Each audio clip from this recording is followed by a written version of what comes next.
They say. Well, I tell you what, we're going to hear some angry machinery coming up here. You know, Michael Osborne, that number 43 boat just showed up. Jody Evans blistering across the line. She is third overall, first in the women's ski limited class. AJ Lewinstra, first in Pro-Am ski stock. Hayden Skellett, first in junior ski stock 10-12.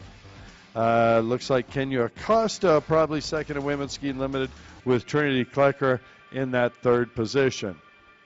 All right, so that's it for race number 2. Up now, race number 3, Sport GP. Unfortunately, we had to have a few boats have to pull out of this because of the GP class. Of course, Grand Prix, you can do lots of different things to these boats. Many of them, or all of the boats that are on the line today, started with twin-cylinder two-strokes. Most of them now, as I look down the line, I believe all of them have three-cylinder two-strokes wedged into those stock hulls. Absolutely. And you know what? I believe there might even be an aftermarket hull in that group, which is allowed. On boat number 43, out of St. Petersburg, Florida, sponsored by Judge Motorsports, Jersey Mike Subs, Bullet Racing, Skellett Motorsports, Wade Chapin Performance, Michael Osborne. And on the 111, out of Madison, Mississippi, 39 years of age on a Bullet hull, sponsored by Judge Motorsports, Scat Track, Jet Trim, and Jet Pilot, Big Bad Billy Dearman. And on number 130, out of Allentown, Michigan, sponsored by Riva Racing, Dees Marine, Jet Trim, Hamilton's, and BP Designs, Eric Gabriel. All right, Southern Michigan, online, listening in. Tell your friends, Michiganders here in race number 3, Eric Gabriel. All right, we're going to slow him down just a little bit.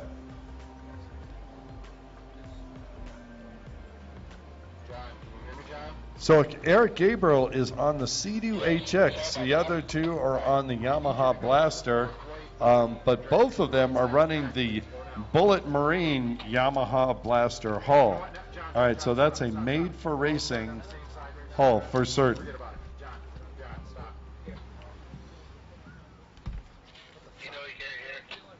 John, stop.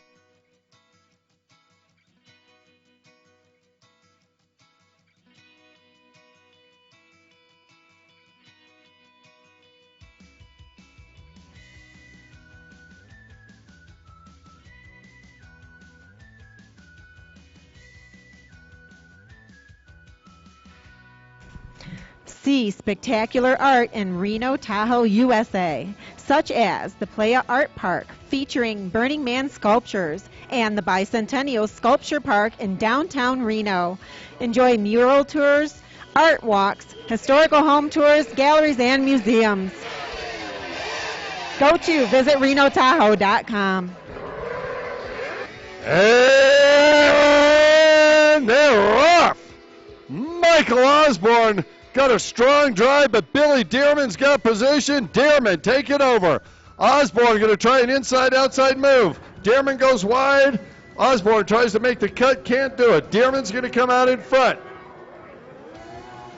Billy Dearman out of Madison, Mississippi, riding that Judge Motorsports Bullet Marine machine, has got the whole shot here at Sparks. Osborne on that green number 43 going way wide, just cuts it in. Eric Gabriel, you saw him out there earlier. Now he's on the Sea-Doo HX on that number 130. Let's see what happens when they hit that U.S. Army back straight. Here comes Dearman, wide open course on the far left-hand side. They built some speed for this back straightaway. Dearman wide open. That thing is turning some revs. Here at Sparks Marina, you don't realize how big this lake is until once the guys get on that back straight and that angry, loud machine gets a little bit quieter. This is a spacious lake to ride on. I'll tell you what. Well, it's a marina. Look over here on the far right-hand side. Billy Dearman taking the outside. Osborne decides to follow. Surprises me. Dearman looks over, and he almost misses that checker. Boy, it was a lot closer in person than it was on the live stream, I'll bet you. Wow. Disaster averted right there, Rosie. Yes, our riders must go in between the two checkered buoys. They may not go on either side. They have to go in between for the laps and the finish to count. Do you know what happens if they do that? You know, if they miss another buoy, they'll go to the far right-hand side off of that U.S. Army back straightaway to the green penalty buoy, which takes them a longer, to the HydroTurf makeup buoy on the far right-hand side and go an extra distance, so that's the penalty.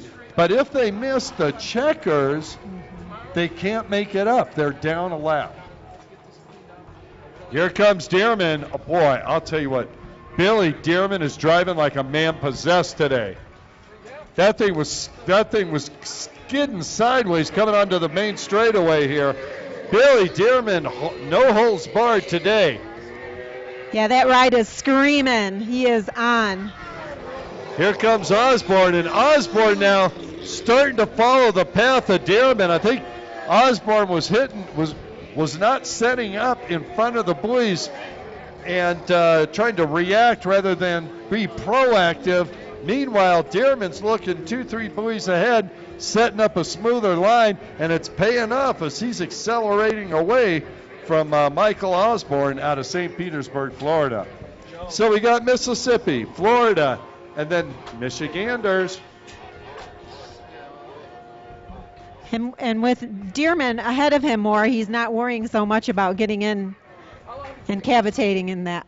Yeah, no problem there. He's got smooth water. And I'll tell you what, Michael Osborne, now that he's this far back, has got smooth water. He can concentrate on buoy to buoy and stringing a few of them together with smoother lines. And he is doing a much better job of that now. Osborne making the turn. He's on the front straightaway.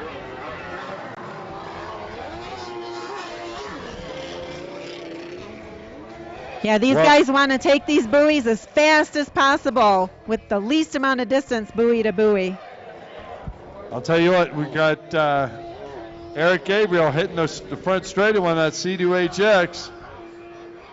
I am thinking Gabriel's HX more than any other boat I've seen here so far today being affected by the change in altitude.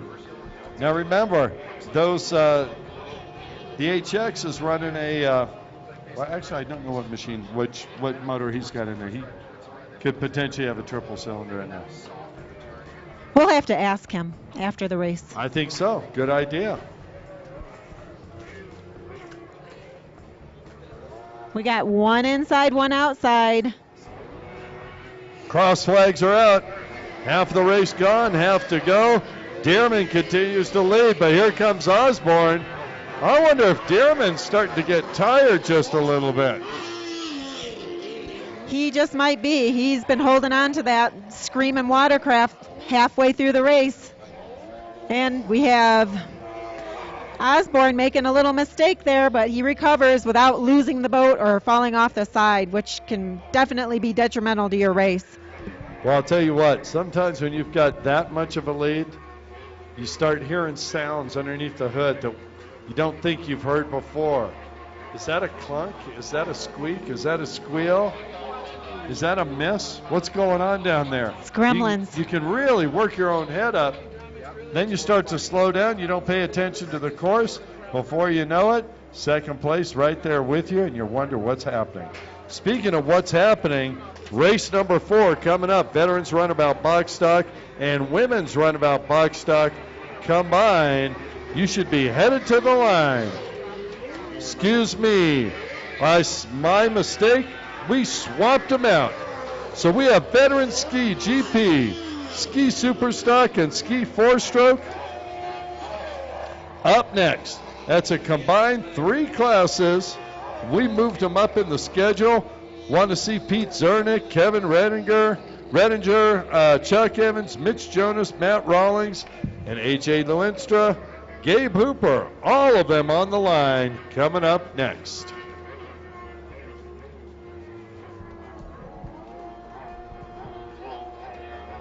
On the U.S. Army back straight. That's Billy Dearman, and look, there's a Dearman enthusiast wanting to get a sky-high view, looking down.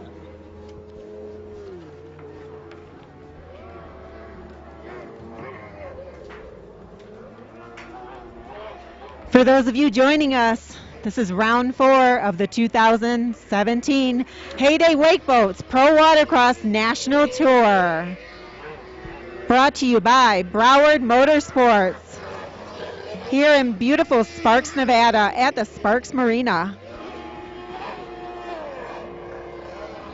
We'd also like to thank Shark Energy, U.S. Army, Yamaha, Sea-Doo, Jet Trim, Scat Track, Watcon.com, and HydroTurf. As always, live web streaming brought to you by Charleston, West Virginia.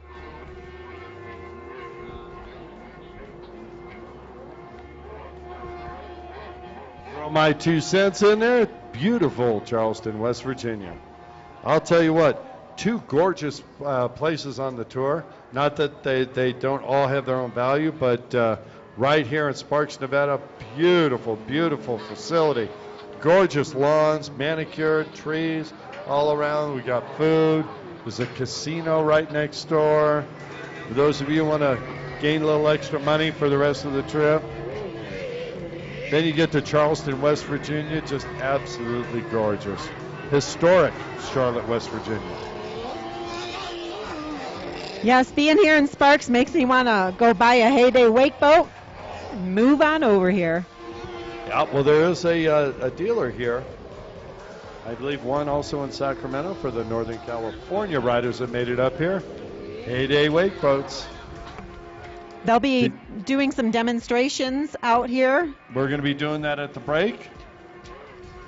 For those of you online, might not heard earlier, Rosie and I were able to get out on that wakeboard boat today with Dylan. Thank you very much, Dylan. Showed us the ins and outs of it. The horsepower in that thing, the acceleration is incredible.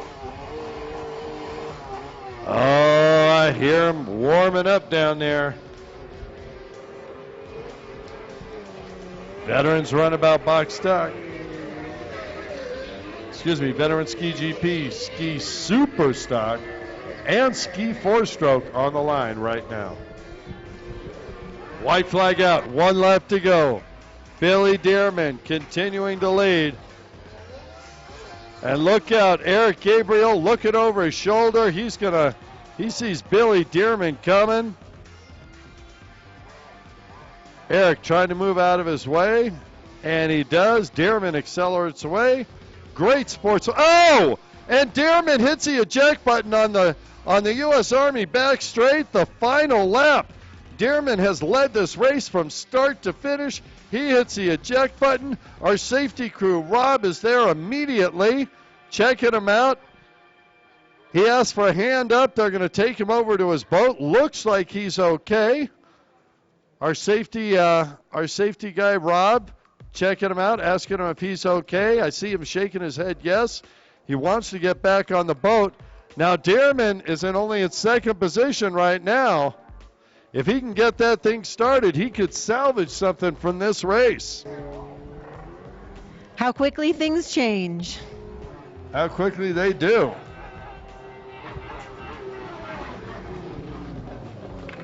Michael Osborne with the win. Osborne doggedly after Dearman this whole race. He'd get close and then move back, get close, move back. Dearman hit the eject button. And look at this, Rosie, far right-hand side. Looks Billy like Dearman back on his boat. That's what I was just going to say. Back on his boat, so it looks like he is going to take the second place win. Well, I'll tell you what, we'll just wait and make sure he makes it past that start-finish. Never expected him to hit the eject button. I think he lost a little bit of concentration when he saw Gabriel there. All right, folks, put your hands together for Billy Dearman. second position, but a great ride. Hit the eject button. Still, he had enough of a lead to still get back on. And I'll tell you what, a couple of laps, it might have been different. Dearman walking over, looks like he's okay.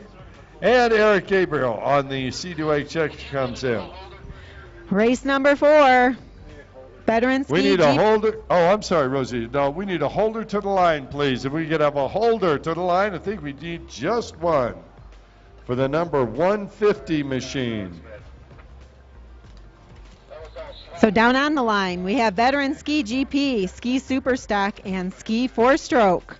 On number 149 out of Sacramento, California, sponsored by Liquid Militia, Jet Lift. Gold Club, San Francisco. San Francisco, that's what I thought. Fly, Scat Track, 1800 Radiator, Shark Energy, Ultimate Watercraft, Slippery, Bullet VT, HydroTurf, Wow. and OEO. OEO. Okay, yeah, and that is also, it's 1-800-RADIATOR, but you'd have to see the 1-800. sheets, folks, no problem. On the number 152. Oh, wait. That was Pete Zernick. Thank you. Pete, throw your hand in the air. There we are. All right, he would be a pre-race favorite, along with the 152 of Kevin Redinger out of Yakima, Washington. He is 47 years old, sponsored by RM Racing, Commander, and Fly Racing. Those are the two in our veteran ski GP. In Ski Superstock, number 45, sponsored by R&R Motorsource, Tahoe Watercraft Connection, Jet Renew, MXNumbers.com, and Camp Far West, Chuck Evans. And they're off. Looks like Zernick with a drive on the inside. And around the buoy, that is Zernick with the whole shot on the inside. Let's see if he can keep it. There's a host of boats coming after. It looks like Redinger trying to make a move, but he gets pumped washed sideways. Have to take a look, see who's on the outside over there. Want to throw it out on the 317 is Mitch Jonas out of Sparks. On the 812, Happy Matt Rollins also out of Sparks. It is Pete Zernick, Kevin Redinger. I believe that's a 160. That's a 150. Gabe Hooper, RM Racing sponsored. And a host of others. Veteran Ski GP, Ski Superstock, and Ski 4-Stroke combined classes. We got 3 different classes. All these riders, they don't care about classes. They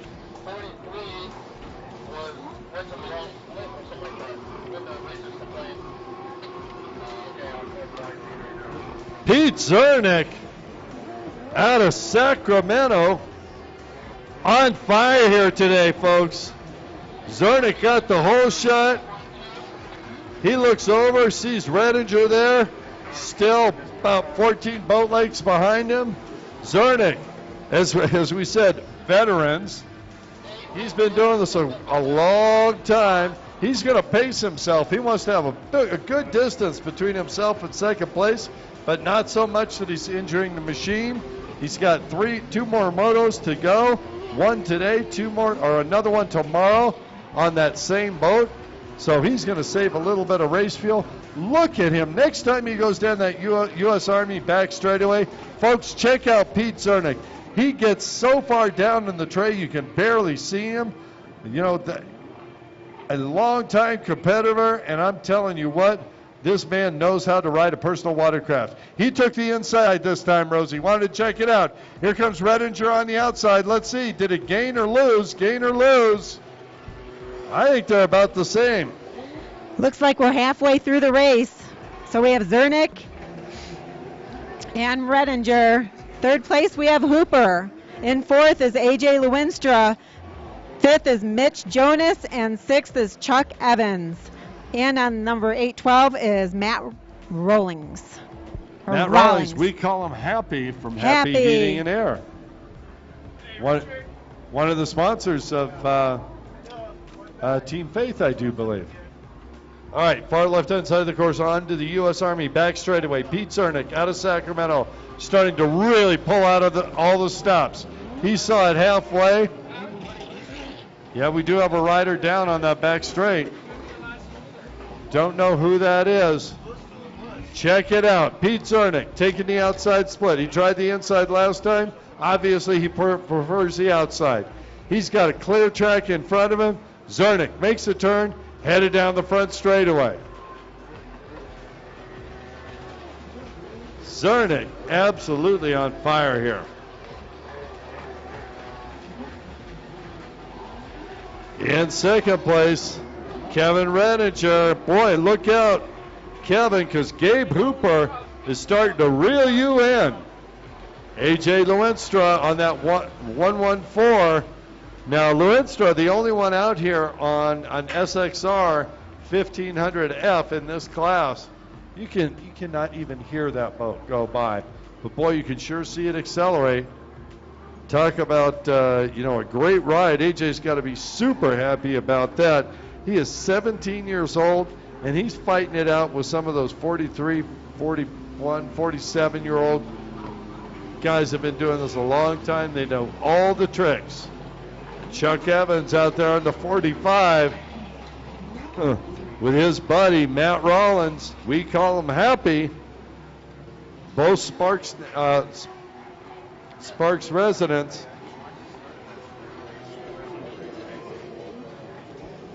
Here goes Zarnik.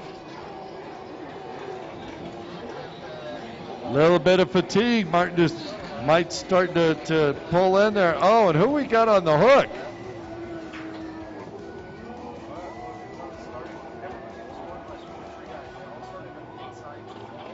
Is that Mitch Jonas on the 317? It is. Looks like he needed to get a toe in. Couldn't get it started back up. Well, that's unfortunate, but Jonas has some time. Hopefully we'll get that thing repaired and back in moto number 2. And remember, you get 3 motos overall. Shout out to our course marshals, keeping everybody safe, getting our watercraft off the water when it's not working, and helping our guys get it back going when they fall off. Yep. Course Marshal Rob looking over, making sure he's got everything headed forward.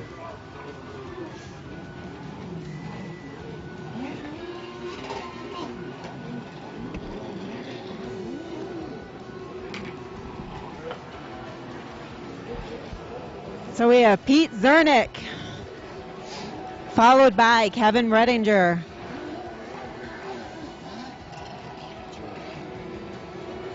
And in third, we have Gabe Hooper. The Hoopmeister, Hooperama, Hoopalicious. Can I get a hoop, hoop? Gabe would wish you would. He'd like to move up one more position, I'll tell you what. Well, he better do it quick because I see a white flag.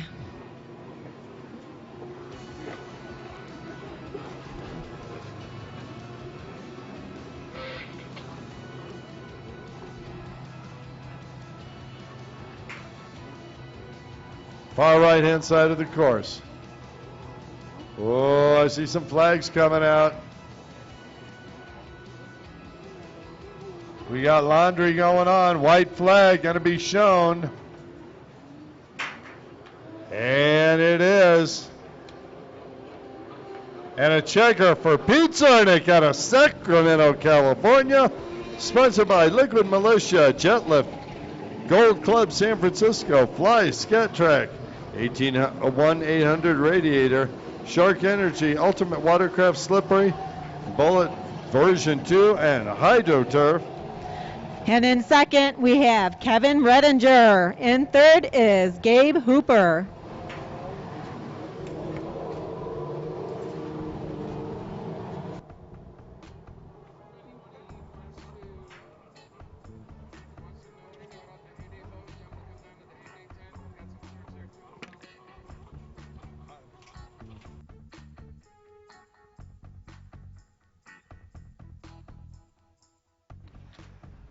All right, anybody out there want to get a little enthusiasm in themselves?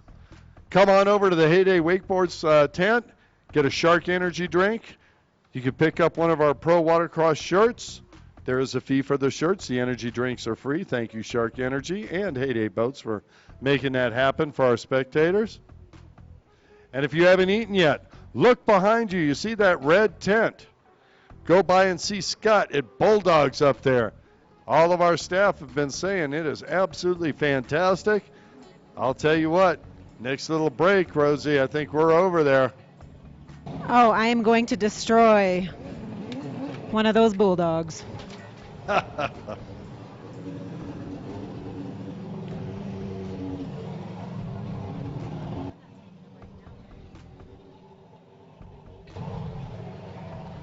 All right, up next, veterans runabout, box stock, women's runabout, box stock. We need Colin Richards, Tony Savage, Monica O'Rourke on the line with your holders, lock cocked, ready to rock.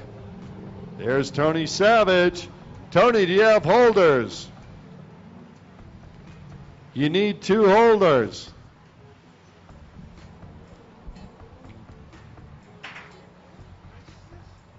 Race number 5.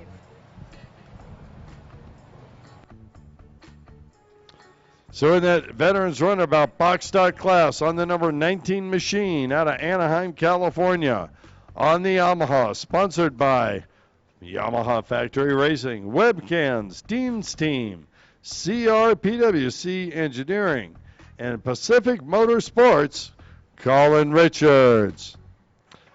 On the number 902 out of Forney, Texas, 42 years old, riding the Kawasaki, sponsored by Brantford Whitewater Heater Corp, the Water Heater Man, and Texas LLC IPD Graphics, Tony Savage. Han number 516 out of Mount Juliet, Tennessee.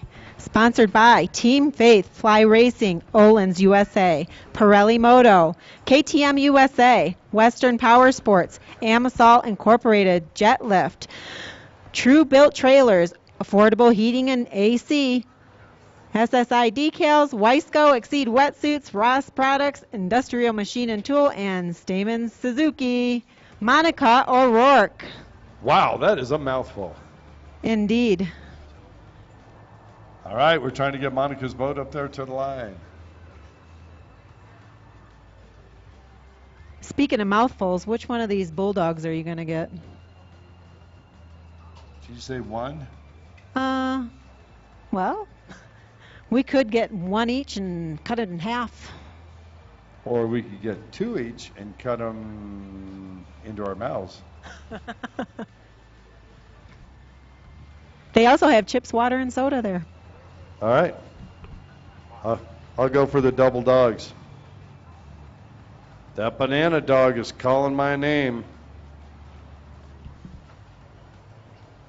That didn't come out right. Is it saying, roof, roof?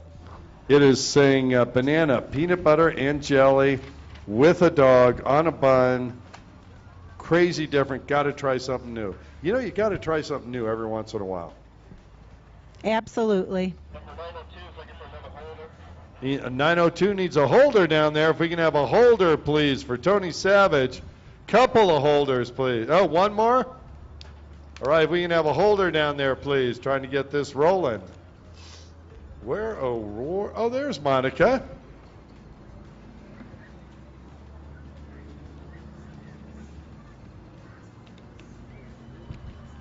That looks like Jeff Dykowski, the world's strongest and oldest holder. After your birthday. We say that with pride, Jeff. We say that with pride, believe me. It's called muscle memory. Hey, I'll tell you what. That is one aggressive rider right there as he loosens up that 60-year-old body to hold. And hold they will. This is going to be an 8-lap event. Our starter, Normie, says fire him up. Rosie, you got a pre-race favorite? Of course I'm going with Monica because girls rule. Absolutely. Well, let's talk about the 902, Tony Savage out of Forney, Texas. He's sponsored by Brantford Whitewater Heater Corp, The Waterman, and IPD Graphics. They are off, and Savage gets a good jump. Savage on the inside. Can he hold it? Yo, Savage gets swept. Colin Richards came around, did not back off that throttle. Savage got a little bit of pump wash. You put him a little sideways, and he just learned a lesson. about keeping the throttle pegged when you get the hole shot. Making the turn onto the front straightaway, Colin Richards out of Anaheim, California. 69 years old. He is sponsored by Yamaha Factory Racing, Webcams, Dean's Team, CRPWC Engineering, and Pacific Motorsports. Colin Richards on the Yamaha. In second, we have Tony Savage. And in third is Monica O'Rourke. Well, I'll tell you what, Tony Savage, newer rider to the tour, he is putting the pedal to the metal on the U.S. Army back straight. Look at the speed of that black and green Kawasaki.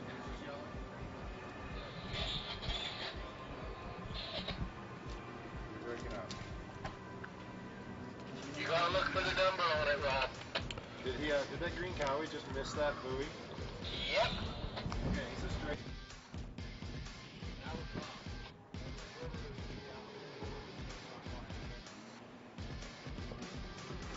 All right, Colin Richards continues to lead.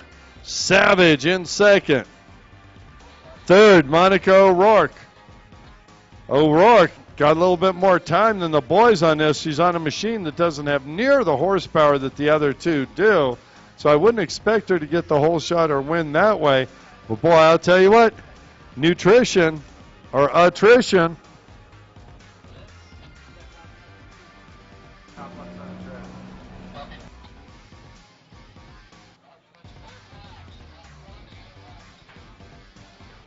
Little bit of craziness going out here.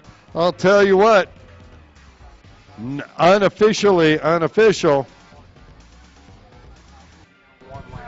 I just saw somebody pick up that Hydro Turf makeup buoy. It looked like Tony Savage went out there and grabbed it.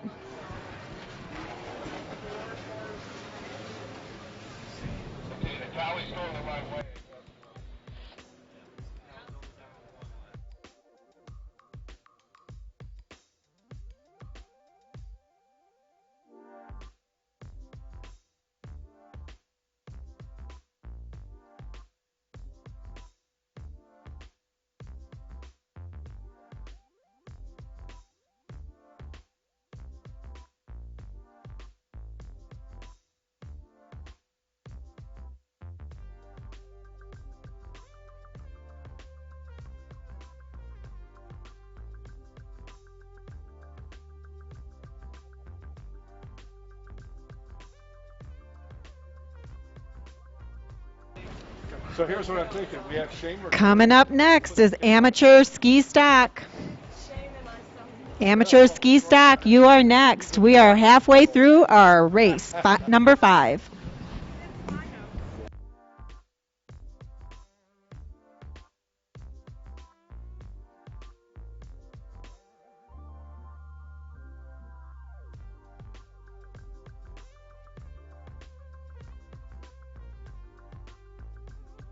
Get your adrenaline pumping with some premier piston-powered events, such as Hot August Nights, Street Vibrations, Lucas Oil Off-Road Racing, Ultra 4 National Championships, and the National Championship Air Races. Northern Nevada is a world-class destination for horsepower-loving race fans and vintage car enthusiasts. For a complete calendar, go to visit RenoTahoe.com.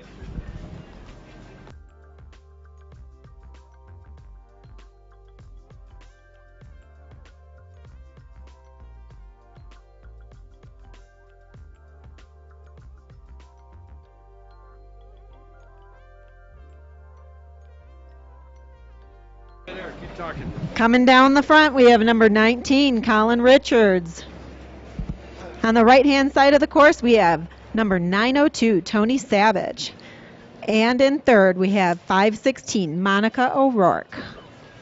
So out there, we've got Anaheim, California, followed by Forney, Texas, and Mount Juliet, Tennessee.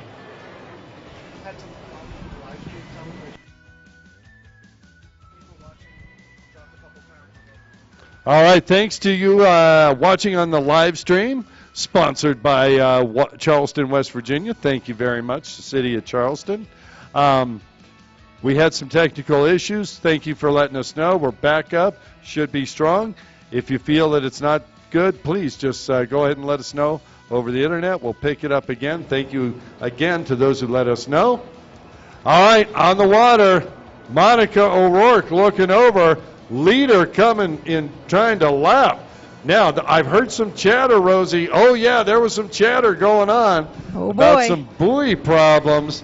I am going to say, as always, everything is officially unofficial from the Tower of Power, and we will look for the complete official results on the pit board after the race is over. Having said that, here comes Savage, our Texas rider, and he may be in the benefit of some of that chatter, we'll say. Yes, he may be, because I saw him pick up our HydroTurf makeup buoy, so he knew something was going on out there, and he was the one that picked that buoy up. Gotta love it. All right, our leader just lapped Monica O'Rourke. And to be fair to those that don't know the boats out there, Monica on a twin-cylinder 900cc machine. Your leader out there on, I believe, a 1500-plus White flag is out. We are on our last lap of race number 5. Down on the line, we have race number 6, amateur ski stock. For those of you just joining us, this is round 4 of the 2017 Heyday Wake Boats Pro Watercross National Tour, brought to you by Broward Motorsports. All right, white flag out, 1 lap to go. Colin, our leader, got that flag as well. Half a lap to go for him. Tony Savage just has to concentrate on staying on that boat. We'll check out the points a little bit later when we come back for round number 2. I'll tell you, every time I turn to that right side of the course, I get a view of this beautiful snow-capped mountain. I can't say enough great things about Sparks, Nevada and Sparks Marina. I'll tell you, it is really gorgeous here. And what a treat for us up here, a little bit of altitude to look over, see the mountains, see the boats going beneath us. Checker flag coming out. Give him a round of applause out of Anaheim, California, Colin Richards. Second across the line, but a lap down will be Monica O'Rourke, or is she?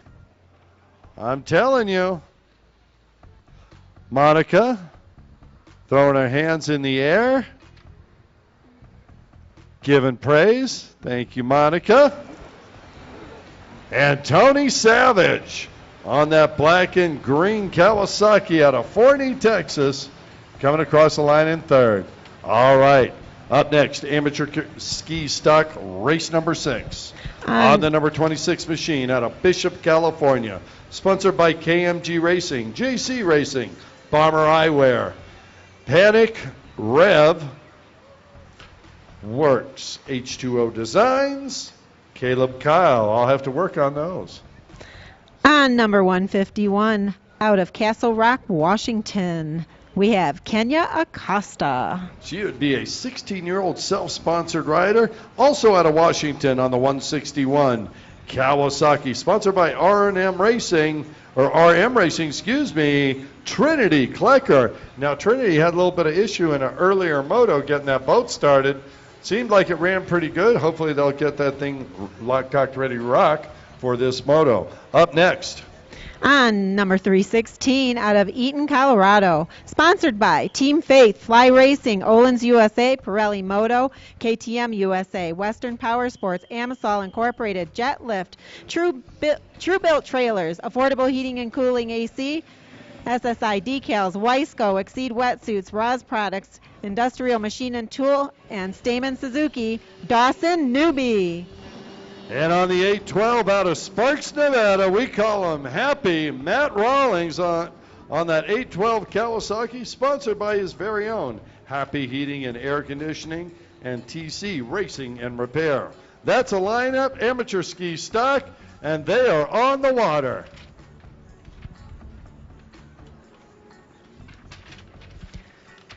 We have Boats on the inside, boats on the outside. Who will come across first? Oh, it's side by side. Outside going to take it. That's Matt Rawlings, happy. Followed by Team Faith's Dawson Newby. Oh, look at that. Trinity Klecker. Klecker really aggressive there. Oh, maybe, too aggressive. Goes down and loses a position to our Washington teammate, Kenya Acosta. Klecker making another move back up. Klecker throwing it down. I'll tell you what, that girl throws that boat sideways. She gets all the way down in the tray. She's really aggressive. Let's see how that works out. They are on the U.S. Army back straightaway. Matt Rawlings. It's a huge lead for the first lap. Rawlings here out of Sparks, Nevada. He's a hometown boy. If you know Matt, let's hear you on the beach. Yay! All right, Mom.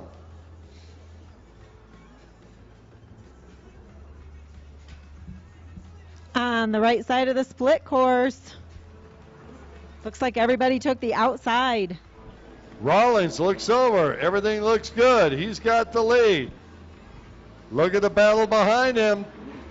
Dawson Newby out of Eaton, Colorado. But look out, Dawson. Here comes Caleb Kyle out of Bishop. Kyle getting down in that tray. Really dipping down in there. Missing the pump wash. Cutting tight, accelerating away. He's doing the inside-outside moves. Caleb Kyle wants to make a move up. Look out, Dawson Newby. He is in your back tray.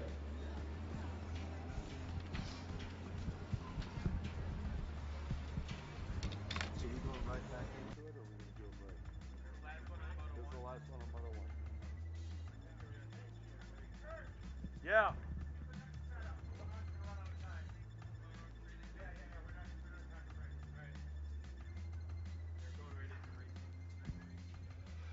All right, so we are not going to have a break quite yet. We need IROC GP, IROC stock to the line. Moto number 2, you guys are up next. Matt Rawlings out of Sparks with the lead.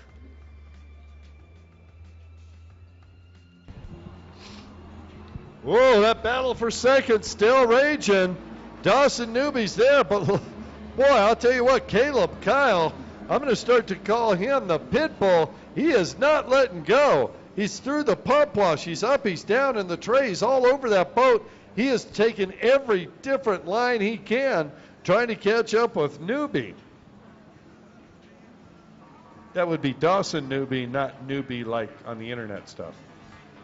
Speaking of the internet, our live web streaming brought to you by livestreaming247.com. Richard Ignacio. If you want to get on the World Wide Web and you've got a sport or an event, go to livestreaming247.com. Richard Ignacio will take care of you.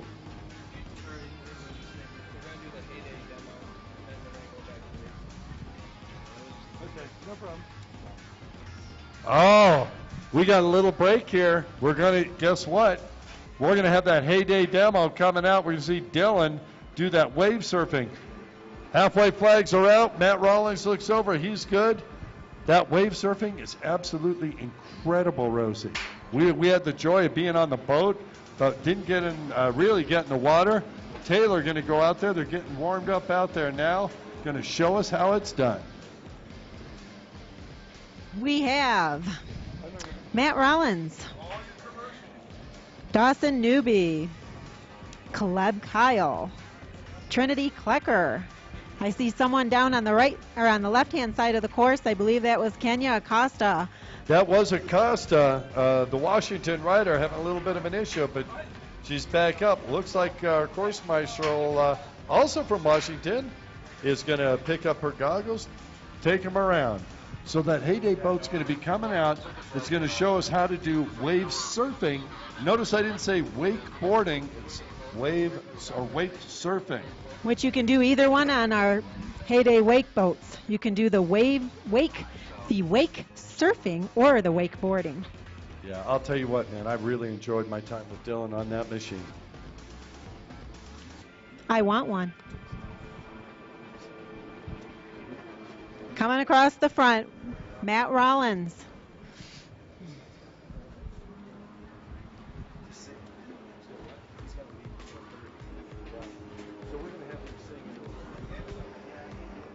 And it looks like Caleb Kyle moved up to second.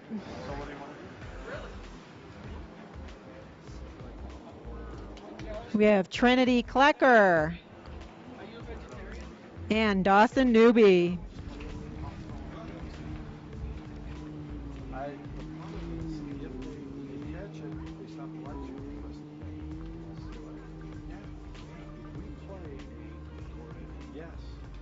That's why we're getting all these people over. That's why it's great to have them do it.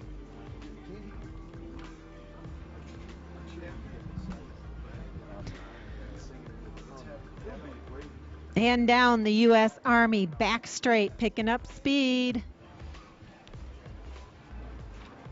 Down the front and down the back is where our riders can really clamp that throttle down and pick up speed.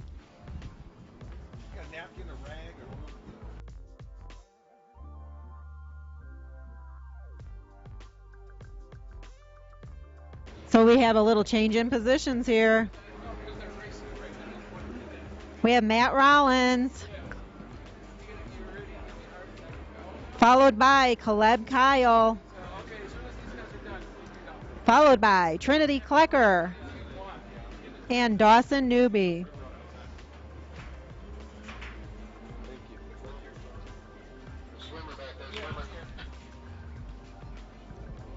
Rider down on the back straightaway. Was that our leader? It was not. Nope, here he comes. That was Kenya Acosta on the back.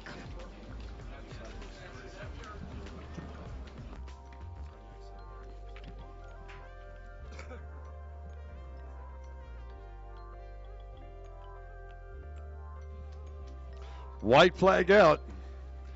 Here comes Matt Rawlings. Local boy does good out of Sparks, Nevada. Moto number 1. White flag going to Matt Rawlings. And look out, Matt, you got some company. Yes, indeed. And in second. Yeah, that's Caleb Kyle out of Bishop, I believe.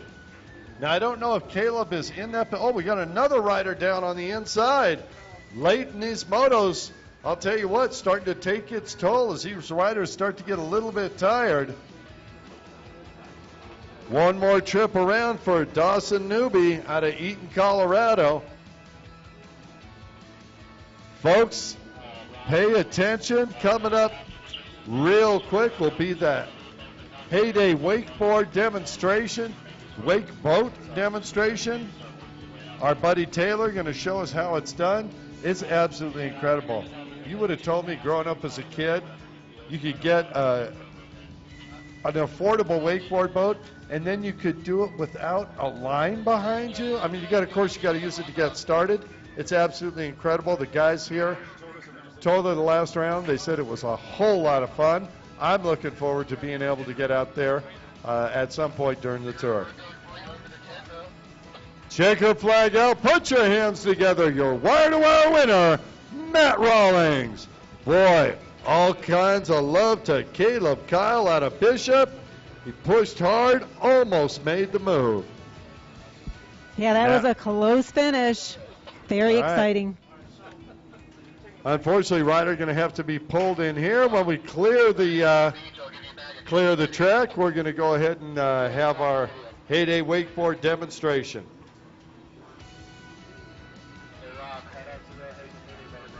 Was that Dawson Newby that went there? Dawson Newby is right in front of us. He just finished. Good. You know, I think that's Trinity Klecker. Yes, I agree. She had I think the mechanical troubles earlier. Looks like those gremlins came back together. Well, hopefully they can fix it for the next set of motos. That's the beauty about doing 3 motos. You have 3 chances to finish well. All right, our final competitor coming across the line. Kenya Acosta, another Washington resident, 16 years old. You hear them down on the beach applauding her. Good job, Kenya. All right, we're getting the word out to our Heyday wake boat. Said, bring it on over. Show these people what it'll do. I'll tell you what, Rosie, I was impressed with the acceleration of that thing. I mean, yes, it's a wakeboard boat, but a general all-around haul. It was really it's smooth out there on the water, and that thing hits and gets. That Mercury motor, it rocks. And I think Mercury knows a little bit about building engines. Solid boat. It was really comfortable to sit in. I noticed there was tons of storage on it too. Yeah. Oh yeah. Well, that was their entry-level boat. It'll hold 9 people for less than $35,000. I can't believe it. I mean, Volkswagens cost more than that, and they're not as much fun. I'm telling you that for sure. And Bring your whole family and it's the less neighborhood. than less than 19 feet. You can stick it in your garage, right next Okay, to all your let's other put toys. it in my garage. I'm saying yes. Well, I was thinking my garage. I called first. Yeah, our thanks as always to Heyday for sponsoring the whole tour. And you know, there's an affinity for personal watercraft racing, and those that are out there doing wakeboarding and the wake surfing. We all love water. We want to be on it. I'll tell you what, as a gentleman has 6 kids, 11 grandkids, I think a WT2 might be in order. We could put them all on it at once. That's absolutely crazy. You'd fit them all on there, and they'd all get turns on the back. They could use the rope with a wakeboard, or they could use no rope and go ahead and wake surf. Oh, we haven't talked about tubes and how much fun it would be. Oh, are you kidding me? Absolutely ballistic. They will not let me drive them on tubes anymore. I was just going to say that I envision you trying to get them off of the tube. Oh, not trying. And with a wake like that, it wouldn't be too hard. Oh, I'm telling you. I am seeing some sky shots with those triple-seated tubes. Yeah, some of those things get some crazy air. And you're going to get it easily off the Heyday wake boat.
Great opportunity to jump out there, grab a dog.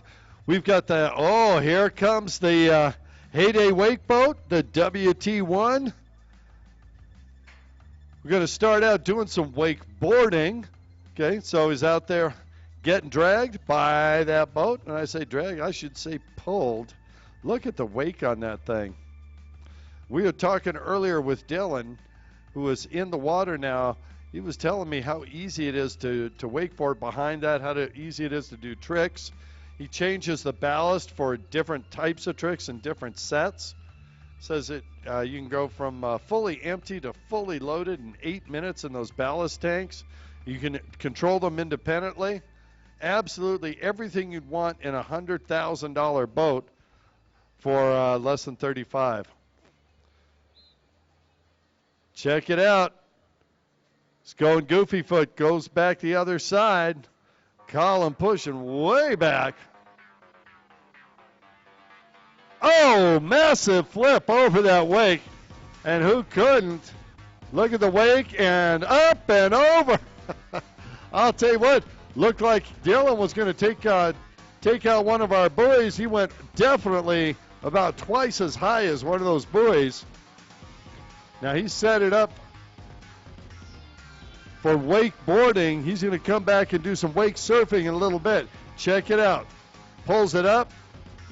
Does a little can, little grab on the back of the board. Swinging wide.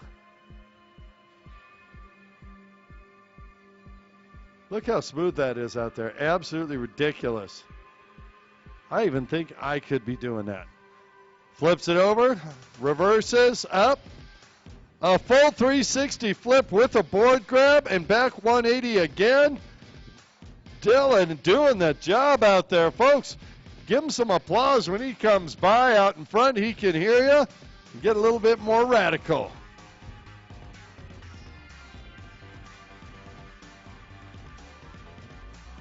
All right, they're pulling him around 180.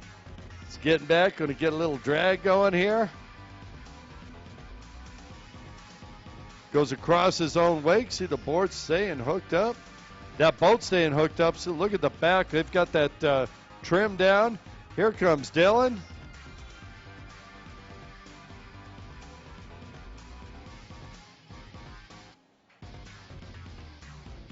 Looks over the crowd. Folks, give him some applause. He does his next trick. He goes wide. Flips it around 180. Coming over. Airborne. Full backflip, another 180, back on here, he's going to do it again, up, another full 360 with the board grab, spins it out 180, one more time, another aerial maneuver. I'll tell you what, I'm not sure if Dylan is that good or if the wake's that good, because he makes it seem as simple as walking out there with a pair of roller skates. Flips around 180, one more time. Checking it out, holding on with one hand, looking down at the water. I don't know what he saw down there. Flips around, sets up, and up. 360 spin with a board grab. Flips it out 180, comes back across the wake again. Nice high leaps every time. No stress, nothing but fun.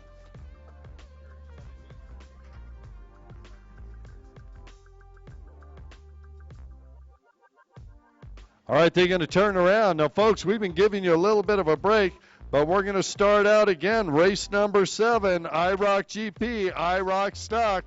You might want to start heading down to the line.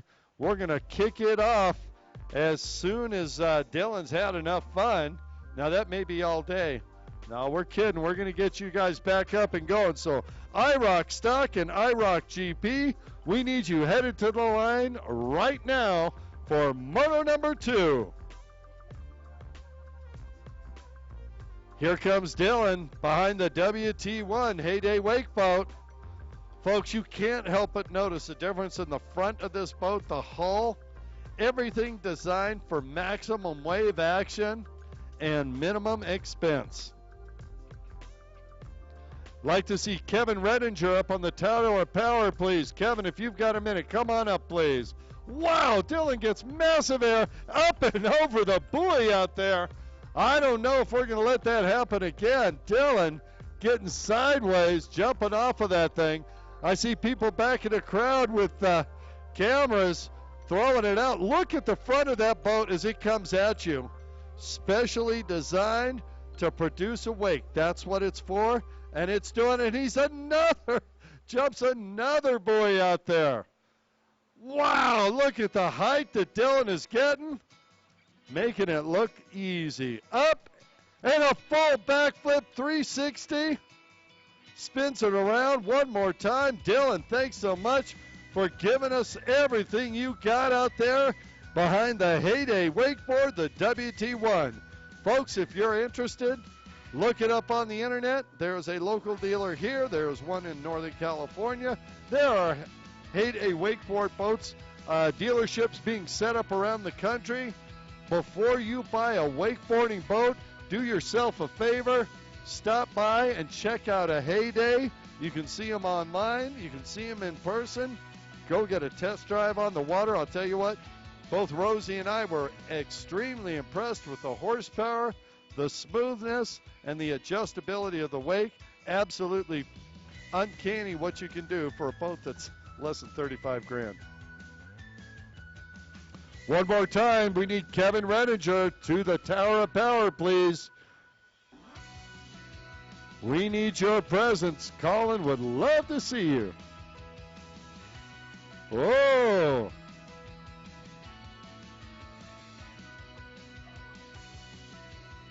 And Dylan, not unlike some of our other racers, wanted to taste Sparks Marina water. I don't blame him. It's fresh. It's new.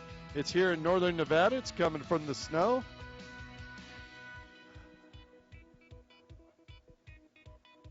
All right, IROC Stock, IROC GP coming to the line.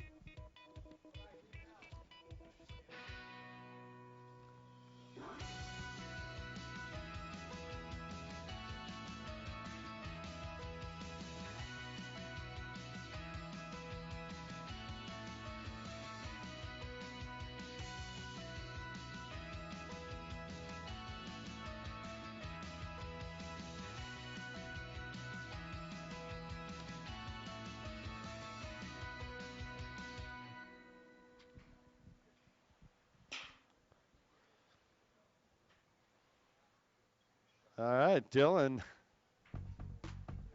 having a great time out there. I'm telling you what, I'm nothing if not envious.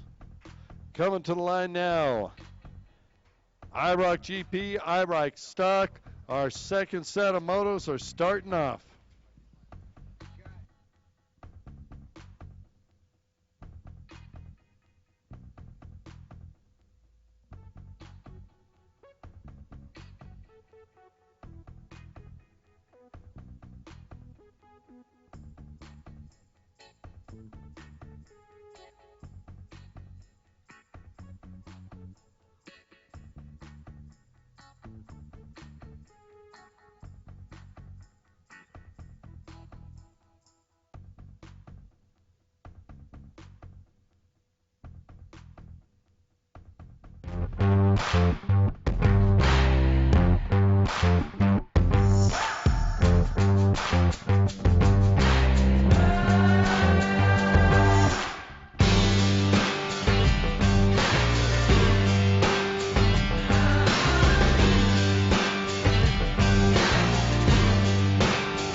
Now that you've got your eye on the ideal Heyday model, let's talk about how to enjoy the ideal wake surfing wave. Before you start, you'll need 4 things: a Coast Guard approved life vest, a surf tow rope, meaning one with a small loop handle that won't get caught on anything, a wake surfboard, and a spotter, or use the standard convex mirror on your Heyday. Next, you'll need to determine which way to pitch the boat with your ballast tanks. This will depend on your dominant foot. If your dominant foot is your left, you ride what is called normal with your left foot forward, and you'll load the left or port side ballast and ride on the left side of the boat. If your dominant foot is your right, you ride what's called goofy foot. This means you'll tip the boat right or starboard and ride on the right side with your right foot forward. Then set the boat speed to between 10 and 11 miles per hour so you create a nice wall of solid, clean water. Some call it the green water, as it takes on a greenish hue when in a good curl. Just think clean and green. You'll know it when you see it. Once that's dialed in, shut down the engine and have the rider enter the water. The rider should place their heels shoulder width apart on the board, which is floating in front of them with their back foot on the step pad. When the boat starts to pull you, don't fight it. The board should pop up and stick to your feet. Distribute your weight in the center of the board with even pressure on both feet. Bend your knees and stand up. Keep the handle at hip height and your arms straight. This keeps the force of the boat's pull in the center of your body so you don't get pulled over. Look at the boat, not down. And don't worry about throwing the rope if you're just learning. There's a time for that.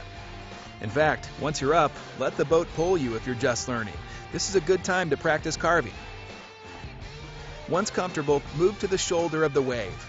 You'll notice that pressure on your front foot accelerates you and pressure on your back foot slows you down. Put simply, your front foot is the gas, your back foot is the brake. Once you're able to navigate to the surf pocket, you'll feel the wave begin to push you, and you stop being pulled by the boat. That's when you're in the clean and green. Once you feel slack in the rope for 10 to 15 seconds, you can try throwing the rope. And in the beginning, don't worry about throwing it into the boat. This can be distracting, can make you lose your balance and fall or face plant. Just toss it to the opposite side of the wave where it's out of your way and out of your mind. Then, it's all about getting comfortable back there. Do this a few times and you'll be ripping the curl in no time. So now that you know how to enjoy a Heyday wake surf wave, start making some of your own. Visit HeydayWakeboats.com to locate a dealer near you for more information. Right, for all of you online, welcome back to the Heyday Wakeboats Pro Watercross National Tour round number 4. Set out here in beautiful Sparks, Nevada. At the Sparks Marina. Couldn't ask for a better day. Beautiful, beautiful scenery. We're going to start our second round of motos. Up first, IROC GP and IROC Stock on the line. In moto number 1, IROC GP, winner was Eric Gabriel. He is on the 1X machine. He is out of Allentown, Michigan, sponsored by Riva Racing, Dees Marine, Jet Trim, Hamilton's, and BP Designs. On boat number 1 out of Allentown, Michigan, sponsored by Revo Racing, Dees Marine, Jet Trim, Hamilton's, and BB Designs, Justin Gabriel. On the 316 out of Mount Juliet, Tennessee, Brian O'Rourke, sponsored by Team Faith Fly Racing and a host of others, along with his wife, Monica O'Rourke, on the number 516 boat. They are up and running. Gabriel on the inside, gets a hole shot, looks over his shoulder, sees O'Rourke is there, cuts tight to the buoy. O'Rourke gonna go wide, stay out of that pump wash. There goes Gabriel. And it's O'Rourke and Gabriel on the outside as well. This one time it's Justin Gabriel.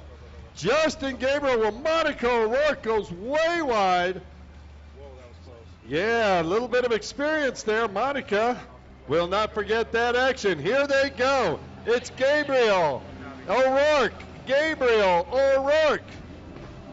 Boy, Brian O'Rourke, Justin Gabriel chasing down Eric Gabriel.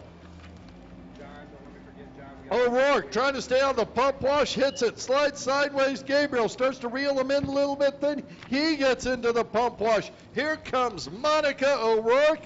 I'll tell you what, she started to get some ground on the other two right away. That little bobble on the far right-hand side, that cost her coming off the start. Let's see how it pans out later in the race. Eric Gabriel, way out in front right now. Obviously on a higher horsepower machine, he is making use of it. Comes to the splits. He's going to go to the inside. Goes outside.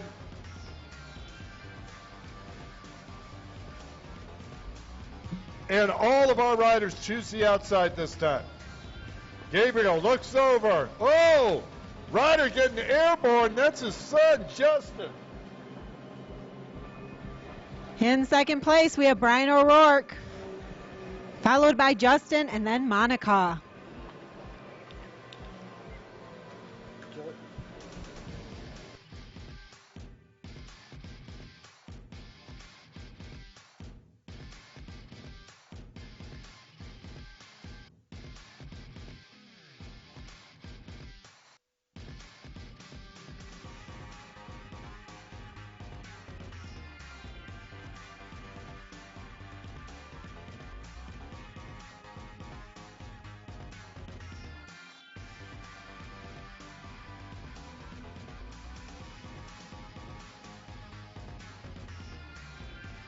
All right, Gabriel attacking that outside split course one more time. I'll tell you what, he sets up, he's got a beautiful set of lines going through there. Here comes Brian O'Rourke, and O'Rourke is, it seems to me, on a tear. Brian O'Rourke way off of that machine, trying to keep that hull as flat as possible and get some more top speed. Justin Gabriel, 16 years old, right behind him. Oh, Gabriel continues to get into that pump wash and get a little sideways, and every time he does, Rosie, it pushes him back a little further. And then he makes a good line decision. He starts to get a little closer. Those two are having a battle back there. Is it my imagination, or are they pulling away from Monica just a little bit? Not a lot. Yes, just a little bit, and then he could take advantage of that back straight as well, because there's a little more wiggle room. He can get out of his pump wash and try to make some ground up. Yeah, he's trying hard, but I'll tell you what, Brian O'Rourke is a man on a mission. And for those who know Brian O'Rourke, knows that, yes, that is a pun. A double entendre. Perhaps, in a positive way. Gabriel looks over Eric and sees what's going on. Justin going to try and side by side here. Doesn't have quite enough out of the corner, but I like the fact that he's trying different lines. And you can really see how much they're cutting just by the amount of spray that's coming off the side of the boats when they turn them over a little bit. When you see that spray going up into the air, you can tell they're carving really hard, trying to make those turns as fast as possible. As they come up to the back side, the U.S. Army back straight. This is when they're going to try to make up that ground. For those of you just joining us, this is the round 4 of the 2017 Heyday Wakeboats Pro Watercross National Tour, brought to you by Broward Motorsports. Coming up after this race The next one. is the next one. It is a combined class. We have Pro Ski Limited for women, Pro-Am Ski Stock, and Junior Ski Stock. So make your way. Women's Ski Limited, Pro-Am Ski Stock, and Junior Ski Stock. We are halfway through the race. If you look up at our starter, he has 2 flags crossed. That means we're halfway through the race. On the left-hand side of the course, they are trying to take the best lines that they can, trying to catch up with our leader, Eric Gabriel. Monica's hanging in there, though. She's only 1, 2, 3 buoys away. I see her improving every single race. She's learning and learning fast. On the right-hand side of the course, as you see that spray kicking up, he's cutting hard, taking the outside. I think all the riders are definitely preferring the outside of the course. Here comes Brian O'Rourke. Here comes Brian O'Rourke, trying to catch up with Eric, and Justin not too far behind him. As they come across the front side of the course, give them a hand. Keep going. It seems unfair. A father-son tag team. Seems unfair, doesn't it? A father-son tag team. Trying to make it hard for Brian to get into that lead position.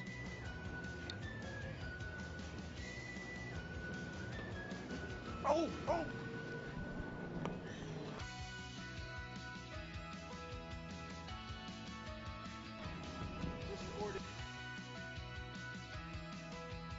So we noticed when we were out on our Heyday wakeboat ride, the water, I was expecting it to be really warm.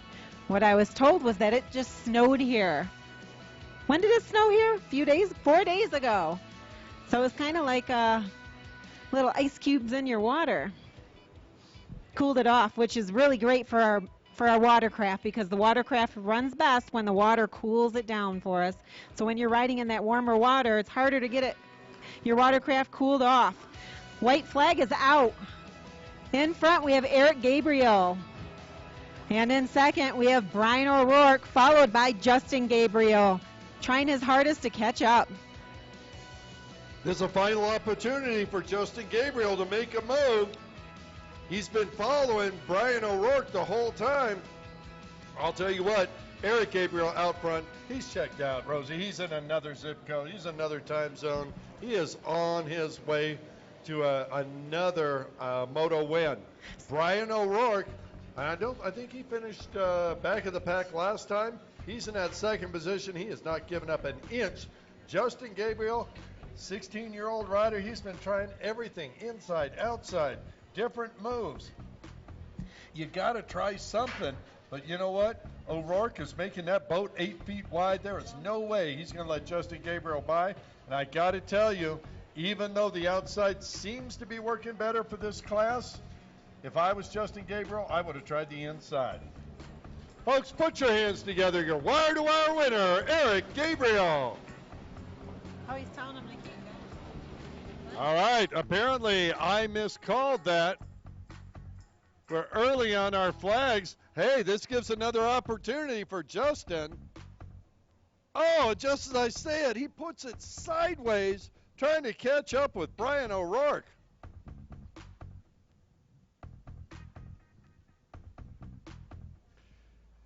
O'Rourke wide open, coming onto the U.S. Army back straightaway. Eric Gabriel looks over his shoulder. As he does, he slows down just a little bit.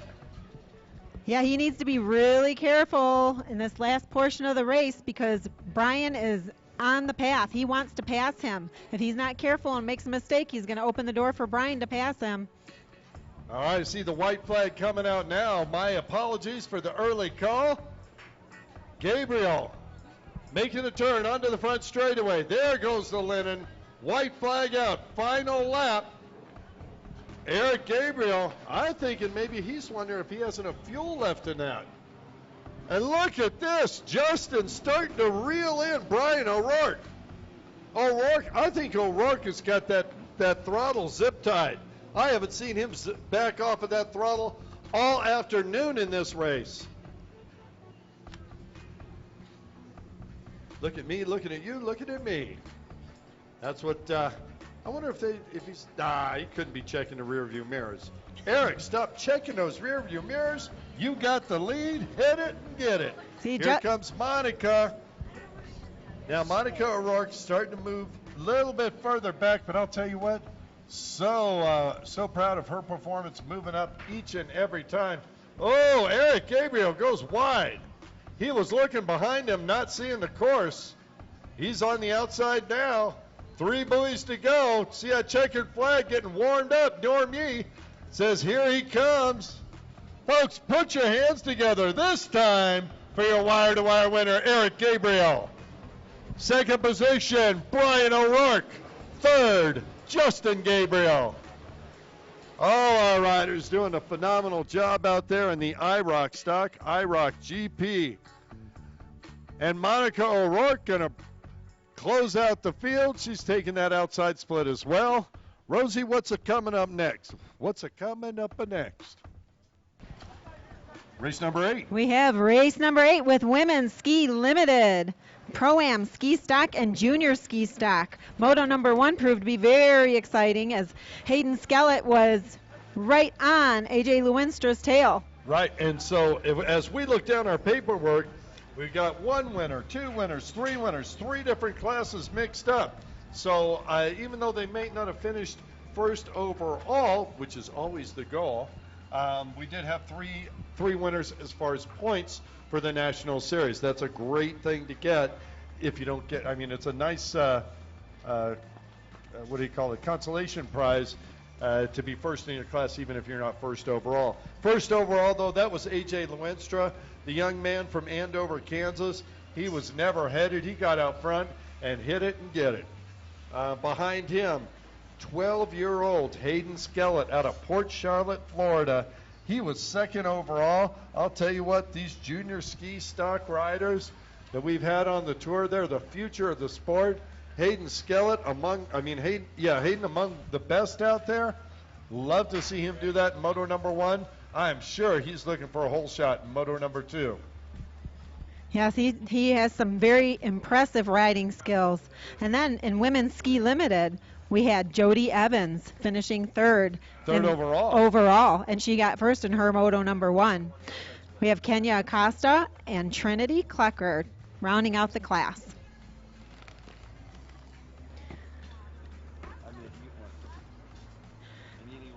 So a big shout out to Bulldogs out there in the red tent. Some amazingly delicious variety of hot dogs. I believe my partner here, Kurt, got the Polish dog, which it's almost gone. I would say 2 thumbs up.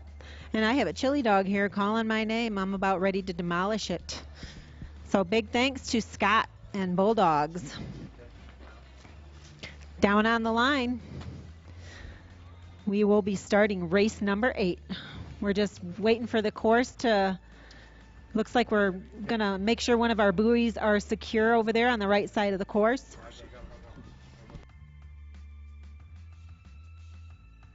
Making some minor course adjustments. Got to keep it safe, and we want to keep it fair.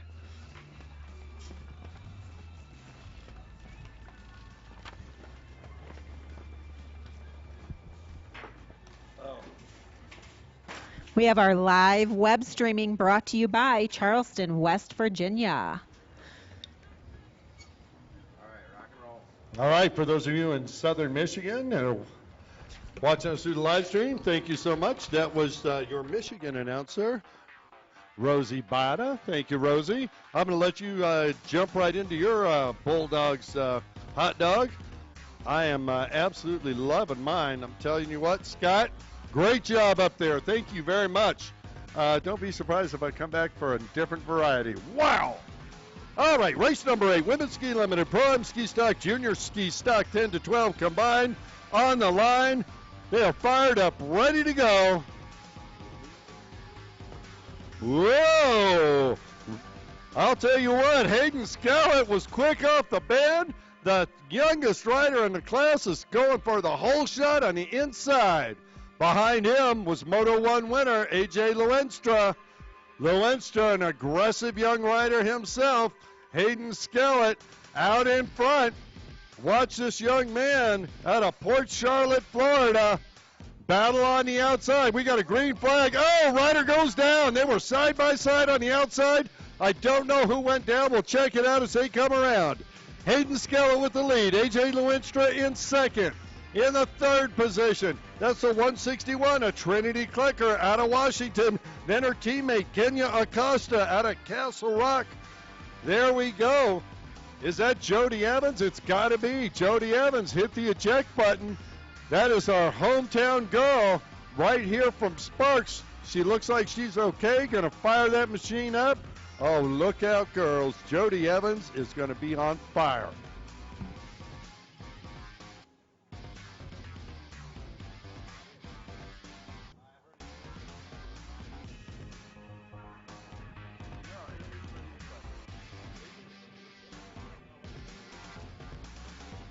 Jody Evans got on that boat, fired up and down the front straightaway in a blink of an eye. Jody Evans, I'll tell you what, she is a ferocious competitor, a great person to have as a friend in the pits. But I'll tell you what, I know Jody, when she comes off her boat, she gets angry at herself for not sticking with it. And she is tearing up the water on the far left-hand side of the course right now. We're going to try and get some lap time, see what these boats are doing. Your leader, youngest rider on the course, Hayden Scarlett, far left-hand side. Behind him, Moto 1 winner, A.J. Lewenstra. In third, out of Washington, Trinity Klecker. Wow, I'll tell you what, Jody Evans is running like crazy. She is just throwing that thing sideways. I'm going to try and get a lap time on her when she comes around and compare it to Hayden Scarlett out front.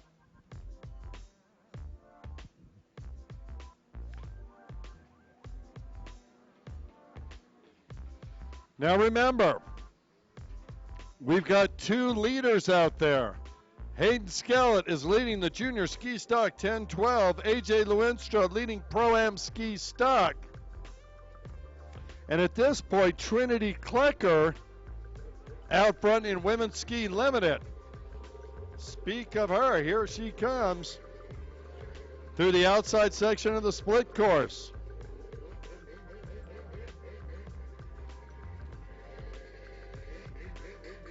As we hear Billy Dearman warming up his Sport GP machine as Trinity Klecker comes by. Sport GP to the line. Sport GP to the line. Make certain you got your boats fueled and your holders ready. Come on down, Sport GP. You are up next. Your leader, Hayden Skellett, putting the pedal to the metal. Jody Evans, she went down at the start. She is now on the same straightaway as Kenya Acosta, our other Washington ladies rider. Jody Evans in full-on attack mode. You can see her stretching her back out a little bit. You know it takes a lot out of you when you get into the water and have to climb back up on your machine. Takes a little bit out of you, but it gets your adrenaline going. Jody Evans sees one of her women's ski limited class competitors in front of her. She is holding that throttle wide open on the U.S. Army back straightaway. Look out, Kenya Acosta. Jody Evans is knocking on your back door. Speaking of which, as we look out just now, approaching the U.S. Army back straightaway, Hayden Skellett, 12 years old, way back in the trade. Look at that young man, trying to get every ounce of speed he can. AJ Lewinstra, remember, Lewinstra on a Pro-Am ski, stock ski as well. Now, he is a 17-year-old, definitely a weight difference between the two. Power to weight ratio, definitely going to Hayden. Experience, definitely going to AJ. And they're both taking the outside and coming up on lappers. Speaking of which, Jody Evans trying to run down Kenya Acosta. Yeah, these lappers could really switch up the game here. Hayden needs to be sure that he gets around these lappers without making any mistakes, or AJ is going to be able to catch up with him. Watch Jody Evans, far left-hand side of the course. She's going way wide to set up for a wide open pump jump. She did it. It's going to be close as they approach the left-handed boy onto the U.S. Army back straightaway. Jody Evans, Kenya Acosta, they are going at it. The splits are going to be exciting, and right behind him, here comes Hayden Skellett. Skellett's starting to accelerate, as is Jody. Watch what happens. It's going to get busy on the split course, Rosie. Yeah, on the back straight there, Trinity saw Jody gaining speed on her, and she clamped that throttle down, was able to get far ahead of her again. Yeah, Kenya Acosta going to the outside. Jody Evans following, and here comes Skellett, but Jody's giving no quarter. She knows he's coming up behind her, but she knows who's in front of her.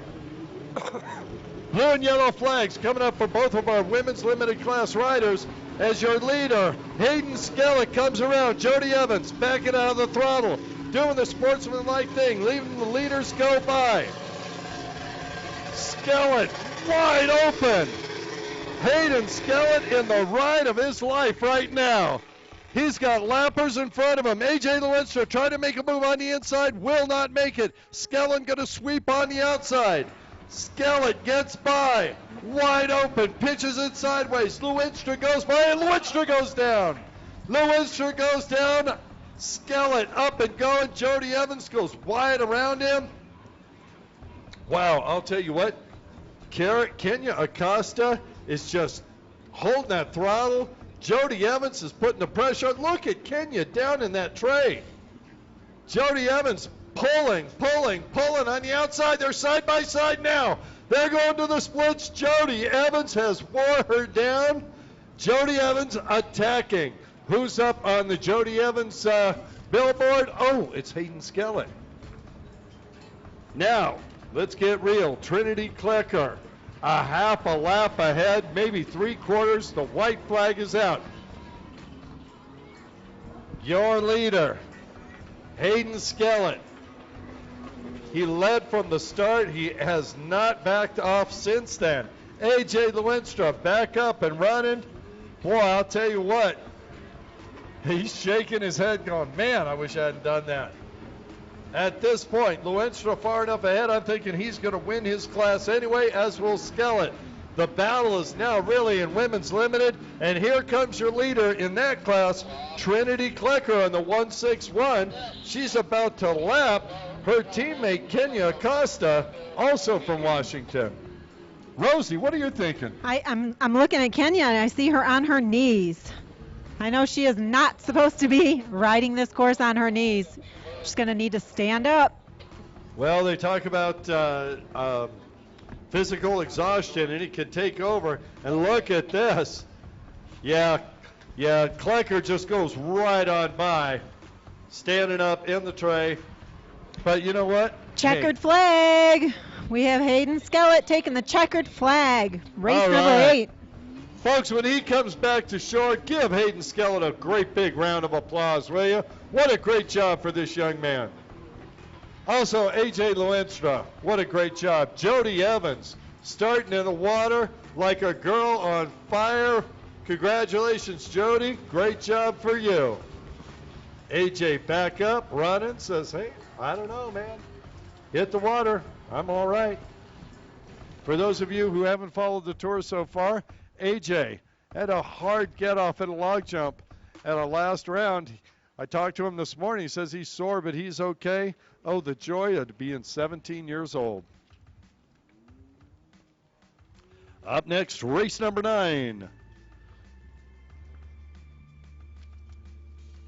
On number 43, out of St. Petersburg, Florida, sponsored by Judge Motorsports, Jersey Mike Subs, Bullet Racing, Skellett Motorsports, Wade Chapman Performance, Michael Osborne.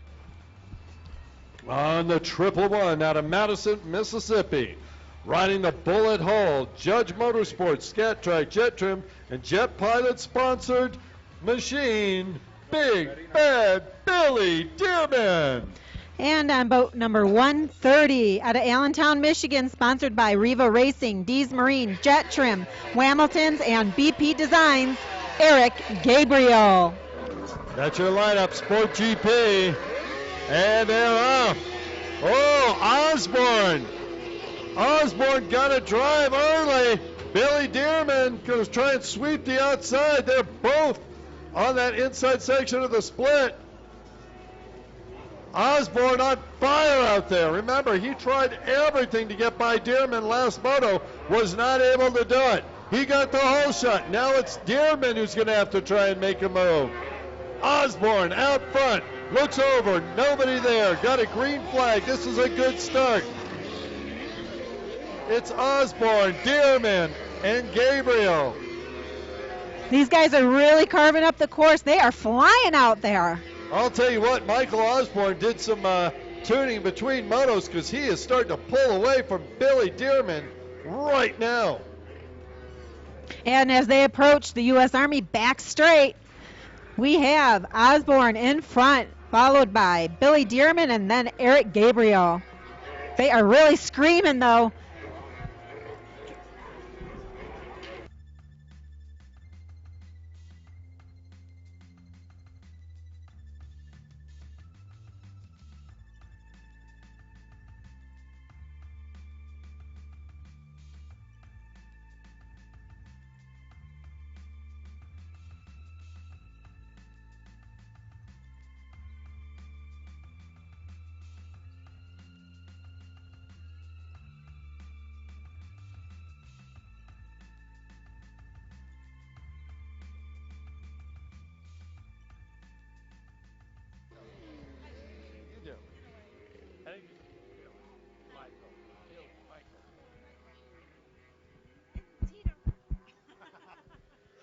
Wow, a lot of fun on the water. Look at Michael Osborne throwing that brilliant green Bullet Racing Hull triple cylinder machine sideways. That thing is flying out there. Is it? Did you say it? No, it's screaming. It's screaming and flying. All All right, of the check it above. out. Osborne going to the outside. Dearman going to follow. Those two have left Gabriel. That's it. These bullet hold, triple cylinder blaster hold machines are absolutely ballistic out there. Osborne looking forward, setting that boat up. As soon as I say that, he sticks it in the corner. Look at him accelerate out of there. If you watch Billy Dearman, that boat actually slides sideways as he accelerates out of the corner. That thing's got huge horsepower. Who's doing his work? Oh, yeah, Judge Motorsports. Guess what? The only thing to compete with that is the boat in front of it. By who? Oh, yeah, Judge Motorsports.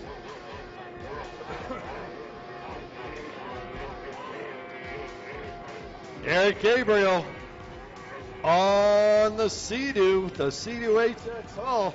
I'll tell you what, he was exceptionally competitive in Texas and in the surf there in Florida, but in these smooth water conditions, these bullet hulls are just absolutely destroying him. Look at this.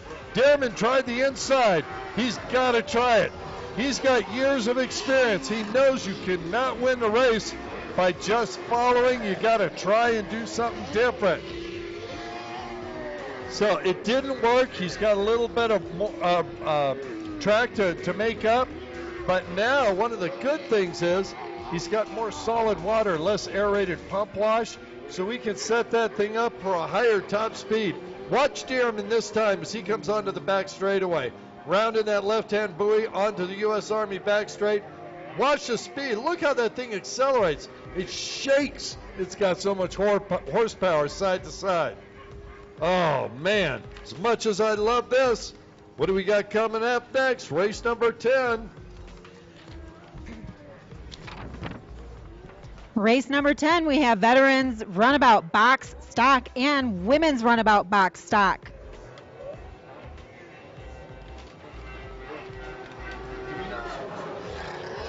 Halfway mark is up. We have our crossed flags. That means we're halfway through the race. Osborne in front, followed by Dearman and Eric Gabriel. Dearman is trying every trick in the book to try to catch up with Osborne. Yeah, so the sheets are wrong. We got to flip it.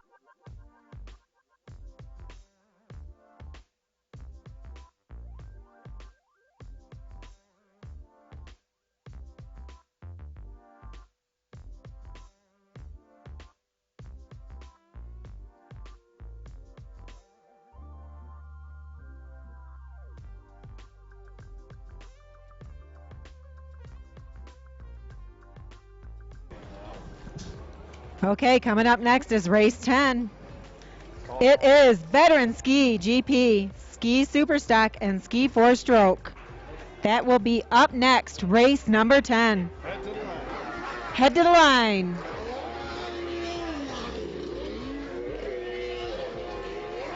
Osborne continues to lead. Dearman behind. Eric Gabriel a half a lap behind.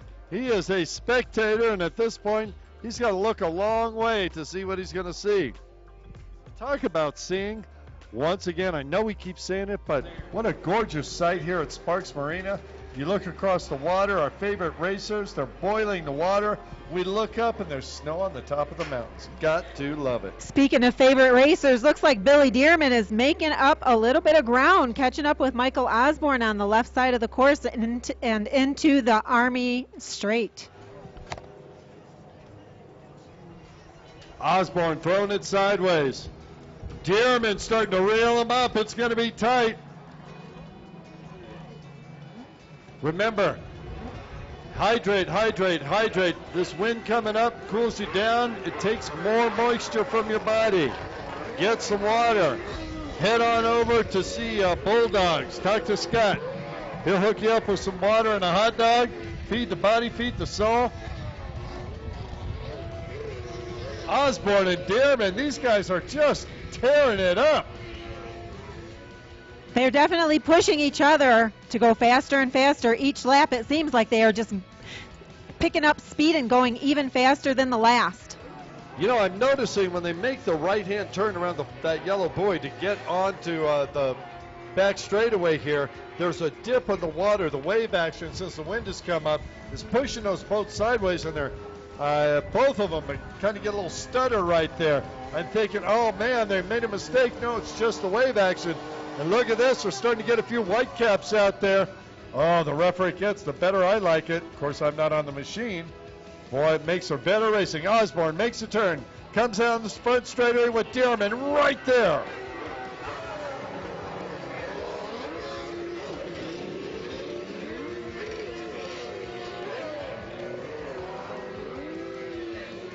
Billy Dearman, that veteran rider, just going off there. So I'm writing the national anthem guide sign. You want me to get my better to write it down and show you? Absolutely. Osborne took that one really wide as they come along to the U.S. Army back straight. We have Osborne, we have Dearman. Boy, that lap, somewhere Osborne got a little bit away on the far left-hand side. He pulled out some distance, and Dearman seems to be able to catch him on the far right-hand side of the course. Oh, look at this. Dearman going to the split.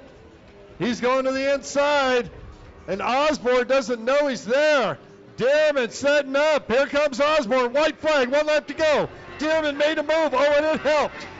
Billy Dearman starting to reel in Michael Osborne. And Dearman, being behind Osborne, he has to work a little bit harder to keep up with him because Osborne has clean water in front of him. Dearman has that Pump wash all over him. Pump wash all over him, and you just have to work that much harder to be going the same speed. All right, let's watch these two as they approach the back straightaway. Michael Osborne makes the turn. Listen for the acceleration. There you go.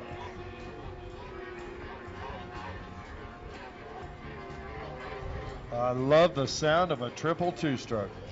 On the water, on the pavement, doesn't matter. Love that sound.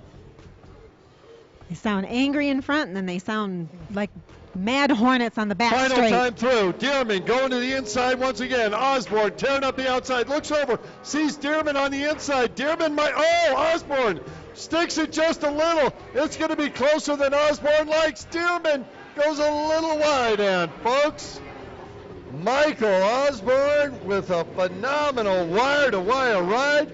Billy Dearman, veteran that he is, would not back off one iota.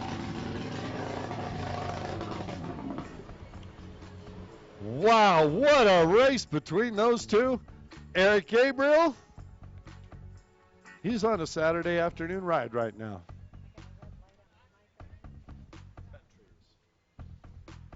All right, up next in the race number 10, Veteran Ski GP, Ski Superstock, Ski 4-stroke combined. On the number 149 machine out of Sacramento, California. Longtime buddy of mine. Sponsored by Liquid Militia, Jet Lift, Gold Club, San Francisco, Fly, Scat Track, 1-800-Radiator, Shark Energy, Ultimate Watercraft, Slippery, Bullet, V2 Hulls, HydroTurf, and OEOEO spelling? Is that OGO? I'm going to go with OGO, maybe. That's got to be the man, the myth, the legend, Pete Zernick. Nice adjustment, Pete. In that class, on the number 152 machine out of Yakima, Washington. It says 47. He told me he was 50 plus. I'm not even going to tell you the second number. Unbelievable. The guy looks like spring steel. Sponsored by RM Racing, Commander, and Fly, Kevin Redinger. Kevin, throw your arm in the air. On Ski Superstock, on the number 45 machine. Lives closer to this racetrack than anybody but his wife, Jody. On the Kawasaki, 43 years young, sponsored by R&R Motorsports, Tahoe Watercraft Connection, Jet Renew, MXNumbers.com, and Camp Far West, Chuck Evans. On boat number 150 out of Kelso, Washington, sponsored by RM Racing, Gabe Hooper. why I'm trying to get all the names out. On the 317, Mitch Jonas, the 812 of Matt Rawlings, to the 114. Once again, AJ Lewinstra. Whoa, Pete Zernick. Looks like he got the whole shot on this side. The Sacramento Rider on that 149 on fire out there. Who we got on the outside? Is that Rediger? I'll bet it is. Is that Kevin Rediger? 50 plus. AJ Lewinstra, and it is. Rediger in second. Lewinstra in third. Gabe Hooper in fourth. That is Chuck Evans, followed by Matt Rawlings.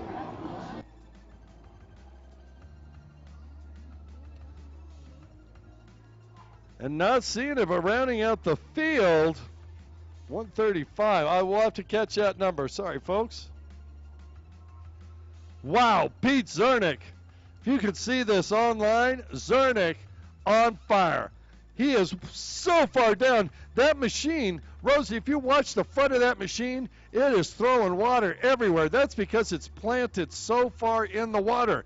These boats came with twin-cylinder two-strokes. They have triple cylinders in them now. They're heavier. They help keep the craft to the water so that they can excel and put more horsepower to it. Look at the spray. Pete Zernick on fire out there.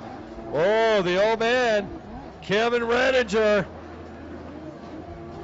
Kevin wanted to thank whoever found his wallet and returned it to us with all the money and most of the all of the credit cards.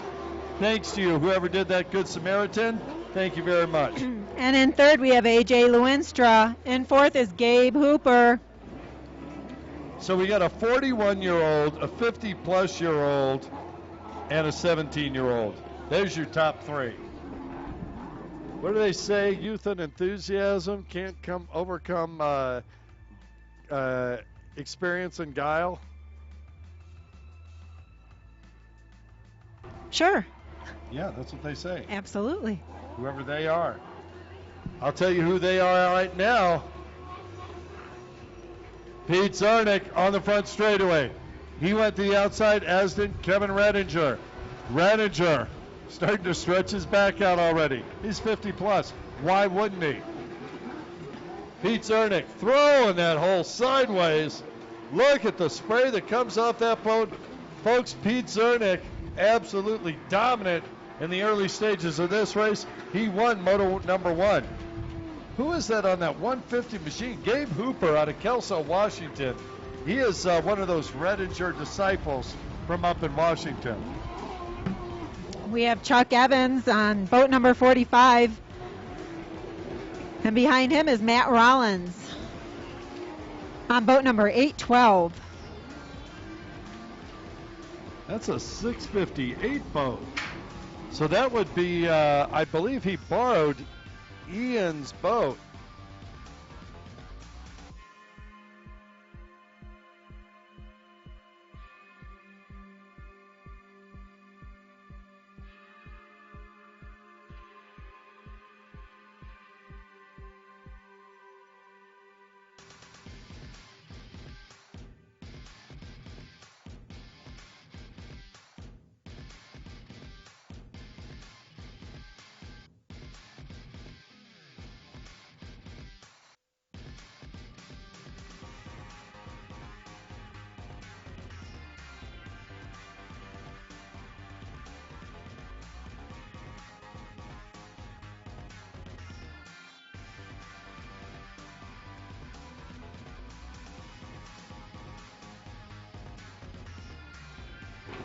Halfway mark is out. We have our cross flags halfway through the race.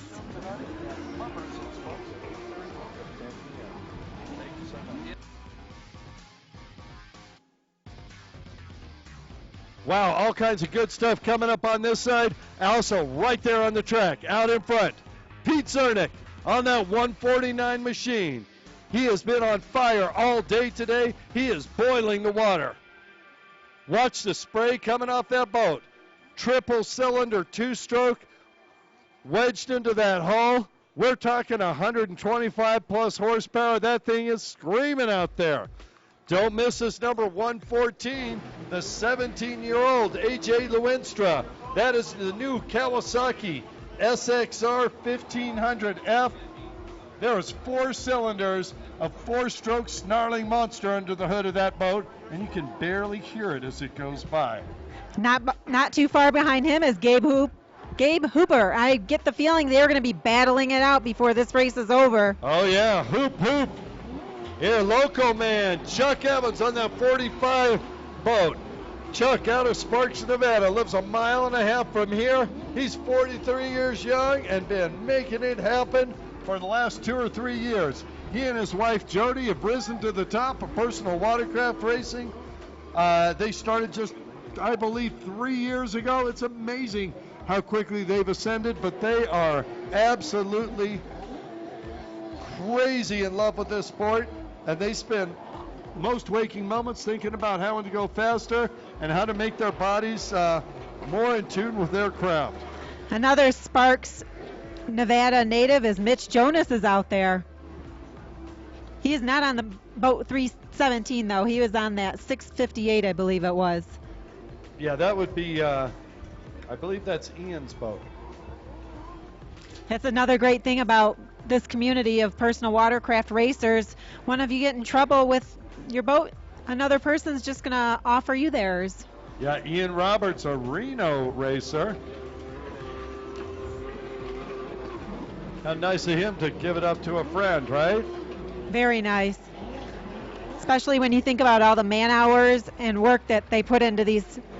Well, look at the battle here. The 2 Northern Nevada riders, Chuck Evans on the 45, Matt Rollins on the 812, and they are about to get lapped. That is your leader, folks, catching up with 2 exceptionally fast racers in Matt Rawlings and Chuck Evans. Here comes the 149 Gold Club's own Pete Zernick. Watch Zernick.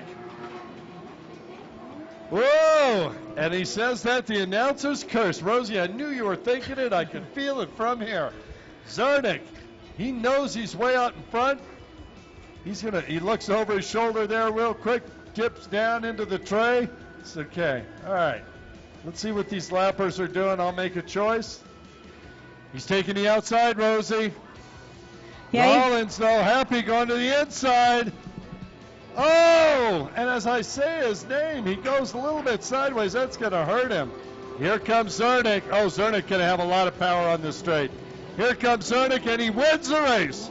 Pete Zernick on the 149 is your Moto 1 and Moto 2 winner. Folks, put your hands together as he comes by. Pete Zernick out of Sacramento, California, sponsored by Liquid Militia, the Gold Club, San Francisco. And finishing in second place is Kevin Redinger out of Yakima, Washington. Yeah, Redinger, over 10 years older than Pete. He just came up here and told us that. Says, dude, you says 46, you said 47. I've been 47 for over 4 years. And A.J. Lewinstra was able to hold off Gabe Hooper for third and fourth. I'll tell you what, those two had a nice battle. Look at that 114 boat down there.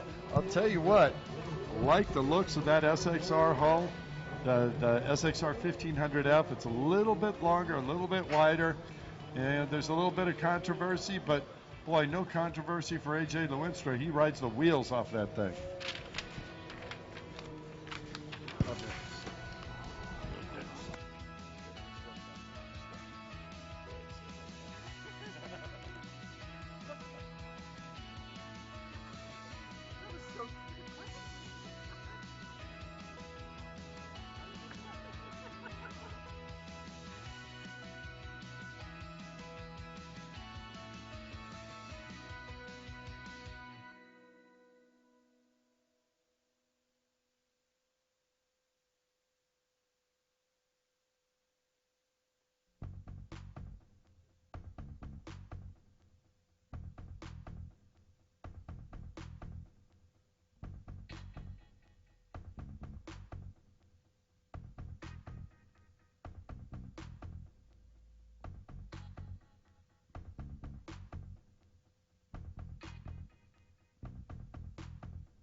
All right.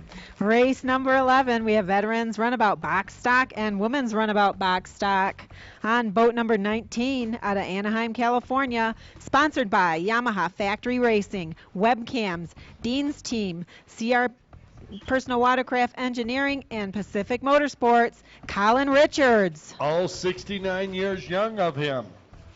Yeah. And then now remember, this is the moto that we had some scoring changes. So Colin Richards came across the line first, but wound up scored second. In first was the 902 of Tony Savage, the black and green Kawasaki out of Forney, Texas. And they're off.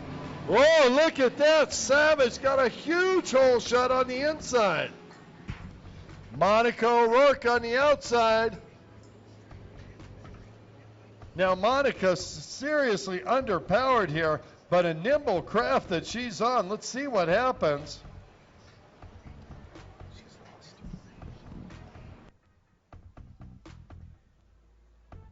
Here comes Savage. We got a green flag, so this is a race. Tony Savage on the 902 with the lead. In second, Colin Richards. And right behind Colin is Monica O'Rourke. She is riding really well. Look at her. She's catching up to these guys. On that little Sea-Doo Spark.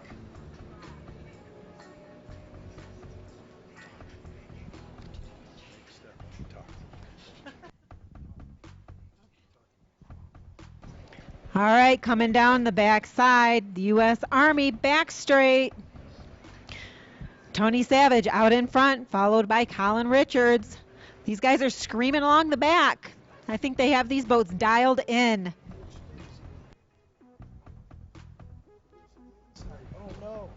Okay, he goes to the inside, and Colin Richards taking the outside. Who will come out first? Here comes Savage. All right, Tony Savage, he's able to hold on. Colin Richards right behind him. Remember, Colin Richards on the red boat there, 69 years young. Do you realize one more year you're into the 70s? Well, 70 is the new 50. Hey, I remember the 70s. They were a great time. It was before disco in the 80s. Speaking of which, Tony Savage on that 902 machine out of Forney, Texas. He's sponsored by Bradford White Water Heater Corporation. I'll tell you what, it's hard to say. Those are some of the premier water heaters on the planet. Honestly, really good sponsor for him, and a great product if you ever need one. Oh, they're side by side now. Oh, Tony, stay with it. He's going wide. Here comes Colin. Colin on the front straightaway first. He's going to have a drive. Whoa, whoa, Whoa! Okay, well, sorry we couldn't describe what was happening there. It happened too fast. Tony Savage got confused. I don't know what happened. He went straight toward shore. Colin Richards was at maximum acceleration. They missed each other by mere inches. Wow! Colin was really keeping his eye on the entire course, though, because he saw Tony coming at him, and he was able to move over a little bit to avoid that. Just enough. Just enough. Wow. I don't know who Tony's wetsuit manufacturer is, but I have the feeling he's going to want to talk to him after this race. He might need a new one. I need a new one, and I wasn't even on the boat. All right, Colin on the outside split once again. Tony Savage further back. Here comes Colin Richards, cross flags out, halfway down, halfway to go. Now remember, the results were split last moto from what they are at this point. If they remain this way, these two will be tied going into our final moto tomorrow. And if they are tied, then that final moto will decide who wins all three motos. I'm going to throw it out there. Final moto, always decides who wins all three motos. Absolutely. Well, I mean, well, the combined score for all three motos. You say potato, I say, what is that thing? Potato. Right. well, what if I say tomato? I say potato. I obviously have a thing for potatoes. And I got a thing for the water, and if you're going to be on the water, if it's not on a personal watercraft, it might as well be on a heyday wake boat. Jump out there, folks. Go see a WT1 in person. They are absolutely spectacular. And I know that we're saying it a lot, but I'm telling you, both Rosie and I got on one this morning. It was the first time all tour we've been able to actually get on the boat and experience what the ride is like. It's smooth, incredible acceleration, and the wake that put it, I mean, the adjustability of the wake that they put out, it really is spectacular. And if you're in the market for a wakeboard boat, if you'd like to minimize your expenditure and maximize your fun, and professional wakeboarders are using them all the time now, go and see Heyday Wake Boats. Yeah, it's All right. absolutely amazing that you can actually customize your wake. I know, blows me away. Speaking of that, Colin Richards blowing away the competition one more time in the outside split course. Probably not unlike myself. You find something that works, you want to stick with it. And stick with it he is. Richards, boy, I'll tell you what, that boat is absolutely flying. Dean's team, one of the top runabout builders out there on the planet, and I mean multiple world and international championships, national championships. Colin Richards definitely went to the right place to have him build that boat for him. Up next, race number 12, amateur ski stock. Make your way down to the line. We have Tony Savage. He's still riding hard, but certainly not quite as hard as he was before. I'll tell you what, I think that put a scare in him. There's other commentary to make, but I am pretty sure that put a scare in him. He is being a lot more cautious now in the corners.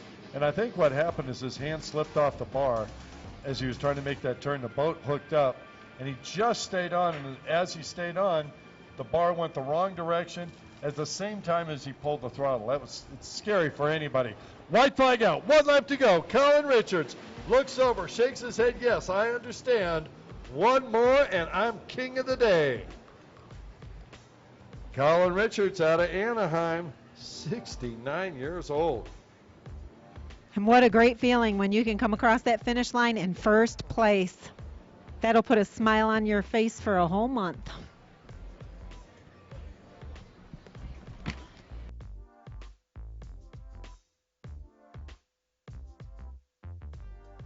Exactly. Speaking of her, Monica O'Rourke has been out there quietly winning her class. She surely wishes some of the women who own runabouts out there would come out and challenge her. And I'll tell you what, she gets better and better and better every single lap, every single race. I agree, and I think she's taken her time learning how to turn correctly. Her riding style is very smooth, minimal mistakes, and that's a great way to ride. Checkered flag is out for Colin Richards out of Anaheim, California. All right, folks, when he comes back in, give him a huge round of applause. Not just for the race win, not just for his skill at his age. Talk about skill, saving himself, and Tony Savage there. Wow. Pat that man on the back when he gets to shore. Speaking of Tony Savage, calm down. He's going to take this position. Now, these two will be tied on points. Of course, everything from here is officially unofficial. We don't know if anything happened during the race that we didn't hear about. But here comes Savage. And Tony survives. In second place. Third overall, but first in her class. Sponsored by Team Faith Fly Racing, Olin's, KTM USA, Western Power Sports, Monica O'Rourke. All right, Monica. Up next, amateur ski stock on the number 26 machine. Well, let's start with the winner. On the 812, local boy out of Sparks, Nevada. Sponsored by Happy Heating and Air Conditioning, TC Racing Repair. Happy, we call him Matt Rawlings. And coming in number 2, moto number 1 on the number 26 boat out of Bishop, California. Sponsored by KMG Racing, JC Racing, Bomber Eyewear, Panic Rev, Works H2O Designs, Caleb Kyle. Caleb or Caleb? I'm not sure. You say Caleb, I say Caleb. Well, Caleb, the more biblical version. All right, in third position in moto number 1 out of Eaton, Colorado on the Kawasaki. Riding that 316 machine, sponsored by Team Faith, Fly Racing, Olins USA, Pirelli Moto, KTM USA, Craig, Western Power Sports, Amsoil, Jet Lift, True Belt Trailers, Affordable Heating and Air Conditioning, SSI Decals, Weisco Exceed Wetsuits, Ross Products, Industrial Machine and Tool, and Stamen Suzuki, it's Dawson Newby. On number 151, out of Castle Rock, Washington, we have self-sponsored Kenya Acosta. And our other Washington rider on the 161 Kawasaki, sponsored by RM Racing, Trinity Klecker. That's amateur ski stock. We're going to line them up, fire them up, and get them rolling. And this is our last moto of the day for amateur.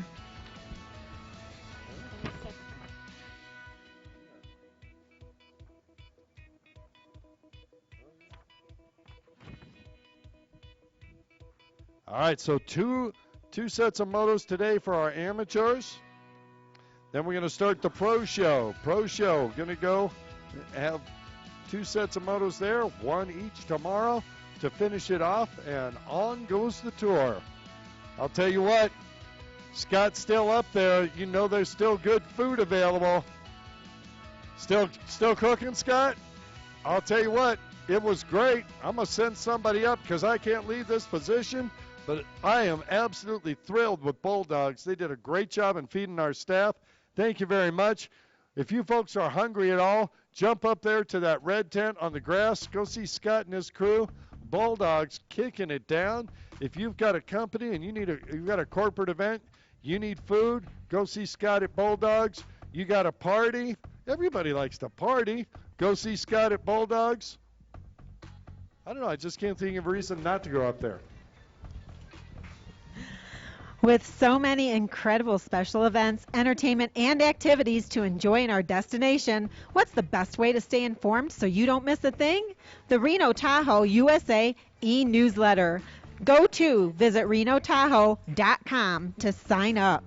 So that would be visit renotahoe.com. Go to visitreno.com. Gotta love it. All right. So we adjust our course. Is done. Norm Yee says, fire them up. Let's get this party started. Matt Rawlings with the on the inside. Oh! Team Faith, Dawson Newby getting the whole shot. Looks over. Here comes Matt Rawlings on the inside. Here comes Klecker on the outside. Rawlings trying to dig in deep on the inside. Klecker trying to go the outside. Whoa!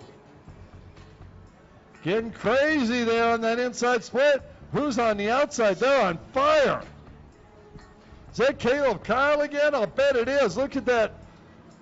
Wow, he's not going to get the whole shot, but look down in the tray.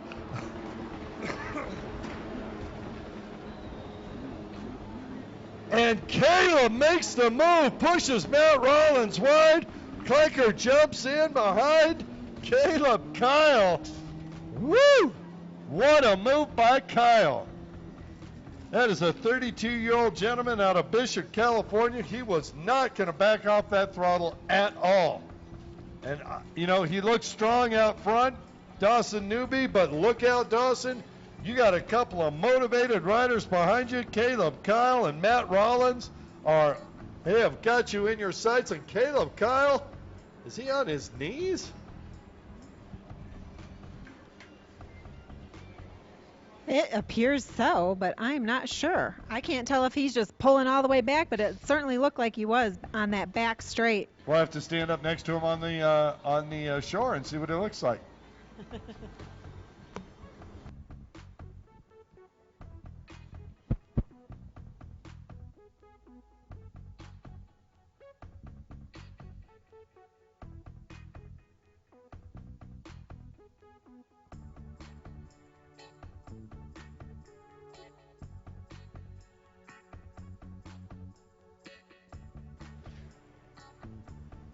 All right, newbie looks over his shoulder. Caleb's right there. And look at this. Trinity Clicker made the move past Rawlings. Matt Rawlings, I got to think he was a little shook up with the way that Caleb Kyle came by right in front of us. Those two just attacked that course, and Caleb Kyle just would not let go. Gotta love it when they battle it out like that, especially when it's right in front of you. I do. Okay, keep talking.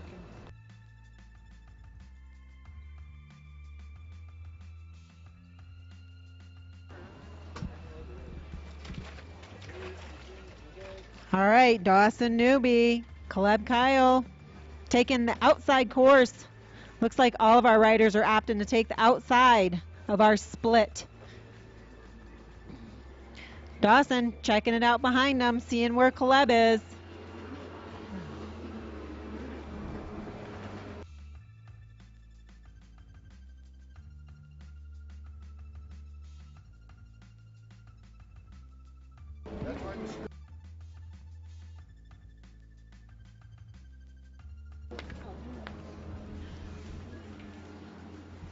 My hearing sometimes is really serious.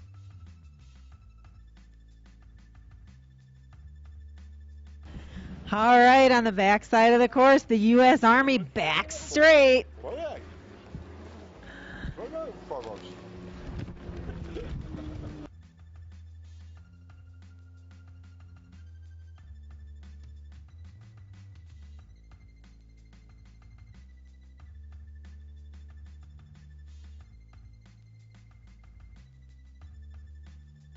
Okay, where are they going to go in the split? Looks like they're both of them are opting for the outside. Is it Trinity Clicker in second?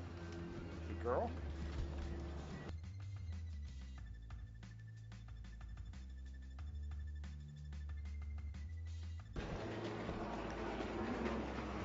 Newbie in front on that 26 machine. That's Caleb Kyle out of Bishop, California. Kyle starting to reel in Newbie a little bit here and there. Newbie looks over, sees Kyle right there. There's Laura Clicker. She's got Matt Rollins right behind her.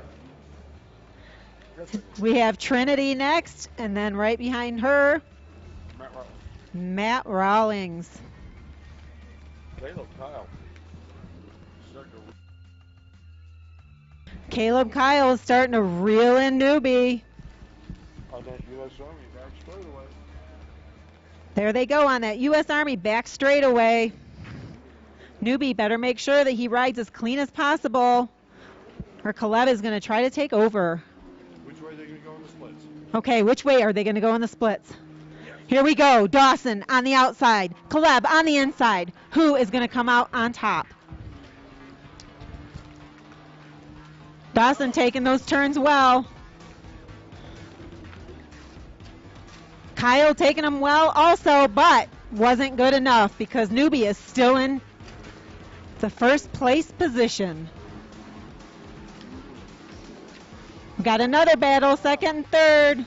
Rollins still down. Looks like Trinity took over third, and Rawlings went down a little but was able to recover quickly.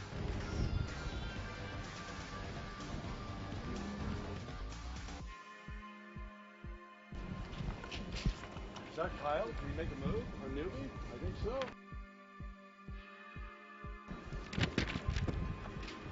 Oh no, it's a lapper. Kenya Costa just left. Okay, riders are on the back straightaway, getting past a lapped rider. Always makes for an interesting mix when you get a lapped rider in between you. One more obstacle to deal with. Okay, here they go. 3 riders, 2 splits. Caleb Kyle on the inside trying to make a move. Caleb Kyle is on the inside trying to make a move. Dawson Newby in first. Caleb Kyle in second. Kenya Costa, not in third. Top rider. Kenya Acosta just went by. She is a lap rider. We have Trinity. Blackburn. Matt Rollins. Matthew Rollins. And Matt Rollins. We call him Happy.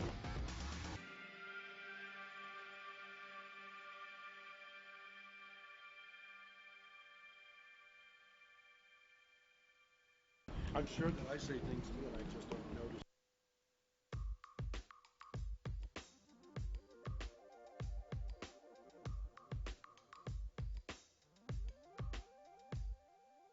Down. On the back, looks like we have a collision. I know one of them is Trinity Klecker. No. One of them is Kenya Acosta, and the other, Matt Rollins, I believe. I believe it's Matt Rawlings.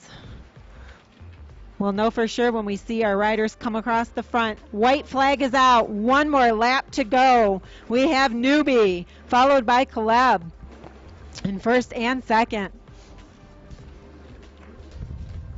When that white flag comes out, they know that this is the last lap where they can possibly take over first. They're going to battle it out on that back straight. Trinity following in third. The next race. Couple laps to go. Here they go. Yeah, we called it up, but yeah, we'll do it again. Sorry. Amateur ski stock to the line again. Come on down. Oh, look at this. Final lap. Rosie, first and second position. They couldn't be much closer. Split course decision going to be really important this time, huh? Absolutely. Will they take the inside or the outside? Newby making the decision. He's going outside. Oh, and Caleb's going to go inside. Well, he's already found out that he can't advance on the inside, but I'll tell you what, age and experience tells me you always go for the inside if you're in second place because you never know.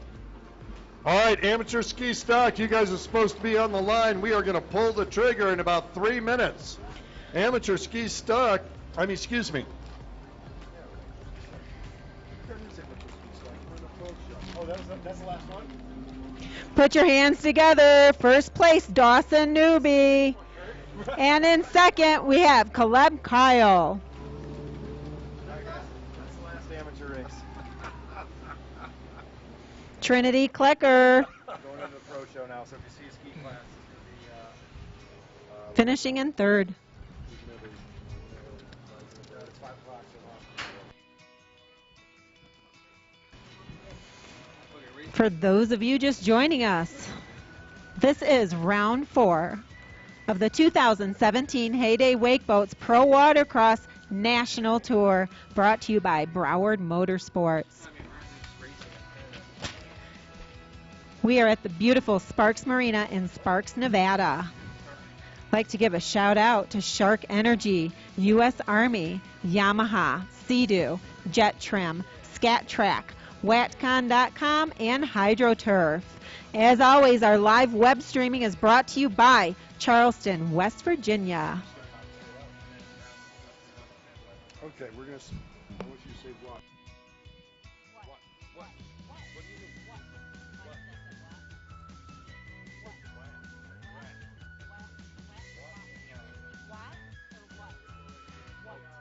Number of watts?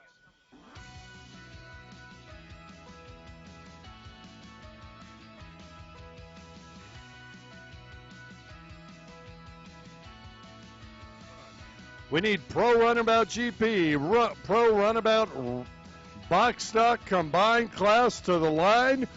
It is 5 p.m. We're going to start the Pro Show.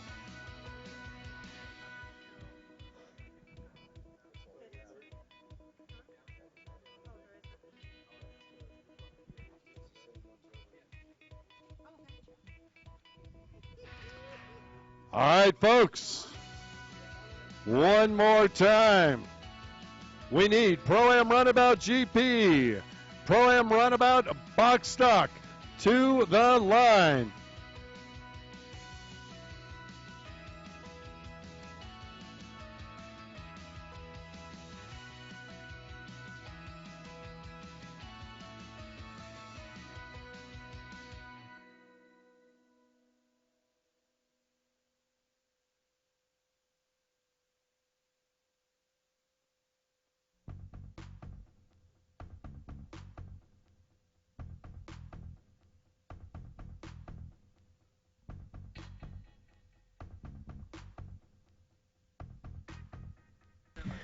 Broward Motorsports, you got a ride. They have 4 locations. They carry both new and pre-owned vehicles. Marshall's, are you guys hungry now?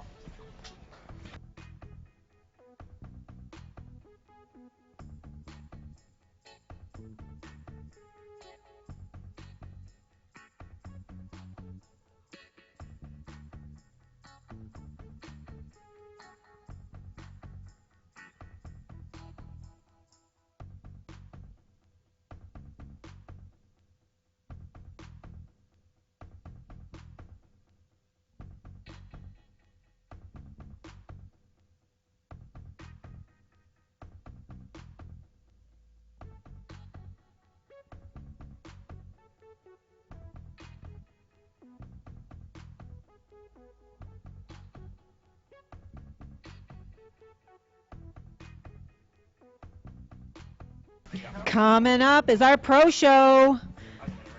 Oh, yeah. We've been waiting for it all day. We are at the Heyday Wake Boats. Pro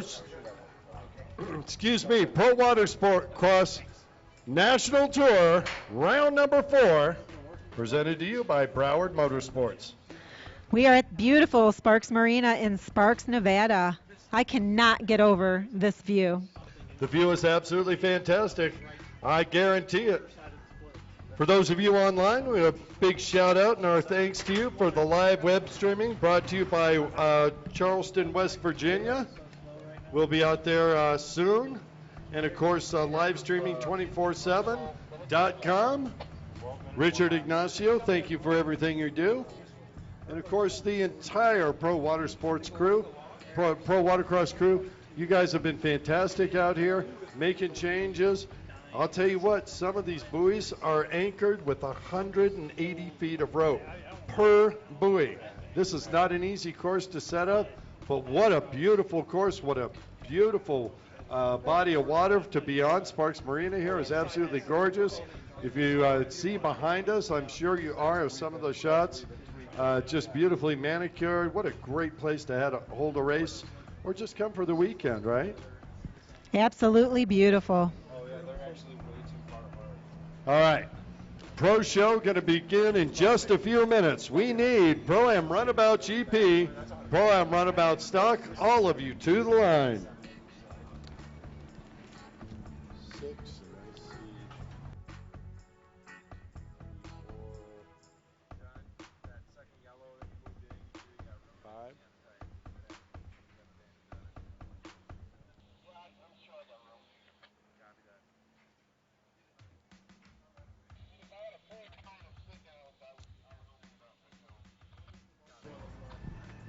And coming up in our pro show, I'm really looking forward to seeing these riders go over the log jump. We have not seen it utilized yet today. We are about ready to watch it in action. We're going to see it now. Oh yeah, the joy of the log jump. It's the great equalizer out there in the pro ski class. All right, we're getting our runabouts down to the line. Folks, if you want to see some of the fastest boats on the water, now's your opportunity. Pro Runabout Grand Prix, the GP class.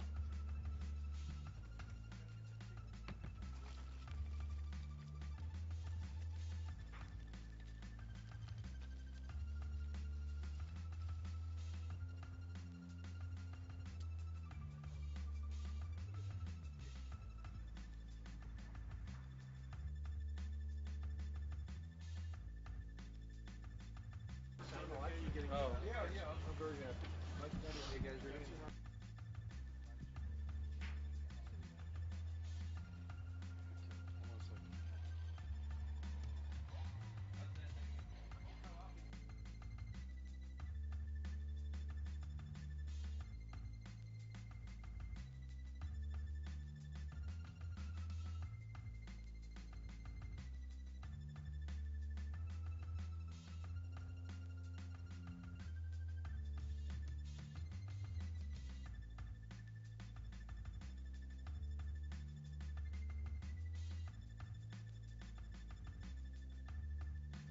All right, if we can have everybody's attention, please. I want to introduce from Team Faith, Brian O'Rourke. Brian, for our blessing, thank you, sir. Oh, my pleasure. Ladies and gentlemen, let's pray. Father in heaven, thank you so much for this beautiful day, this beautiful race site that we get to come back to each and every season. We are blessed and we know it. Your word says this is the day that the Lord has made and we will rejoice in it. So that's what we're going to do, doing what we love to do, and we give you all the thanks and praise for that. Now we ask that you just keep these competitors safe from harm. Bless everyone on the race course and off the race course. And Lord, somehow, some way, may you get the glory in Jesus' name. Amen. Thank you, Brian. Now we are going to hear the national anthem by Shane Whitecloud. He is a Navy veteran and radio personality at Rock 104.5.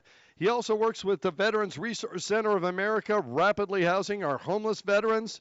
He sings for a Reno rock band, Seasons of Insanity, and they're doing a free show tonight at Mummers and Sparks at 8:30 until 10 p.m. Don't miss it. And now our national anthem. Please rise and cast your eyes to the flag. Remove your caps.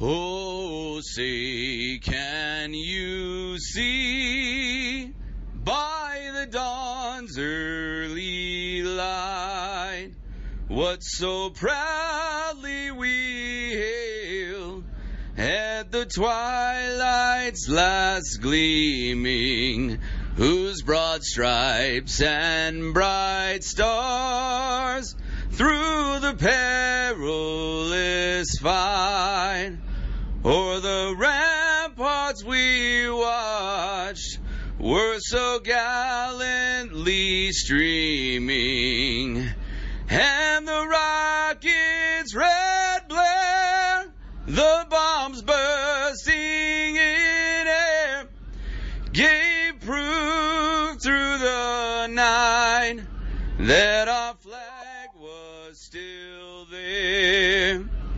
Oh, say does that star-spangled banner yet wave for the land of the free and the home of the brave, brave. Woo-hoo! Thank you, Shane Whitecloud. Shane had to go be on air live, so we recorded that earlier. Thank you so much. We appreciate veterans, everything that you have done. All right, Rosie, here we are.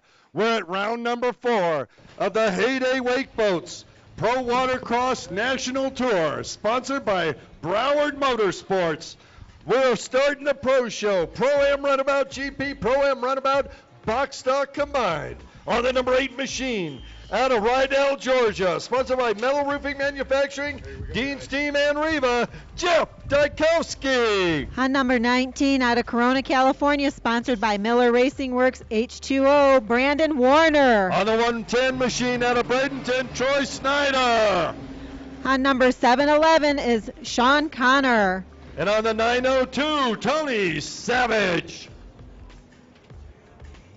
Looks like Tony's boat's still on the shore. They might have had a mechanical in that last race. Let's see what's going on. That looks like Dykowski on the inside. Who is it on the outside? That's Snyder. Whoa, they're going to be side by side.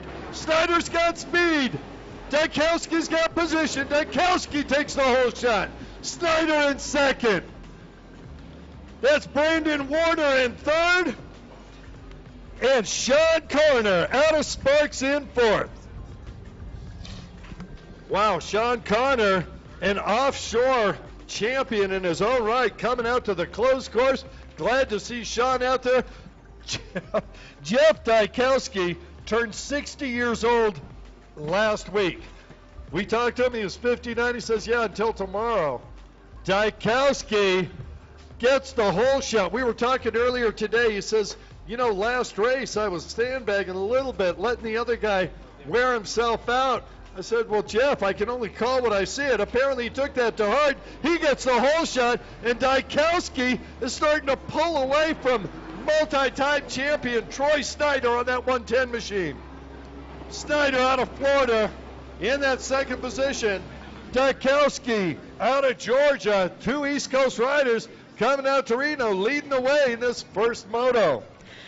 Number 19, 21-year-old Brandon Warner out of Corona, California, sponsored by Miller Racing and Works H2O. And in fourth, we have Sean Connor out of Sparks, Nevada. Sean sponsored by PWC Offshore.com, Fly Racing, Hydroturf, Dean's Team, Hunt and Sons Fuel. Unfortunately, Tony Savage not able to mount back up for this moto. We'll see what happens later on in the day. Dykowski stretching his lead. Jeff Dykowski, the man from Georgia, is putting the pedal to the metal.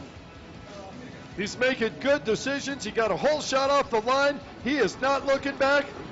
60 years old and cooking. Oh no, Brandon Warner puts his hand in the air.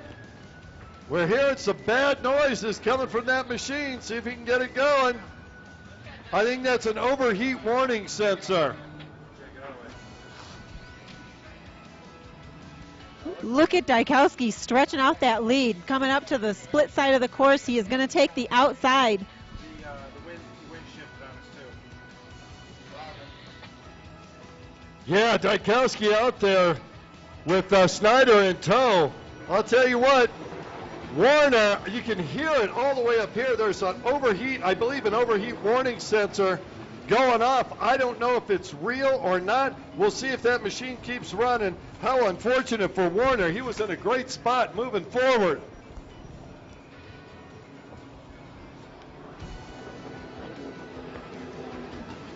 Sean Connor, though, gets to slide into that third place spot. Well, Warner seems to know the works for wear. He is starting to gain on Connor. Boy, that number 19 boat, when it's hooking up, it's really accelerating hard. Brandon Warner putting the pedal to the metal. Over to the far right-hand side of the track, choosing the outside split once again. Jeff Dykowski, 60 years young and absolutely dominant so far. He looks behind him. Troy Snyder is losing ground as Dykowski continues to accelerate away. Snyder muscles that machine around. Troy Snyder been doing this, I'd say almost all his life. He is from Florida. He knows what to do. He's not going to back off. He knows anything can happen in a pro watercross race. Now these boats, look at the speeds. He's hitting close to 80, 85 miles an hour in the back straightaway. They are boiling the water. It wouldn't surprise me to see some fish on the side, already fried. Brandon Warner. No, he got it restarted. Yeah, we're just talking about Brandon Warner going down, but boy, it sure seems like whatever is happening is done, because Warner is all over the back of Sean Connor now. Connor doing everything he can. They're coming into the split course. Where are they going to go? Connor going to the outside. Warner to the inside. The Corona native. Oh, digs hard. Oh, Warner is attacking this inside of this course. Here comes Connor and Warner making the turn. I'm not sure he gained anything on that. But boy, give it to Brandon Warner for trying to do anything he can to catch up with Sean Connor. Jeff Dykowski, far side of the track, going to the outside one more time. We're looking for cross flags. Haven't seen him yet.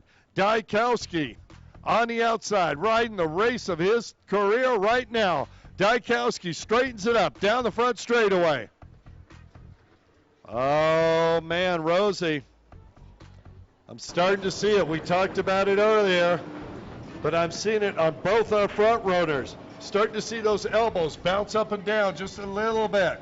See that helmet that was rock solid starting to bob up and down just a little bit. And it takes so much strength to hold on to these powerful machines. These riders are starting to get tired a little bit. They are professional athletes, but I'm telling you, it takes a monster amount of upper body strength to hold on to these. And by the way, it takes lower body strength too. You're gripping these things with your legs as hard as you possibly can. Dykowski, your leader, far left-hand side of the track. Sticking with it. Great lines, great lines. Snyder starting to move up just a little bit. When it starts to get tight, Snyder can hang in there. But boy, Dykowski really opens it up on the far left-hand side of the track in that U.S. Army back straightaway, Rosie. That's where he's pulling out more of his lead. Dykowski is definitely on point. He is taking these turns really well, and he's putting the hammer down on that back straight, increasing that distance between him. Leader's there. Up next, Pro-Am Ski GP to the line. Pro-Am Ski GP, we need you to the line, please. The Pro Show is in full swing. We are here once again in Sparks, Nevada at Sparks Marina. We are enjoying round number 4, the Heyday Wake Boats Pro Watercross National Tour presented by Broward Motorsports. We're getting the live stream here from Charleston, West Virginia, and our thanks to livestreaming247.com. Thanks for keeping us out there.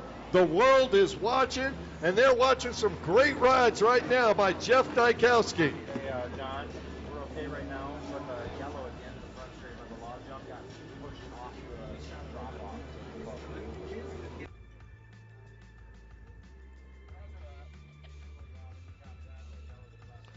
Watch these boats as they come around one more time on the front straightaway. Sean Connor has got Brandon Warner in tow. And look at this. We're increasing the speed on the front straightaway. The buoys have moved just a little bit. It's allowing these riders to hold the throttle on even longer. At the far left-hand side, they're pitching these machines sideways to try and slow down. 85 miles an hour on that back straightaway. They're hitting close to 70 right now. Jeff Dykowski sees the buoy change, doesn't slow him down one iota. And where is Troy Snyder? Snyder puts his hand in the air, says, I'm doing the best I can. But Jeff Dykowski, look at him, folks, as he makes the turn here onto the back straightaway. This 60-year-old young man is absolutely dominant out there today. Brandon Warner trying the inside one more time. Sean Connor sticking with the outside. These bigger boats are liking the outside. Dykowski's going there now.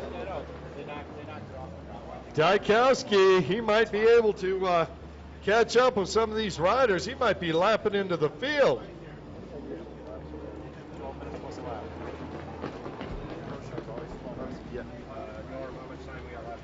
Dykowski, he's looking mighty comfortable up front. I don't think anyone's going to be able to catch him unless he makes a serious mistake. Right you are. I got to catch some numbers on him. Next time through, we're catching Dykowski. He is the class of the field here in this moto. I'll tell you what, any one of these riders could be out front. Dykowski got the whole shot, and he is making everyone else pay. But we have more motos to come. We've got another one in this class later today, and then an additional one tomorrow. He definitely looks like he has that boat dialed in. It is screaming fast. All right, Dykowski makes the turn, headed up. All right, we'll get a time on Dykowski. Dykowski using his whole body to turn this boat now. I'll tell you what, he is looking for a white flag right now. Here comes Snyder. Snyder looks like he got a second wind. He's strong in that boat. but Dykowski has such a lead. We got a second race going on the right-hand side between Connor and Warner. They both go to the outside. They both go to the outside of the course. Warner looking for a mistake by Connor. Warner looking for a mistake by Connor. I think that's the only way he's going to get by. Sean Connor putting the pedal in the metal. He's doing a great job. He got a little confused in that yellow buoy, though. And that allowed Warner to move up just a little bit more. It's a game of inches here.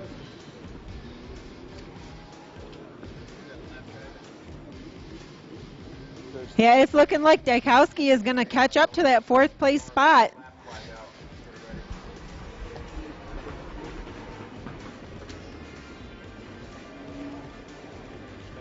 And on the back straight. Warner making a pass. Warner staying on the throttle. Warner going to make it stick to Connor. Let's see. Warner going to go outside. As does Connor. Warner makes the move. He shuts the Brandon door. Warner moved on up. He is in that third position now. There's been a battle going all race long. Sean Connor, I don't know what happened that time through. But Brandon Warner took advantage and moved on up. And here comes your leader, Jeff Dykowski.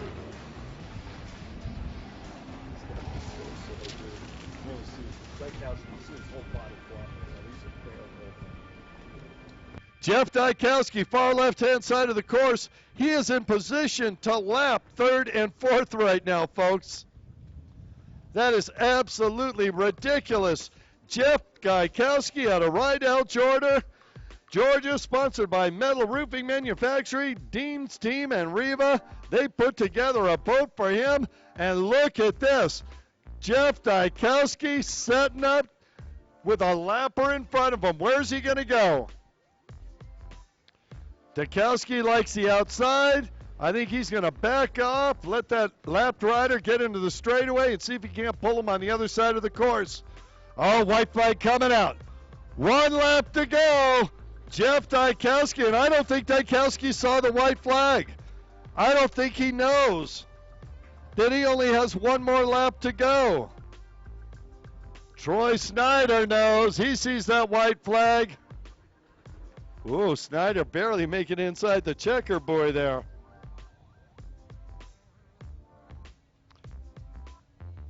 Dykowski makes the pass, heading on to the U.S. Army. Back straightaway, Jeff Dykowski, 60 years young, out of Rydell, Georgia.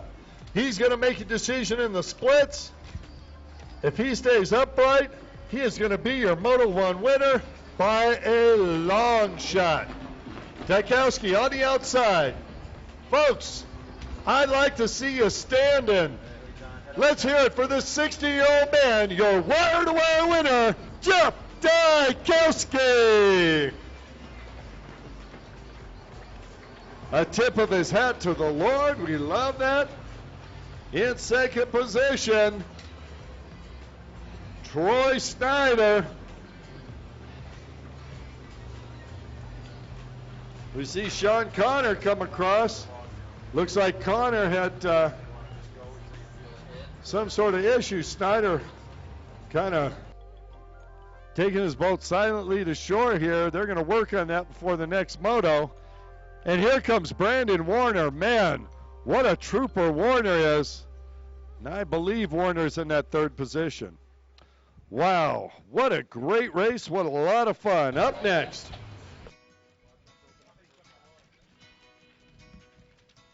we got Pro-Am Ski Jeep, the highest, the fastest, and most talented riders on the water. Pro-Am Ski GP on the number 3 machine out of Yakima, Washington. 26 years old, sponsored by Commander, RM, Fly, Blosian, Villian, Jet Trim, Rhino Power 360, and Fly. Oh yeah, we know this last name. First name David, last name Redinger. On number 7 out of Ackworth, Georgia, sponsored by Kawasaki, Troy Lee Designs, HydroTurf, Jet Tribe, Quakey Sense, Scat Track, Works H2O Designs, Oakley.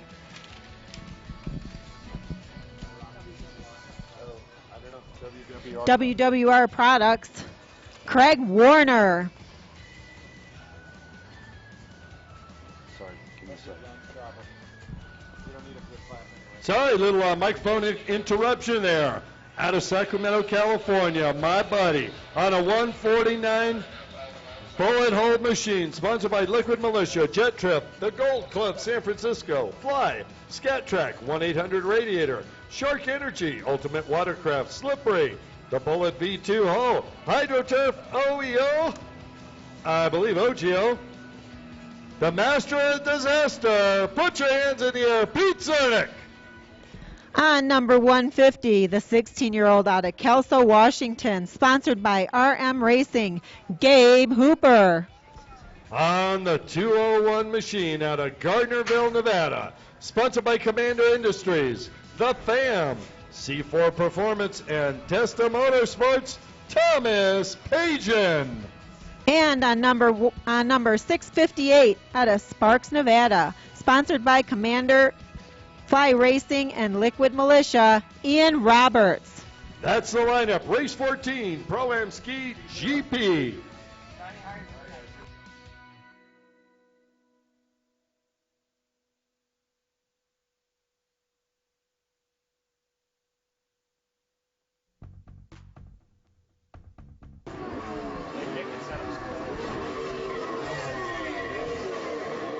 Here we go. Start your engines.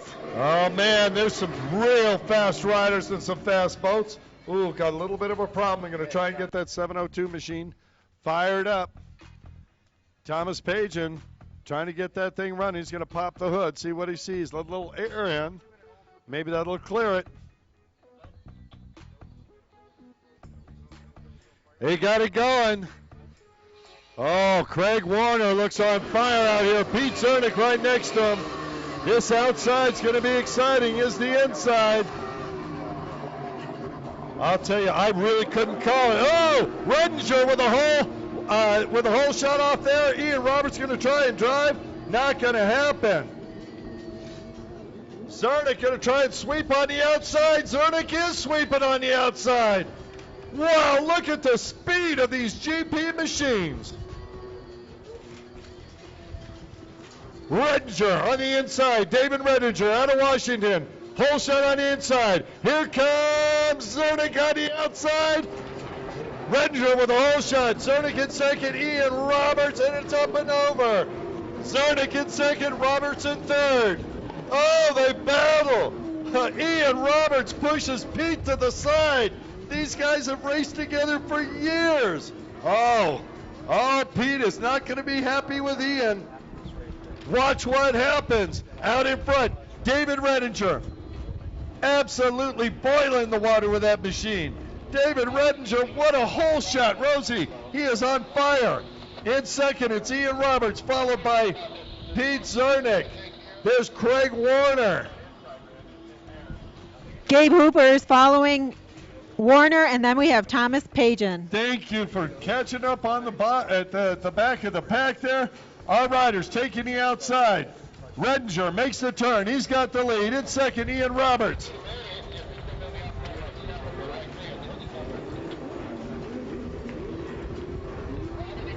And that is Pete Zernick. Boy, Zernick's got Craig Warner coming at Mach 7 behind him. Gabe Hooper hitting that log jump, followed by Thomas Pagan. Yeah, Pagan is up and over. It took me forever to figure it out. Redinger and Roberts leading the pack. There's the first battle. Second battle, Zernick with Craig Warner getting every ounce of speed out of that SXR 1500F. Wow. Okay, someone went inside. That's Ian Roberts. Roberts trying to make a move on Redinger. If anybody can make it, it'd be Roberts. It's not going to happen, though. Redinger out here. That's going to bring Pete Zernick closer to Ian Roberts. Boy, Pete Zernick looking down. There's something going on with that machine. I don't know what happened there, but Pete Zernick not being the Pete Zernick we saw just a couple of races ago. Different machine, don't know what's happening. Gabe Hooper approaching that log jump gingerly, up and over cleanly. On the back, U.S. Army back straightaway. David Redinger now starting to pull away from Ian Roberts. Redinger pulled the pin on that thing, and it has been nothing but go, go, go from the very get-go. Did I just say that out loud? I liked it. Now we see Craig Warner just coming up. He must have come off. He must have hit the eject button there. Didn't see it. Warner back up and over the log jump. Glad to see that happen. Here comes Redinger at Mach 7. Redinger up. Whoa, slaps it a little bit. Roberts, same thing. These two are on complete racing action, and Zernick starting to catch up as well. Top 3 riders all within 1 or 2 buoys of each other. We got a lapped, soon to be lapped rider. Oh, did I mention the guy who's going to get lapped as a multi-time world champion, Craig Warner? He bit the dust for a little bit here. Boy, I tell you what, they may not catch him. Warner, the end of that straightaway is stretching the legs of that SXR 1500F, and that thing is on fire. He is really using that machine. We were talking earlier, he had a pretty bad injury a couple of rounds ago, and is not to 100%, but he says, man, I love riding this boat so much, and I love this place. I had to come out. Up and over, cleanly goes Warner. Redinger, I don't know if Redinger knows he's slowing down. Ian Roberts is not. Roberts up. Ian Roberts starting to reel in David Redinger. Pete Zernick wants to come play. He'd like nothing better to come on over and say, Ian, remember that little tap early in the race when I was in second position? How's it feel, buddy? I wouldn't want that. They are friends. They are friends. I wouldn't want that kind of a payback. I didn't say it would be a payback. It's just a little reminder. Hey, these guys, I would bet you, have over 10,000 hours on the water racing with each other. Across the nation, across the world, and at that Camp Far West, they know that place so well, if one of them lost their sight, they could still go around that course. By the way, they're the ones that put the course up. Here he comes, Warner, and Warner is actually starting to get away from David Redinger. Is he going to catch him? I highly doubt it. I'll bet they're watching at Camp Far West right now, and if they are, why are they there instead of being here? Oh my goodness, Pete Zernick attacking the log jump one more time. Zernick up and over cleanly one more time. I'll tell you what, the top 3, and I'm going to include Warner and call it the top 4. These guys are just absolutely destroying this course out there. Watch them as they come around.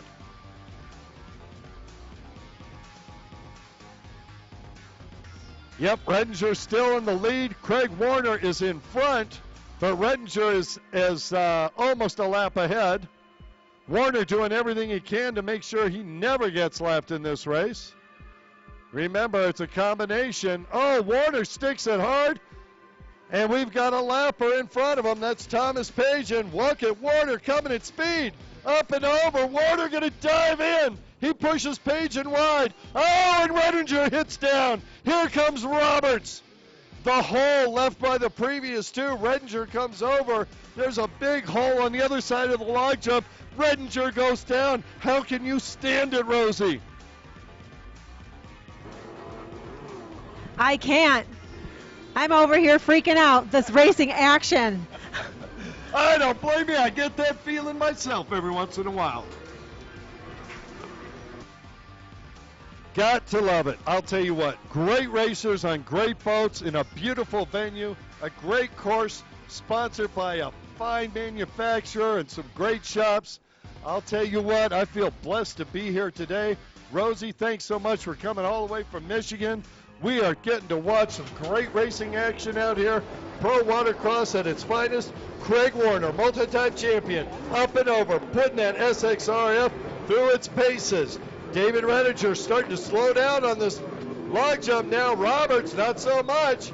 Ian Roberts, whoa, almost hit the hole of Redinger. Ian Roberts pushing Redinger to the limit, and here comes Pete. Pete Zernick. trying to throw it out there one more time. Zernick completely dominant in the Pro-Am class. Comes back out. He's put on a lot of laps today. And after that bump that he and Ian had, just hasn't been able to get back up. And I'm wondering if there's a little something going on. I don't think he's happy with the way that boat is performing right now. I'm not saying it's bad, but looks like he was doing a little better on his other boat. Here they come. Craig Warner one more time. 3/4 of a lap down. He's stretching, moving away. Oh, Warner! Whoa, getting a little sideways there. I know Deborah Warner's watching this. Sorry, Deborah, don't want to give you a heart attack. Your son is on fire out there. Redinger, full attack mode. Ian Roberts, local boy, would love to come off with a Moto 1 victory.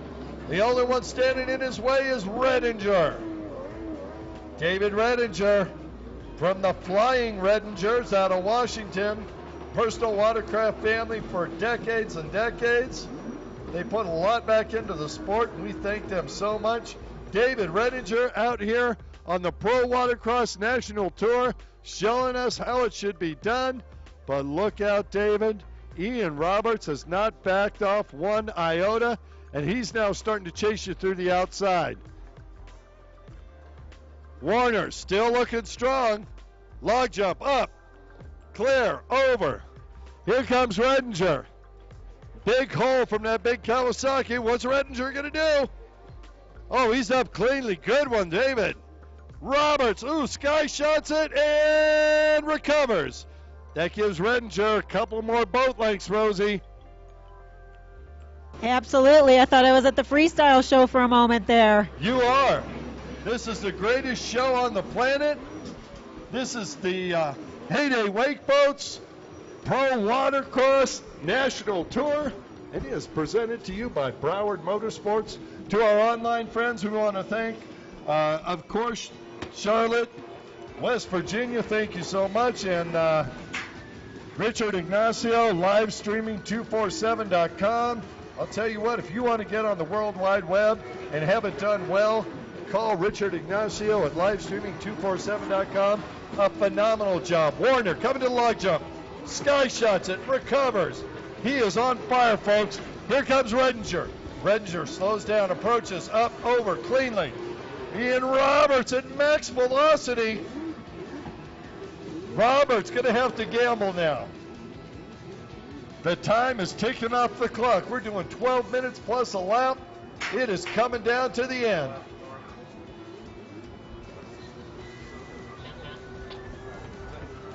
Couple more laps, maybe 3 in the books. That's all that Ian Roberts has to chase down David Redinger. And look at the distance that Redinger pulled out this lap. But as we say that, left riders coming up. Left riders to the left of me. Left riders to the right of me. Where are we going to go? Where is David Redinger going to go, Rosie? As you always say, this course is constantly changing, and when you put those left riders in front of you, it really changes. Don't hesitate, accelerate, and that's what Craig Warner's doing now. 2 left riders in front of him. Warner unlapping. Paget looks over. He's going to move over. Here comes Warner. Oh, Warner getting bumped. Trying to see who that was. It was the left rider, I'm fairly certain. Redinger back there behind the pack. I think that was Gabe Hooper. Hooper and Warner tagged it, and Warner is so far down in that tray you can barely see his helmet. Gabe Hooper, look out, buddy, because Craig Warner wants to get by you in the best, worst possible way. Hooper attacking the outside. Craig Warner trying to put that long SXR 1500F into the front straightaway in front of Hooper. Hooper makes the turn. Here comes Warner. They're going to be side by side. Hooper looks over. Here comes Warner. Warner moving over. Hooper backs out of the throttle. Up and over goes Warner. Hooper slow. Here comes Redinger. David Redinger. Up and clean. Ian Roberts. Where is Roberts? He's way back now. Thomas Pageant up and over cleanly, as is Roberts. David Redinger is out front. Nobody going to bother in this race. All he's got to do is stay upright, stick with the kind of plan he's had. He's been doing a great job out there. David Redinger is putting on a show for everybody today. I'll tell you what, Craig Warner has been pulling away from your leader a little by little. Meanwhile, they've been both going through lap traffic. Warner throwing it down, showing what can happen with that SXR 1500F. Unfortunately, he had that get off and didn't quite get the hole shot he wanted. He'd be up with the leaders, no question. Speed on the track. Warner up and over the log jump easily. Here comes Hooper with Redinger right behind him. Redinger does the smart thing, slows down, just let the kid go by. White flag is out. This is the final lap for David Redinger. Ian Roberts. Roberts too far back to make a move unless something happens to Redinger. Redinger, left riders in his way, but not that he needs to worry about. All he needs to do is keep that boat upright and come across the line before Ian Roberts, and he will have this moto in the books. Who's up next? Sports Stock.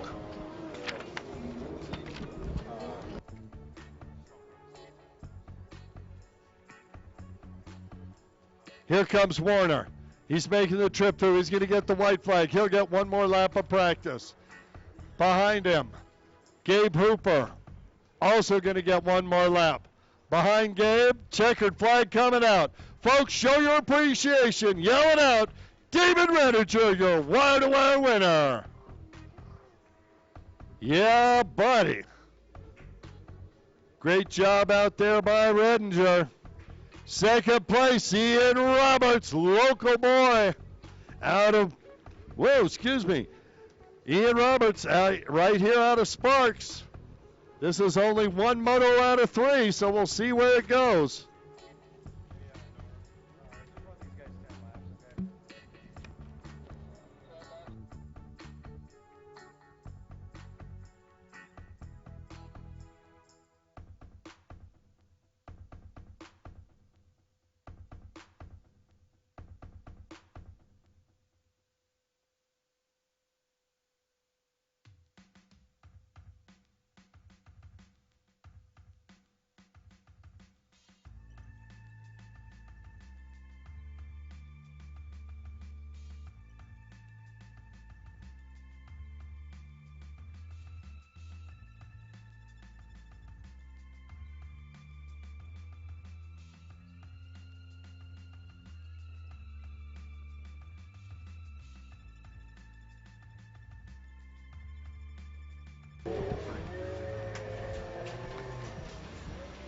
If you're just joining us, welcome to round 4 of the 2017 Heyday Wake Boats Pro Watercross National Tour in beautiful Sparks, Nevada.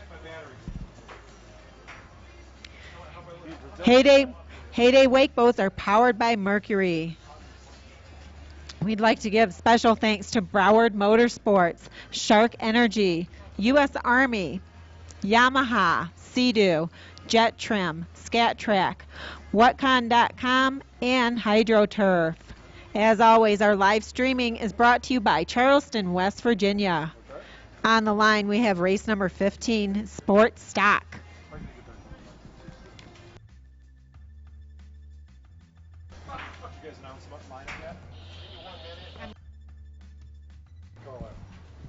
On boat number 103 out of Sparks, Nevada, sponsored by TC Jet Ski Parts and Service and Bionic Racing, Terry Cass. On boat number 111 out of Madison, Mississippi, sponsored by Judge Motorsports, Scat Track, Jet Trim, and Jet Pilot, Billy Dearman. On boat number 130 out of Allentown, Michigan, sponsored by Riva Racing, Dees Marine, Jet Trim, Whamiltons, and BP Designs, Eric Gabriel.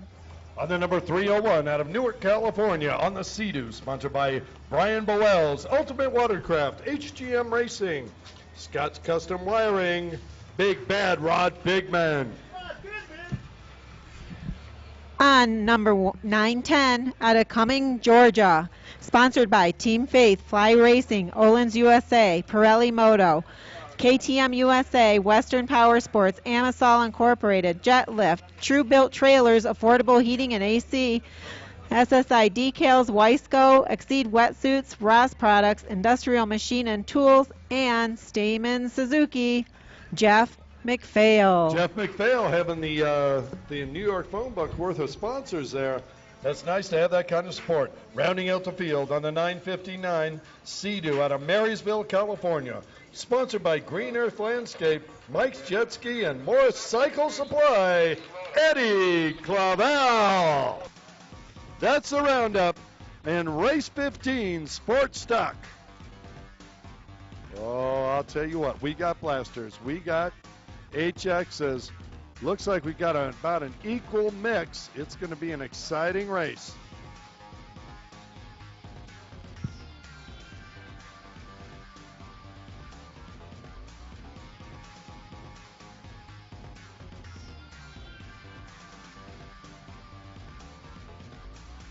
All right, Rosie, here we go. Normie says, fire 'em up, boys. Let's make it happen. Oh, I don't know. Who do you go for? Billy Dearman, Rod Bigman, Eddie Clavel, Terry Cass. Oh, there he goes. Ooh, look at that. Jeff McPhail on fire on the inside, Billy Dearman on the outside. Our two East Coast riders made the trip out. They didn't want to do it for nothing. McPhail attacking the inside. There's Dearman on the outside. Boy, McPhail really hitting and getting here. Jeff McPhail had an injury at the last round, but he is getting out front now. McPhail, Fly Racing, Team Faith. He puts his hand in the air, says, thank you, Lord, for that hole shot. Jeff McPhail, Billy Dearman behind him, Rod Bigman. There's a 130 of Eric Gabriel. That's the 959, Eddie Clavel. And 103 is Terry Cass. Did you say Cass? I did. All right, that's what I thought.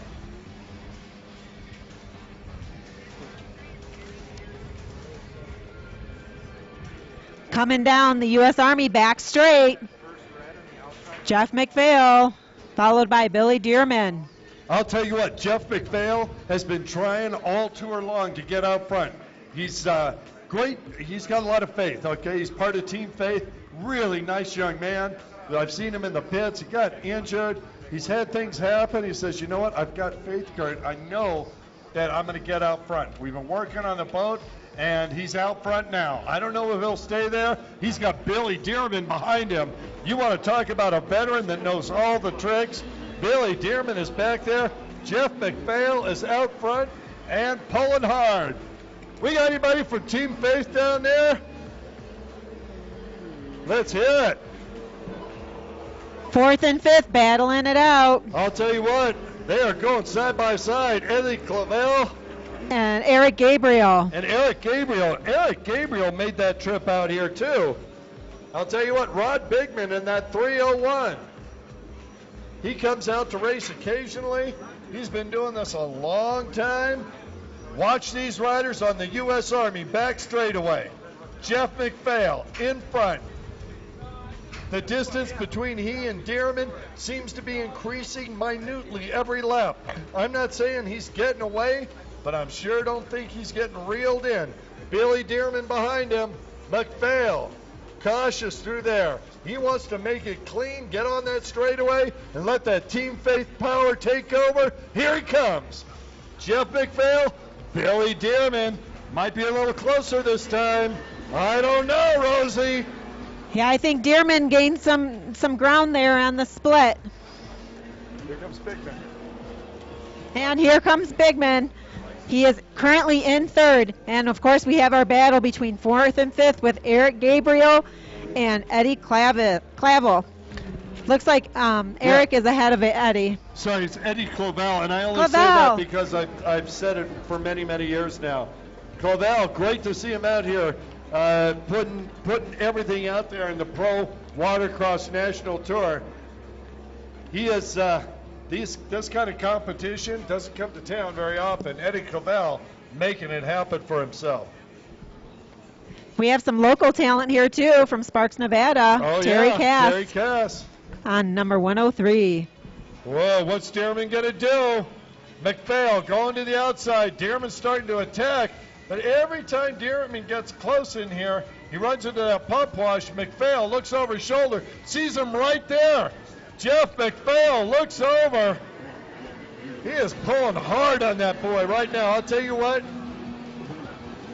If Jeff McPhail could put a dent in that bar with his right hand where the throttle is, he's doing it today, folks. Billy Dearman starting to inch up little by little. The veteran Dearman. He knows all the tricks. He's been here before. Jeff McPhail, the young rider from Team Faith, has got the lead. He wants to keep it. It's going to be close, Rosie, on the U.S. Army back straight. Here they come. It is going to be close. He needs to ride clean, Jeff, or Billy Dearman will take complete advantage of it. No question. Boy, I couldn't have said it better myself. Dearman in full-on attack mode. Okay, Dearman is going to take the outside. Yep, McPhail there first. McPhail starting to get a little quicker through this split now. I think Jeff McPhail understands that that's where Dearman's catching him. Cross flags out, halfway to go. Jeff McPhail out in front, wanting to stay there. That Team Faith rider putting it all down. Billy Dearman, and don't misunderstand, these guys are friends back in the pits.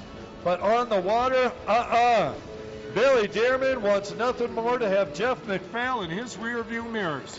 And let's not forget, in third is Rod Bigman. He's also not too far behind. Bigman, I'll tell you what, Bigman's on that C2HX. And as the wind starts to pick up, the water gets a little rougher. We might be surprised if Bigman moved forward just a little bit. I think you're right, Rosie. I think Bigman is actually little by little starting to pull up on our lead too.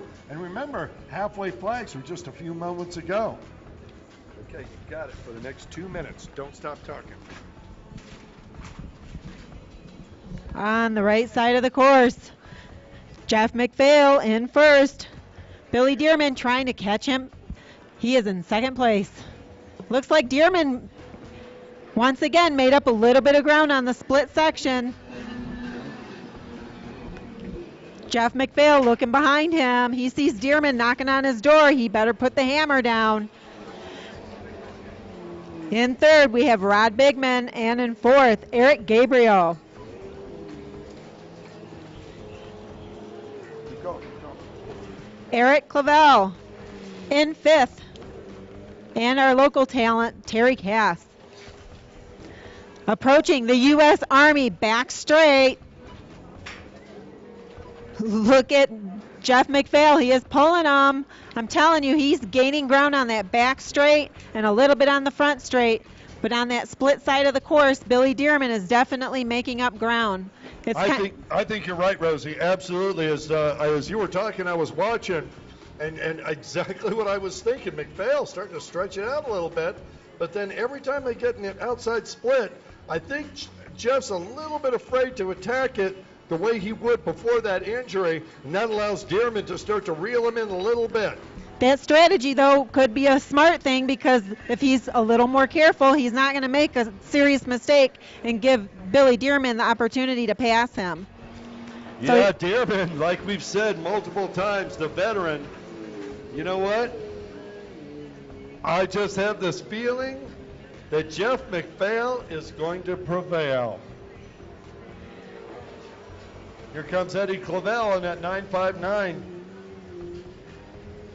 Folks, after this race, we're going to have about a 15-minute break, get our paperwork together, let these boats get refueled. We will restack, get them back out here for a second set of Pro Show motos at 6:15. Look at Eric Gabriel. He is gaining some ground on Rod Bigman. on our U.S. Army back straight. On the right side of the course, Jeff McPhail, Billy Dearman. I think McPhail is starting to gain. He looks over, sees Dearman there. 2 laps to go. 2 laps to go. Jeff McPhail. Now, folks, I'm going to talk to you out online. Let you know. When you have 2 laps to go, you're out in front for the first time in a while. You start to hear noises coming out from underneath that hood. Things that were normal before start to sound louder. Squeals that were there, you didn't notice, all of a sudden you're noticing them now. Everything, you're just hoping with everything you've got, you can keep it up for 2 more laps. Let's make that 1.5 as McPhail comes onto the U.S. Army back straightaway. Here comes Dearman. Dearman way up front on the boat. He's trying to hold that boat down in these rougher waters now. Yeah, he's trying to get it to hook up as much as possible. More hookup equals more speed. Oh, I think he's trying to get it to hook up as good as McPhail's in. McPhail's Team Faith both is hooking up on that back straightaway. Maybe not quite so much here in the split, but boy, on the long straightaways, he's getting. Oh, white flag out. Final lap. Jeff McPhail holding that throttle pinned. I think he's playing it right, though. He is smooth on the course. He's not making any mistakes, and he's putting the hammer down where it counts on that back straight. Billy Dearman knows he's got 1 lap to go. He also knows there's 3 motos, and he's got that veteran's, experience.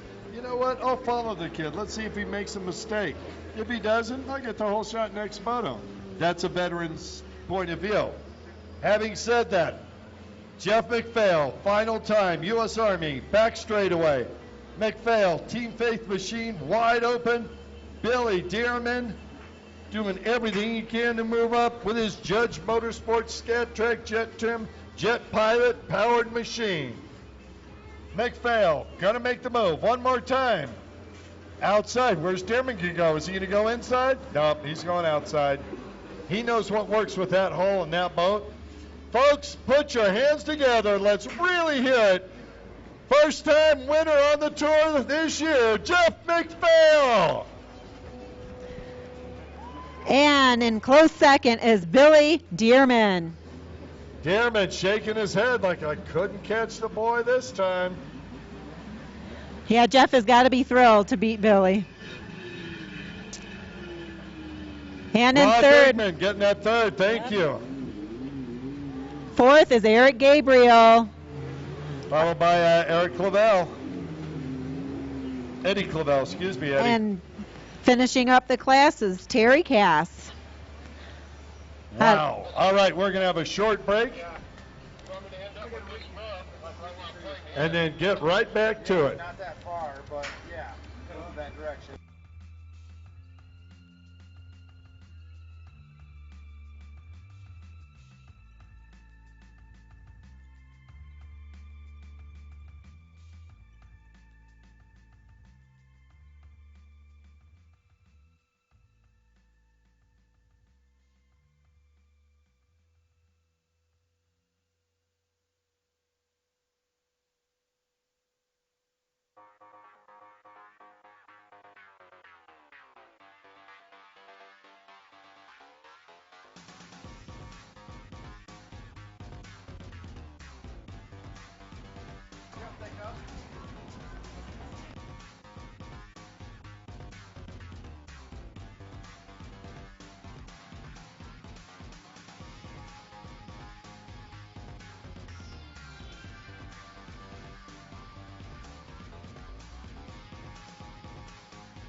All right, Rosie, I'm down here in Billy Dearman's pit.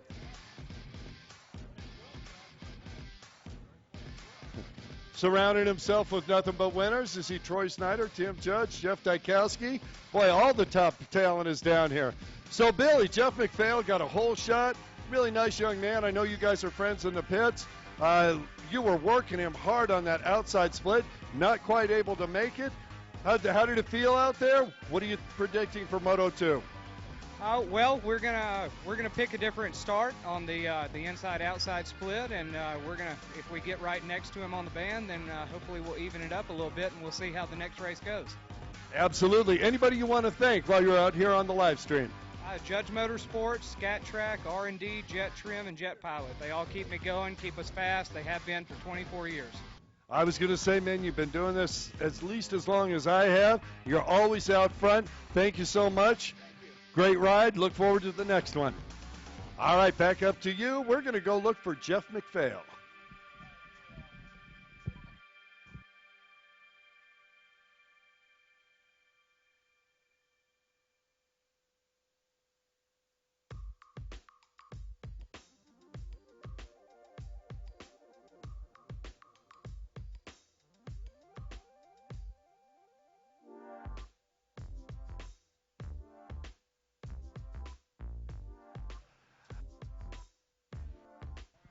Check, check.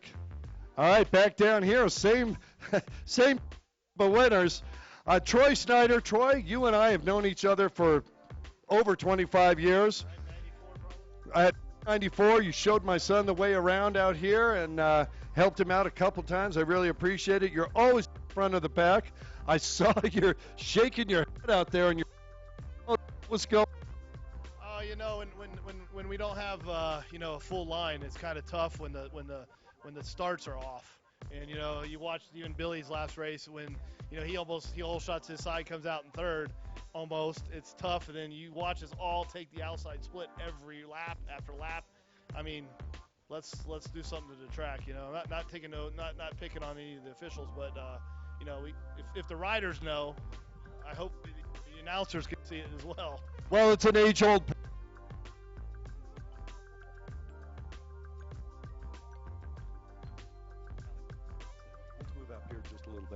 Sorry, we're breaking up just a little bit. We're talking about the difference in the starts. When the winds come up, it's boy.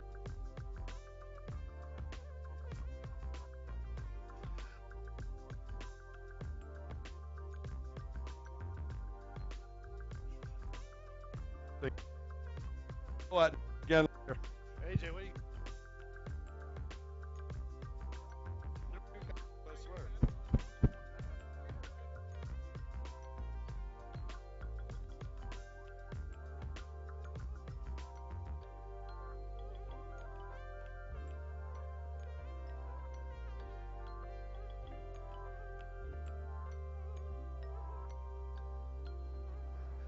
Check, check.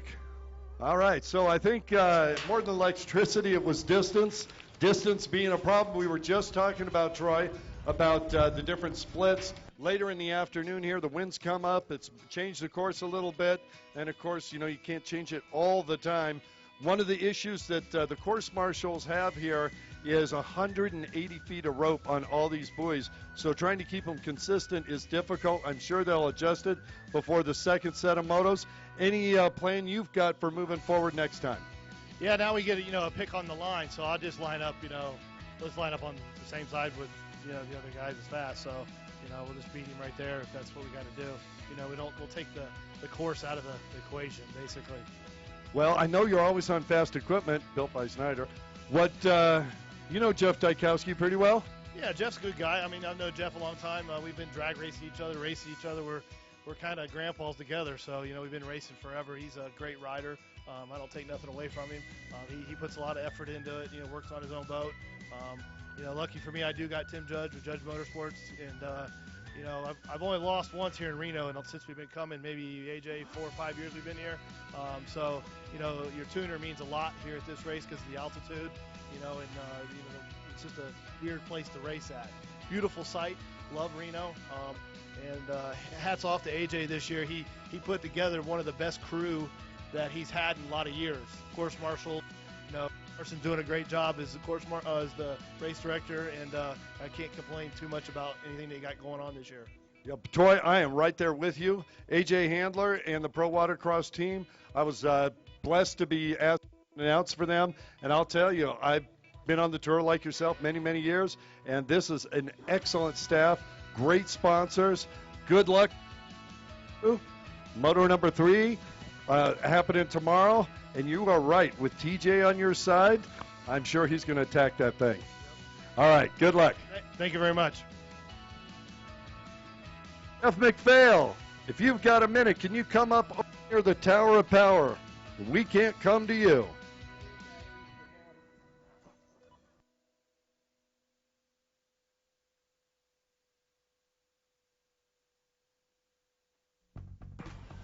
Or switch. Did you just change the batteries on that one? Hold on a second.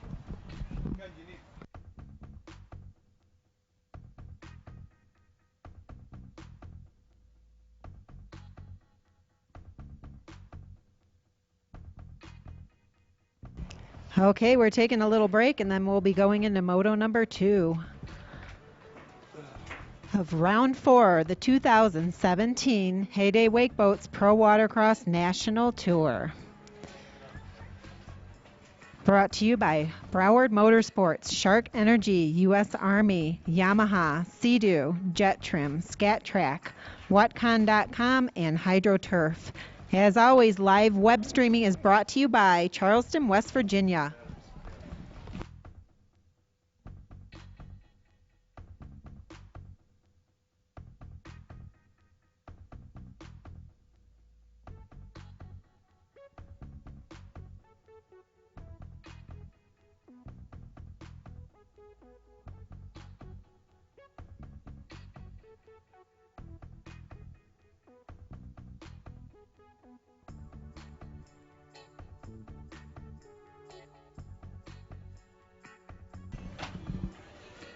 In Reno's hip Riverwalk and Midtown districts, enjoy a variety of dining spots with locally sourced food, art galleries, boutiques, and unique bars.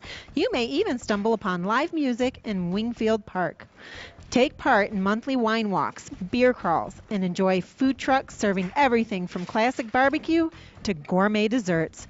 See what's happening in town by going to visitrenotahoe.com. Beer.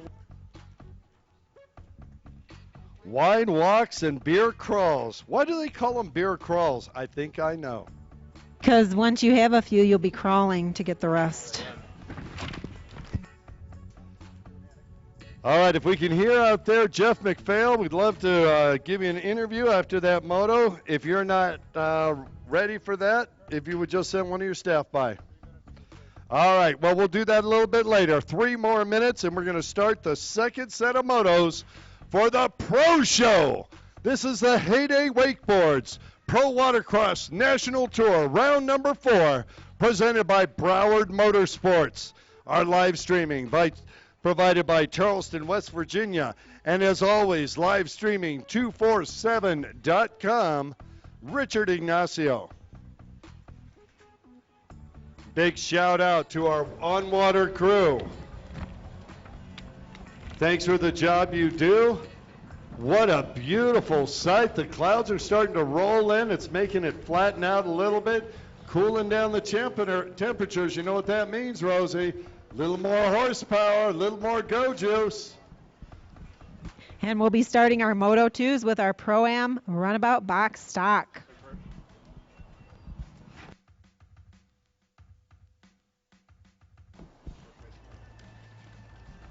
Want to let everybody know, riders meeting at 9:30 tomorrow. 9:30, first moto starts at 10. No practice. We've got enough practice out here today. 9:30, riders meeting. Do not be late. For those of you that haven't been on the Pro Watercross National Tour, we are on time, on the line, every time. Make sure you're here at the Tower of Power at 9:30, not just pulling into the pits. I say that in a pleasant way because we don't want you to miss even one moto of the kind of pro watercross racing action we're going to have here tomorrow. Rosie, be nimble. Rosie, be quick. Pro Show Moto 2s are coming up immediately.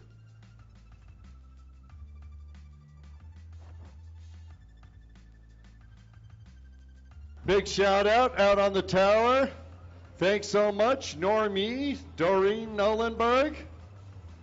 You guys good? You got all the drinks you need? Yep, I just offered him some fruit. Oh, man. Troy Snyder getting to the line first.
Okay, the Pro-Am show, Moto number 2 coming up.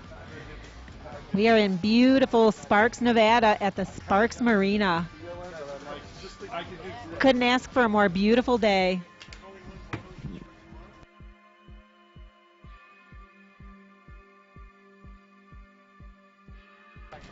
For those of you just joining us here in Sparks and online, this is Round 4, the 2017 Pro Watercross National Tour, the Heyday Wake Boats National Tour. Brought to you by Broward Motorsports, Shark Energy, U.S. Army, Yamaha, Sea-Doo, Jet Trim, Scat Track, Whatcon.com, and HydroTurf. Live streaming is brought to you by Charleston, West Virginia.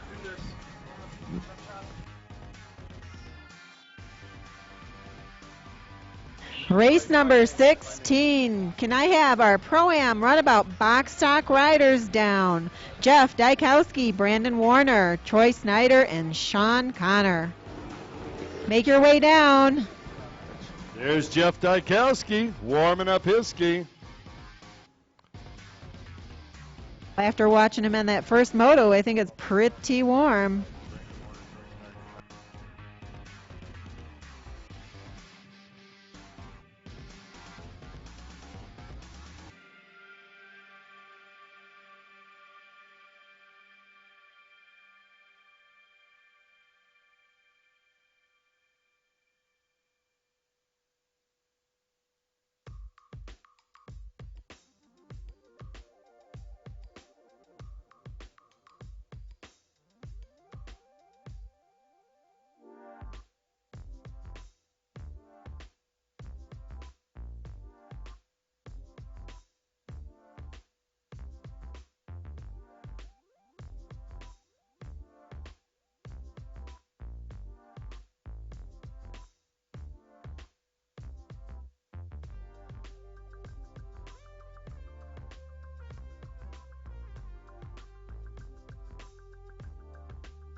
Stopwatch in the truck.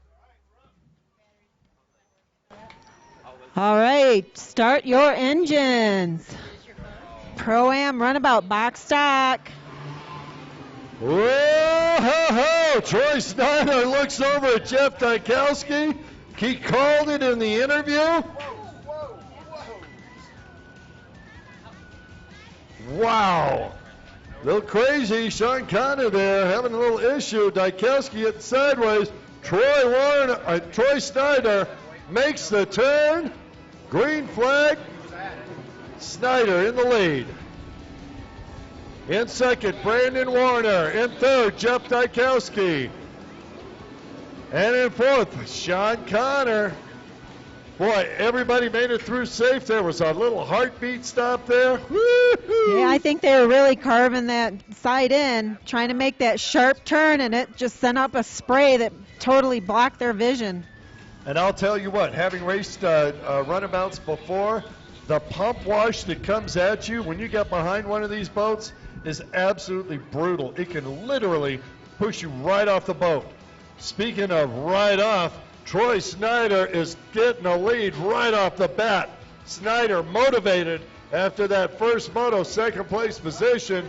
He makes the turn, pulls the trigger hard. Troy Snyder is on fire, folks. Here comes Brandon Warner out of Corona. Jeff Dykowski, Moto 1 winner, now in third spot. Look out, Brandon Warner. Jeff Dykowski has got you in his sights. And here comes the offshore specialist, Sean Connor. Sean Connor, a multi-time offshore champion, coming out to do this closed course racing, Rosie. And on the back, we see Troy Snyder getting away from Brandon Warner. He's definitely pushing it hard, wants to finish first.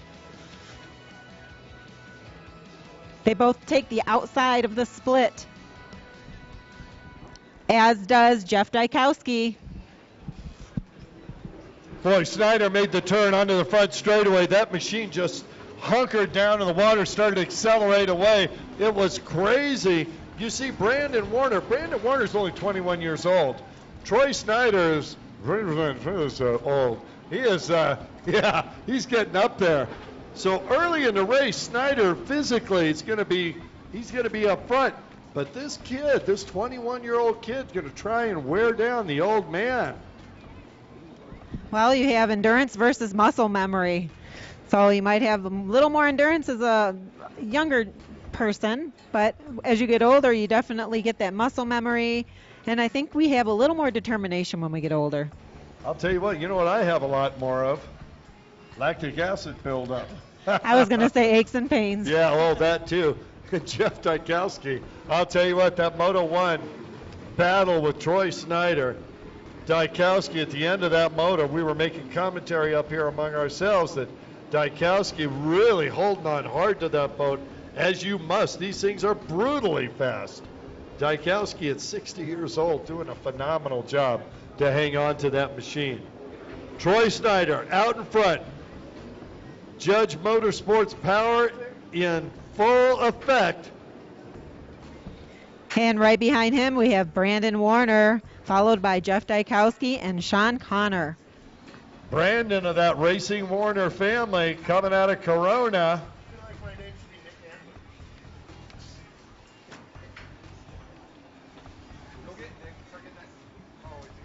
Snyder making a turn, front straightaway. I'm thinking he's starting to pull away from Brandon a little bit again. Brandon, as you'll see, every time he's trying to stay out of that pump wash to get every possible iota of forward thrust out of his machine. Snyder making that boat 8 feet wide. And I'll tell you what, Troy Snyder knows all the tricks. If Brandon starts to get too close, he'll start to make moves that create a hole for the young man to hit to bounce him offline. There's all kinds of things in that Troy Snyder toolbox. And I'll tell you what, in the interview, he was talking about Tim Judge and how tricky it is to do a boat setup up here. Tim Judge, I'll tell you, one of the most brilliant tuners on the planet, has been that way for decades. And he is, we love having him on the Pro Watercross National Tour. I'll tell you what, he is absolutely a class gentleman and knows boats like no one else. Brandon Warner, you can feel the excitement from here from Warner. Just see it in his body position. He wants nothing more than to catch up to Troy Snyder and make a pass. Yeah, he really has to jump around that boat to get it to dig in and turn on those sharp corners. Oh, yeah. Snyder down the U.S. Army back straightaway. Here comes Brandon. You see Brandon going in for the fresh water, staying out of the pump wash. That red boat is accelerating. I'll tell you what, I'm not calling it this early. Snyder's got the experience. He's got Judge Motorsports power. Brandon Warner has got youthful enthusiasm. And I'll tell you what, if I remember correctly, yeah, he's got Mel Miller Racing Works, H2O power underneath that machine. Brandon Warner is a man on a mission. Jeff Dykowski still in the race. He is right behind them. Jeff Dykowski is already looking for the white flag. I'll just tell you that right now. That's okay. He has put on an amazing show today. He's in third position. Anything happens with the front runners, he's right there. Same thing for Brandon. I tell you, each lap is different. It looks like Troy Snyder has pulled away this lap, and yet we'll look down at our paperwork, bring our eyes back up. Brandon Warner right there. This kid has got talent. There's no question about it. Brandon Warner doing everything he can to catch Troy Snyder. Halfway flags are out, Rosie.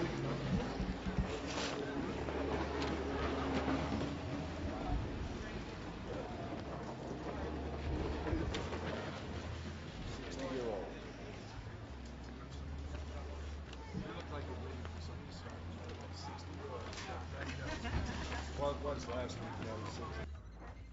Yeah.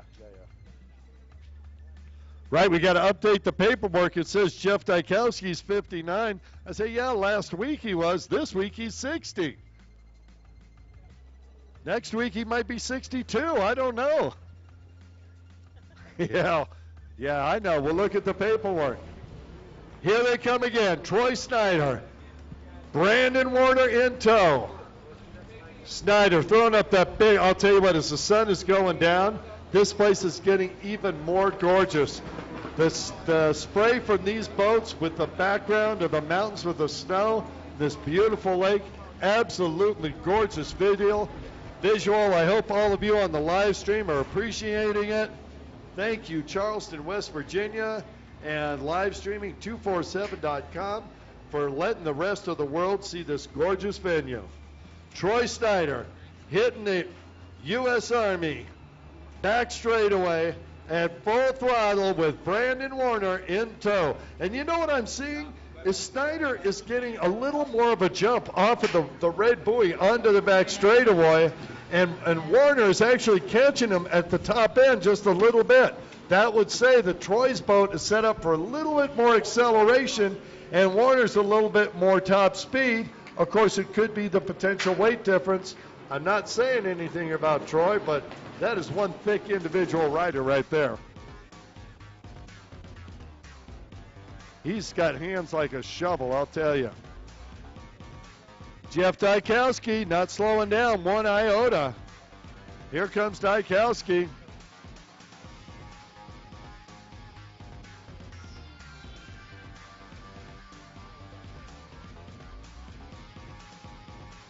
Pro-Am Ski GP, Pro-Am Ski GP to the line. Come on down, Pro-Am Ski GP, you are up next. The Pro Show is on. This is the 2017 Heyday Wake Boats Pro Watercross National Tour, presented by Broward Motorsports. We are at beautiful Sparks, Nevada at Sparks Marina. And we have got a race going on. Troy Snyder on his Judge Motorsports built machine with the young buck, Brandon Warner in tow.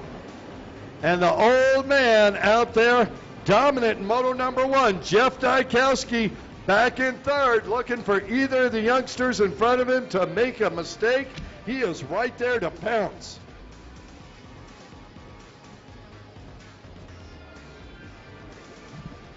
Snyder, Brandon, Warner, back straightaway. And are you seeing it, Rosie? The same thing. Snyder accelerates away so quickly off of that corner, and Warner gets a top speed, starts to reel him in about 3/4 of the way, but it's just not enough. Makes the turn, Snyder out in front, Warner trying to stay out of the pump wash. Oh, stuck it hard. Warner stuck it hard that time. Troy Snyder looking large and in charge. He is in command of this race. The clock is winding down, just a few more laps to go. Troy Snyder putting that Tim Judge Motorsports power to the water. Looks behind him as he has all race. Brandon Warner right there, Rosie. Looks like they're coming up, though. Possible lap traffic. I don't know how many more laps they have to go, but there could be an issue coming up for our first place spot. We'll see. I'll tell you what, this is the pro class, though, and you know, we were talking about it earlier. The pro riders, they've got a sense of what's going on. I would, Sean Connor's going to move over and let him by. I would guarantee it. He's going to have to do it soon because here comes Troy Snyder and Brandon Warner. But see, he doesn't have that clean water anymore. Exactly. I was just going to tell you, Rosie, most impressive. Give me 5. Awesome. They are hitting and getting. Sean Connor moves over Troy Snyder. And he did just what you said he would. He went way out just to get out of the way. Make it safe for our leaders. And Dykowski's starting to pull in. Dykowski's starting to reel him in. Oh no, Brandon Warner. At 21 years of age, if Jeff Dykowski, all 60 years on this planet, makes a move on you, you will not be able to live it down in the pits later. I'll tell you what. Oh no, white flag coming out. One more lap to go. Troy Snyder has led from the beginning, looks over. You know, we were talking about it. We were talking about the sounds you hear on that final lap.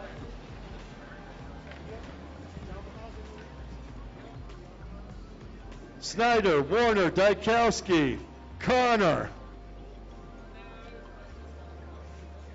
Here comes Snyder. Let's see if he makes the most out of that last back straight of this race. Brandon Warner, I don't think there's anything he could do. You're talking about what is it, a movable force or and a Tim Judge power plant. That's what we're talking about right here. Folks, put your hands together. Moto 2 winner, Troy Snyder. Behind him, Brandon Warner. Great job from the young man from Corona. Miller Racing mounted. Jeff Dykowski with a praise to God. Thank you, Lord, for keeping us all safe. And so good to see Sean Connor up here. Sean Connor on the 711. Great sportsmanship as always. Wow, what a great race. And we got more coming up immediately. Pro-Am Ski GP. So now in Moto number 1, David Redinger, absolutely brilliant there. But he was battling with Pete Zernick coming off that start. Ian Roberts came up. Roberts and Zernick swapped a little fiberglass, or maybe it's carbon fiber. And Pete Zernick saying, "You're number 1 with me." And Ian Roberts saying, "Right back at you, brother." These guys have had so much time on the rider, on the water together. They spend so much time camping together. I'm surprised they don't just share a house in a positive way.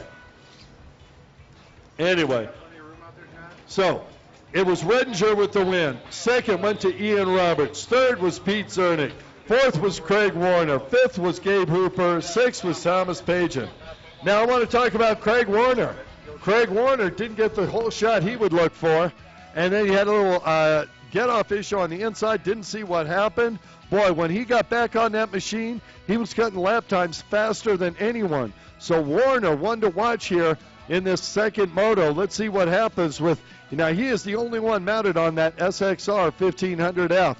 That's a brand new Kawasaki. Not a lot of time to work on that thing, and you know, some of these boats, they've been developed year after year after year after year.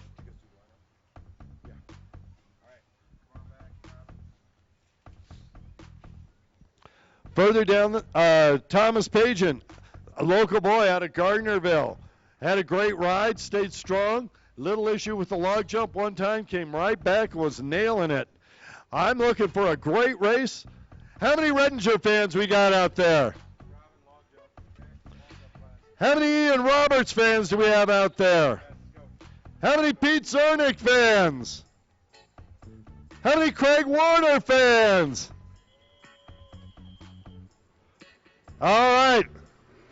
We are lock, cock, ready to rock. Norm Yee throws up the 2, says, let's get this party started. Folks, I'm excited. Don't blink, you'll miss it. And up.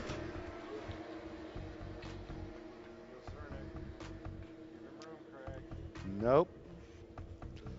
Warner getting a drive on the outside. Zernick right behind him. Roberts and Redinger going at it. Looks like Roberts might have dove in there. Redinger right behind. Warner and Roberts coming at you. Roberts on the inside. Warner on the outside. Roberts will have it. Absolutely. Roberts coming. Warner going to come with a head of steam. Look out, David Redinger. Craig Warner is coming at you. And a log jump. Huge. Warner up and over, as does Redinger. Roberts in the lead. Warner in second. Redinger in third. Here comes Zernick. Pageant. Fastest riders on the planet with the fastest boats. Folks, this is going to be exciting every single lap. Out in front, Ian Roberts.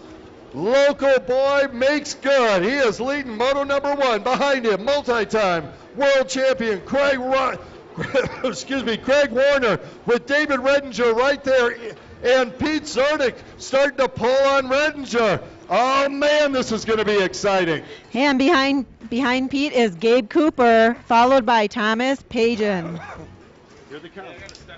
Call it. Okay, coming out of the split, everybody took the outside. Out in front, Ian Roberts. And Craig Warner is in second. Dave Redinger is in third. Peter Zernick in fourth. Gabe Hooper is in fifth. And Thomas Pageant is in sixth. Coming over that log jump, they're trying to get over it as quickly and cleanly as possible. Coming out onto the U.S. Army back straightaway, Rosie, as you're calling it, I'm watching it. Look at Ian Roberts. 3 cylinders of 2-stroke power. He is putting the pedal to the metal. Craig Warner on that 4-cylinder, 4-stroke monster. Not the kind of development time these 2-strokes have had. Warner was saying, look, I love this machine. We're going to get it done before the end of the year. Right now, though, I got to be content with what we can do. Roberts looks over. There's Warner. There's Redinger. There's Zernick. Top 4 all on the front straightaway. Log jump. Roberts. Oh, sky shots. And recovers. Here comes Warner. Warner powers that machine over it. Here comes Redinger. Redinger up and clean. Zernick at Mach 7. A little high, but he makes it clean as well. Ian Roberts is putting on a show here, folks. Ian Roberts, the young man here from Northern Nevada, right here in Sparks. This is his home race course. He tried hard in moto number 1. He didn't get the whole shot. He got the whole shot, folks. He is checking out.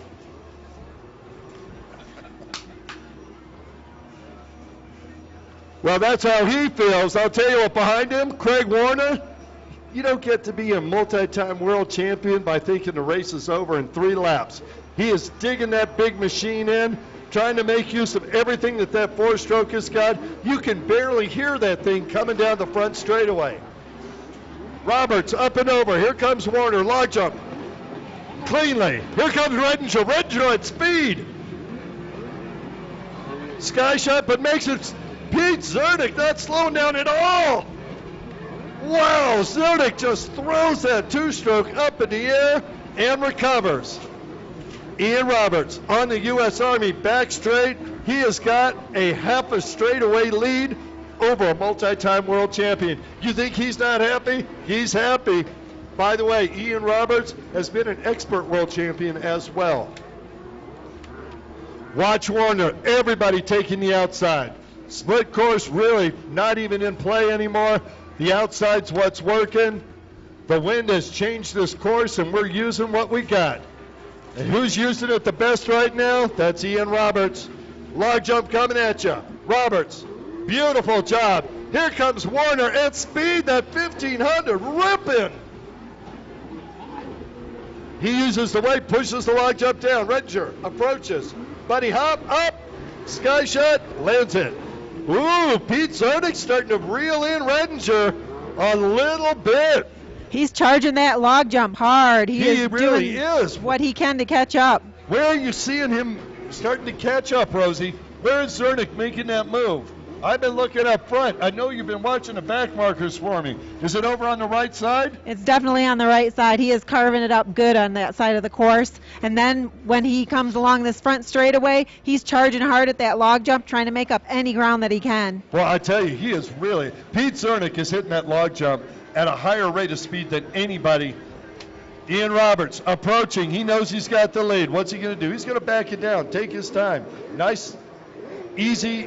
I will tell you one thing, Rosie, we hadn't discussed. You hit this log jump at speed in the wrong way, and you're going to break a hull. And it's been done over and over again. Here comes Redinger. Warner was over cleanly. Redinger up. Oh, he sticks a little. Here comes Zernick at speed. Oh, Zernick goes the sky shot as well. You know what's happening. Craig Warner's taking that SXR 1500F, that heavier machine. When he lands, he's creating a hole in the water. These riders are coming up on it at speed, and by the time they go up in the air, the hole is reappearing, and they're dropping down into it. It's making it a lot more difficult for them. You know who's not having that problem? Ian Roberts. Roberts making the turn. He's got a lapper in front of him. And you know who that is? His friend, Thomas Pagan. Thomas looking on both sides like, Ian, would you go by, please? Oh, no. Thomas slowed him down. Ian got hit. And here comes Warner.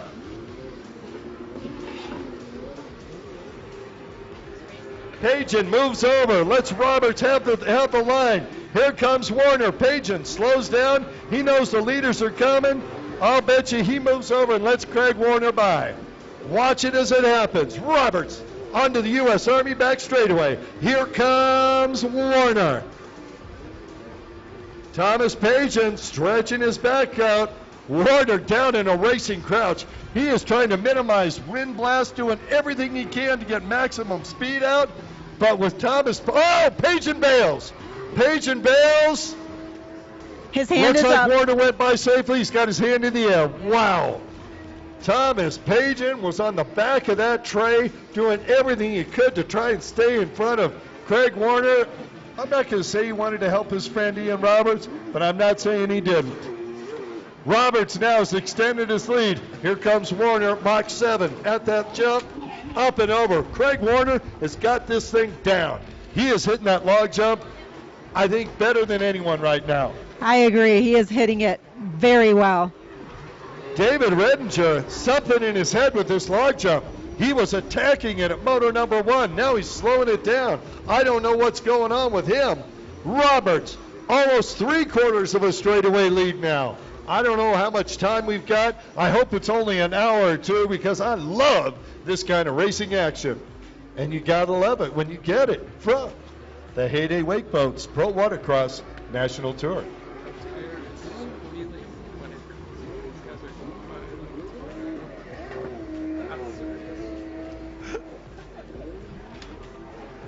All right. I can't believe it, but I do. I got to listen up with my impaired hearing. Listen. Again, I bet you it's this one. Warner up. He's right. You can hear the tires screaming as Warner goes over. He's hitting that thing so fast, the tires are spinning on that axle. Here comes Redinger. Redinger going to clear it. He does. Here comes Zernick. Boy, Pete Zernick in full-on attack mode. He's slowed it down a little bit coming out here. Later stages of the moto, Rosie. Physical conditioning comes into play. Ian Roberts, absolutely brilliant.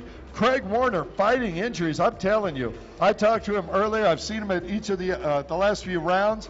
He really is doing everything he can to stay on that boat. Yeah, I think when the guys hit this log jump too and they land a little crooked, it makes them think twice. Is it really worth going over it that fast if I'm going to end up making a big mistake and possibly losing my boat? And you see, just as you say that, Ian Roberts slows down, backs it up. Warner, not at all. Warner all of a sudden got a lot closer to Roberts. I don't know what happened that last lap. Boy, I don't see any flags or anything. What's going on? Oh, Ian Roberts. Wow, we got Hooper in front of him, and here comes Warner behind him, and there's no question in my mind. Craig Warner is starting to reel in Ian Roberts. I don't know where it's happening. I don't know if it's going to keep happening, but Craig Warner was way back there after that little incident, and now he is starting to move on up. Speaking of the 70s, I think they had a television show about that. Wasn't there a song, Moving On Up? Yeah, that's the Jeffersons. Yeah, the east side. Yellow, blue and yellow flag comes out for Hooper. Blue and yellow flag, folks, for those of you who don't know, says there's a race going on, and baby, you are not in it. Ian Roberts, lapper in front of him, Craig Warner right behind him. Warner and Roberts have been battling this entire time. Far left-hand side of the course, Roberts makes the pass. Hooper does the sportsmanlike thing, moves over, sees Warner coming, stays way outside. Here comes Warner. Craig Warner is doing everything he can to get low on that machine, and I'm telling you, with his injuries, it has got to be so painful for him. Well, he's doing a great job of just gutting through that pain and riding the best race that he possibly can. Roberts on the outside split. Here comes Warner. These two are closer than they've been in a long time. I'm looking for Lennon. I'm not seeing it yet. All this battle's going to rage. I hope you people online are enjoying this as much as we are, and if you are, thank Charleston, West Virginia, because they are sponsoring our live stream. Robert, oh, hits hard. Here comes Warner. Warner clean.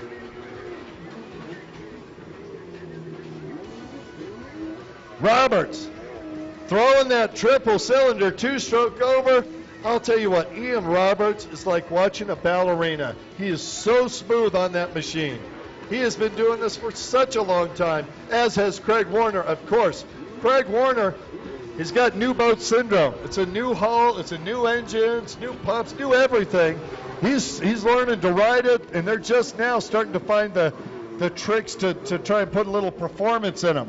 Yeah, we were talking, he says, it's barely faster than the Stalker. That's okay. We've got time. Look at what the Stalker's doing against that Ian Roberts and that brilliantly fast machine. Yeah, it takes a while to get comfortable on a machine and feel like you are one with the machine. Yeah, well, Ian Roberts, Commander Industries, building these triple two-strokes for years. They got to do a great job out there. And you'll see front runners, Pete Zernick. Oh, white flag. I missed that. Sorry, folks. This is the final trip around in Pro-Am Ski GP. We got our sports stock on the line. Here comes David Redinger. Redinger at the log jump. Cleanly over. All right, your leader, Ian Roberts. Far right-hand side of the track. Lap rider goes inside. Roberts goes outside. Warner going to attack. He's got to go outside. That larger hull, he knows he can't make it work on the inside. Ian Roberts, oh, and Roberts makes the turn onto the back straightaway. He has led from the beginning, and he is your wire-to-wire winner, Ian Roberts. Craig Warner, well-deserved second place. Glad to see him back up front. Where, oh, where is the rest of our crew? Here comes David Redinger.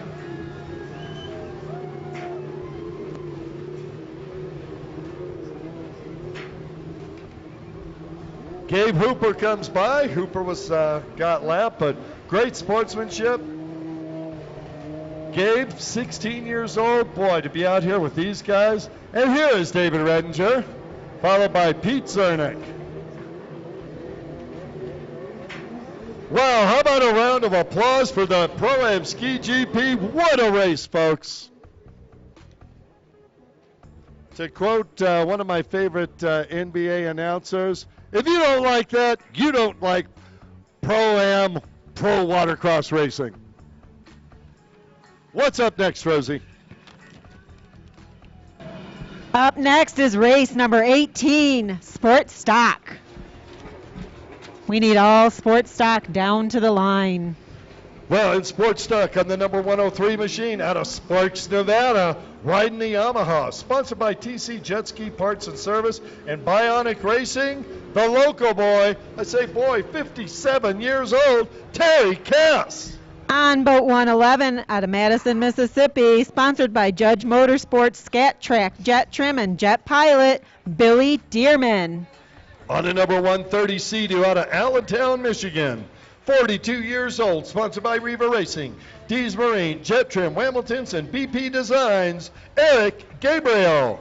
On number 301 out of Newark, California, sponsored by Ultimate Watercraft, HGM Racing, Scott's Custom Wiring, Rod Bigman.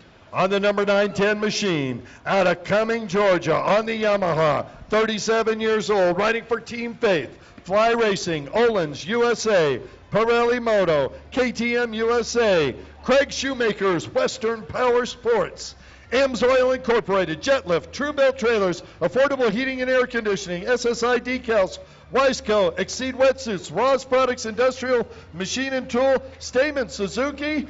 Did I forget anybody? Jeff McPhail. And number 959 out of Maryville, California, sponsored by Green Earth Landscape, Mike's Jet Ski, Morris Cycle Supply, Eddie Clavel. All right, that's the lineup. Sports Stock, race number 18, moto number 2. So Moto 1, if just a recap, was Jeff McPhail. Right behind him, Billy Dearman. Dearman wishing for a different side of the line. Well, he's got it. Look how close all three of those boats are.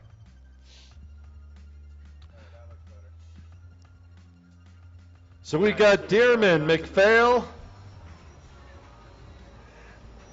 and Gabriel all on the inside. We've got Bigman, Eddie Clavel, and Terry Cass on the outside.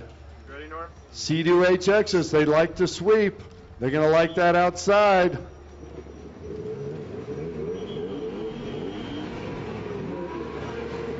Normier, for the final time today, throws up the 2 sign. Looks down the line. They're fired, ready to go, and off they go.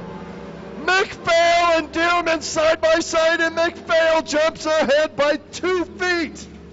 Oh, these two had a battle in moto number 1. Looks like moto number 2. McPhail gonna try and protect the inside as Dearman goes way wide. McPhail gonna get the whole shot on the inside. Ooh, is that Rod Bigman on the outside on the HX? Look out, Jeff McPhail. Sea-Doo HXs are gonna be coming at you at speed. It's McPhail. Dearman. Oh, Dearman sticks it hard. There goes Eric Gabriel. Here comes Rod Bigman. No, the 959. That's Eddie Clavel. Then Rod Bigman. Here's the 103. That's Terry Cass. Team Faith. Jeff McPhail. Another hole shot right next to him. Multi-time champion, veteran racer, Billy Dearman. Dearman on the 111. Now, strategy, Rosie. We're talking strategy. This is the beginning of a long race. McPhail, young rider. Dearman, little older rider, but a veteran. Dearman's going to, you see how he's standing. He's going to save his energy to the second half of the race. McPhail attacking this course, as he should. He's the leader. He wants to get as large a lead as quickly as he can, so if he starts to feel a little fatigue at the end of the moto, he'll have a long distance between him. Meanwhile, Dearman is absolutely unstoppable on that outside split. I think he goes through it faster than anybody else in almost any class, except perhaps Ian Roberts and Warner. And you'll notice they're not going over the log jump. This is a very good thing. Yes, it is. Eddie Clavel got a better start, and he is working that HX. Rod Bigman right behind him. So all three HXs going at it. There is Eric Gabriel. Boy, poor Eric Gabriel got stuck with McPhail and Dearman on that inside, and they roughed up the water so much for him he could barely get in. The HXs seem to hold into the water a little bit better in that clear water. So we've got McPhail, Dearman, Clavel, Bigman. That's right, Gabriel. I said it out loud. Eric Gabriel.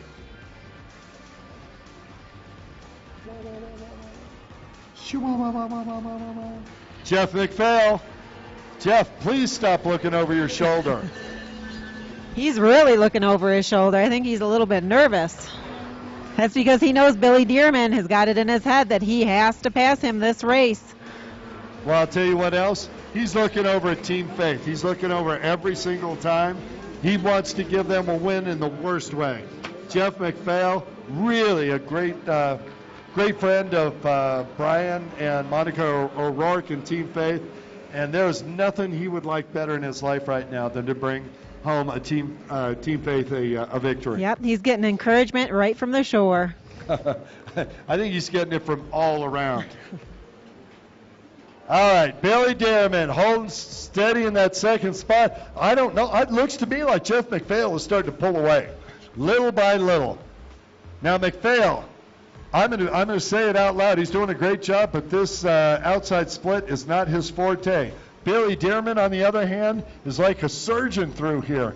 He really just cuts beautiful lines. McPhail, whoa, getting a little wide on that buoy. You do not want to miss that checkered buoy because you are a lap down and there's no way to make it up.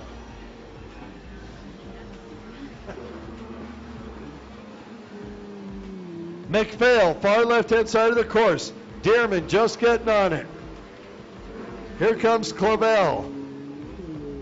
There's Bigman, and Bigman's got Eric Gabriel all over him. Rod Bigman trying to get away. Eric Gabriel not letting it happen. So we have Jeff McPhail, then Billy Dearman, Eric Clavel, followed by Rod Bigman, Eric Gabriel, and Terry Cass. Sounds like a lineup in the Sports Stock Moto number 2 of the Heyday Wake Boats Pro Watercross National Tour presented by Broward Motorsports. That's what it sounds like to me. We are in the beautiful city of Sparks, Nevada. Boy, I'll tell you what, it is gorgeous here. It's a little warm earlier. The wind came up and makes the course rougher. And these guys are just absolutely brilliant out here today.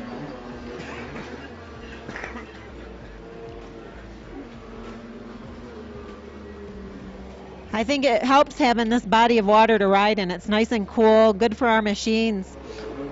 And we have a couple guys battling it out right in front of us. Rod Bigman and Eric Gabriel. Eric Gabriel made a move. I know you were looking at the leaders. I just happened to look over. Those two were side by side. They both started to fall off the boats to the outside and then corrected and came back in. I thought they were going to hit. Gabriel made a great move to move over, as did Bigman, and Bigman came out ahead of that. Gabriel lost some speed. Look at Gabriel, though. I'll tell you what a race we've got at the very back. Gabriel and Bigman are going at it tooth and nail. Yeah, he is just looking for any opening that he can.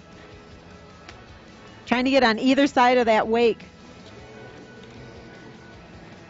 which is extremely tiny compared to our wake boat. Yeah, of course. Absolutely. That is nothing like a heyday. It barely qualifies. Right, I laugh at your puny little wake.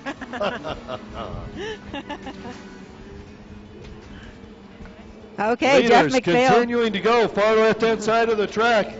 Out in front, Jeff McPhail is on fire. He is riding the wheels off that thing. Billy Dearman in tow. Dearman setting up for the corners, looks strong, but McPhail continues to accelerate. He's on the U.S. Army back straightaway. Here comes Dearman. Eric Clavel seems to be pulling in Dearman on the back straight. That was good.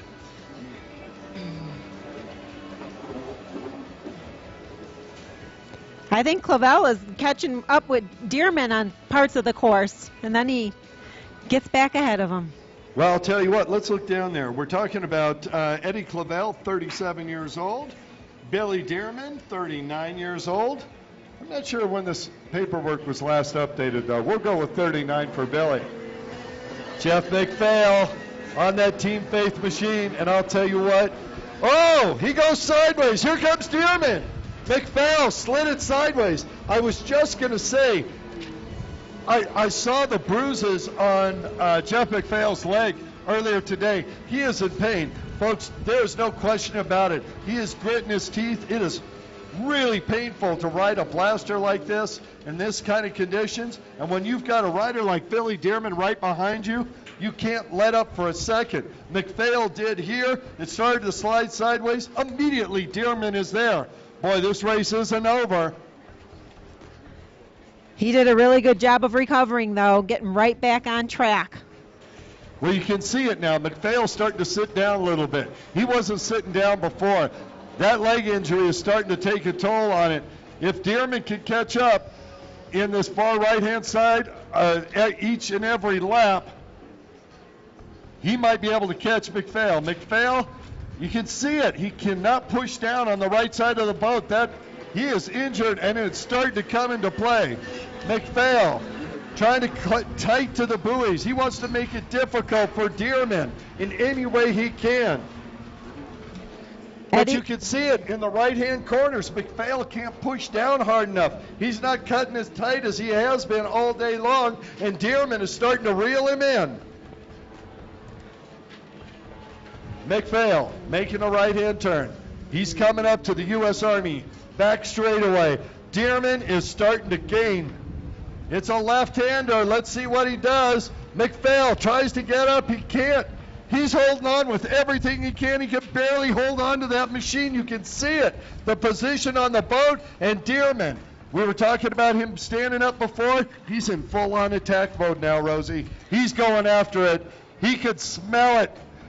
Billy Dearman going to the inside. We talked about it earlier. Here goes Dearman. Veteran, going to attack it. McPhail looked over and saw him. All of a sudden, a little adrenaline for McPhail. He looks over and sees Dearman. White flag out. One lap to go. Dearman coming, but McPhail in the lead. Over on the right-hand side of the course, Eric Gabriel out of the race. They pulled him off to the side. Oh, that's so unfortunate for him. He came all the way out here. McPhail, far left-hand side of the course. 3/4 of a lap to go. Billy Dearman knows what to do. He knows all the buttons to push. He knows the position to be in. McPhail making one of those rights. Once again, he can't push down hard enough. That leg injury may hurt him. Here comes McPhail, final time. He's standing up. He's on the front of that boat trying to get maximum speed. Billy Dearman staying out of the pump wash, pulling every veteran trick he can to move up. McPhail continues to lead. Oh, man. Split course is going to tell the tale. Where's McPhail going? He's going outside. He knows that course. And he's got a lapper in front of him. You read my mind. Here comes Dearman. Oh, Dearman attacking. Oh, look out, McPhail. Here comes Dearman. Folks, put your hands together. Your winner, Jeff McPhail. Second position, Billy Dearman. What a great ride by two fantastic riders. Let's not forget third position. I'll tell you what. Great to see Eddie Clavel out of Marysville bring that C2HX home. What a great ride. I'll tell you what, we've had some fantastic races here today. I cannot wait till tomorrow, Rosie. Why do we have to stop? Why do we have to stop? Well, I think our riders need to rest up because tomorrow is going to be a big day for them. Moto let's number do one 3. more. How about me and you? Let's go. All right, couple of things I want to say early. Riders meeting 9:30. Be here early. Okay, you need to be in the tent at 9:30. All the fuel cans need to be picked up. Please do not leave a fuel can. It won't be there tomorrow. As always, we appreciate Sparks Marina.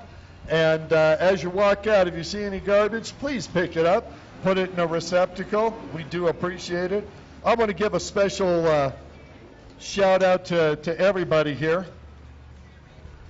Once again, on the live stream, thanks so much for watching. We really appreciate it. A big shout out to Charleston, West Virginia. Thank you so much for sponsoring the live stream. To Richard Ignacio, Maverick, as we call him, from livestreaming247.com. No better man on the planet. And would we be here without that crazy heyday wakeboats? I'm telling you. They, Pro Watercross, Broward Motorsports, all of our sponsors. Shark Energy Drink, thank goodness today. You can tell I've had one. U.S. Army, as always, thank you for your service. All of our veterans, our new inductees, you guys rock. Thank you so much. Sea-Doo, Yamaha, Jet Trim, Scat Track, Whatcon.com, HydroTurf. And Rosie, thank you so much. So nice to have you up here. Great to be doing this with you. Folks, my name is Kurt Nolenberg. I'm Rosie Bada, and we want to thank you for joining us day 1 of round 4 of the Heyday Wakeboats 2017 Pro Watercross National Tour Presented by Broward Motorsports. in the city of Sparks, Nevada. The beautiful city of Sparks, Nevada at Sparks Marina. We are out of here. See you tomorrow.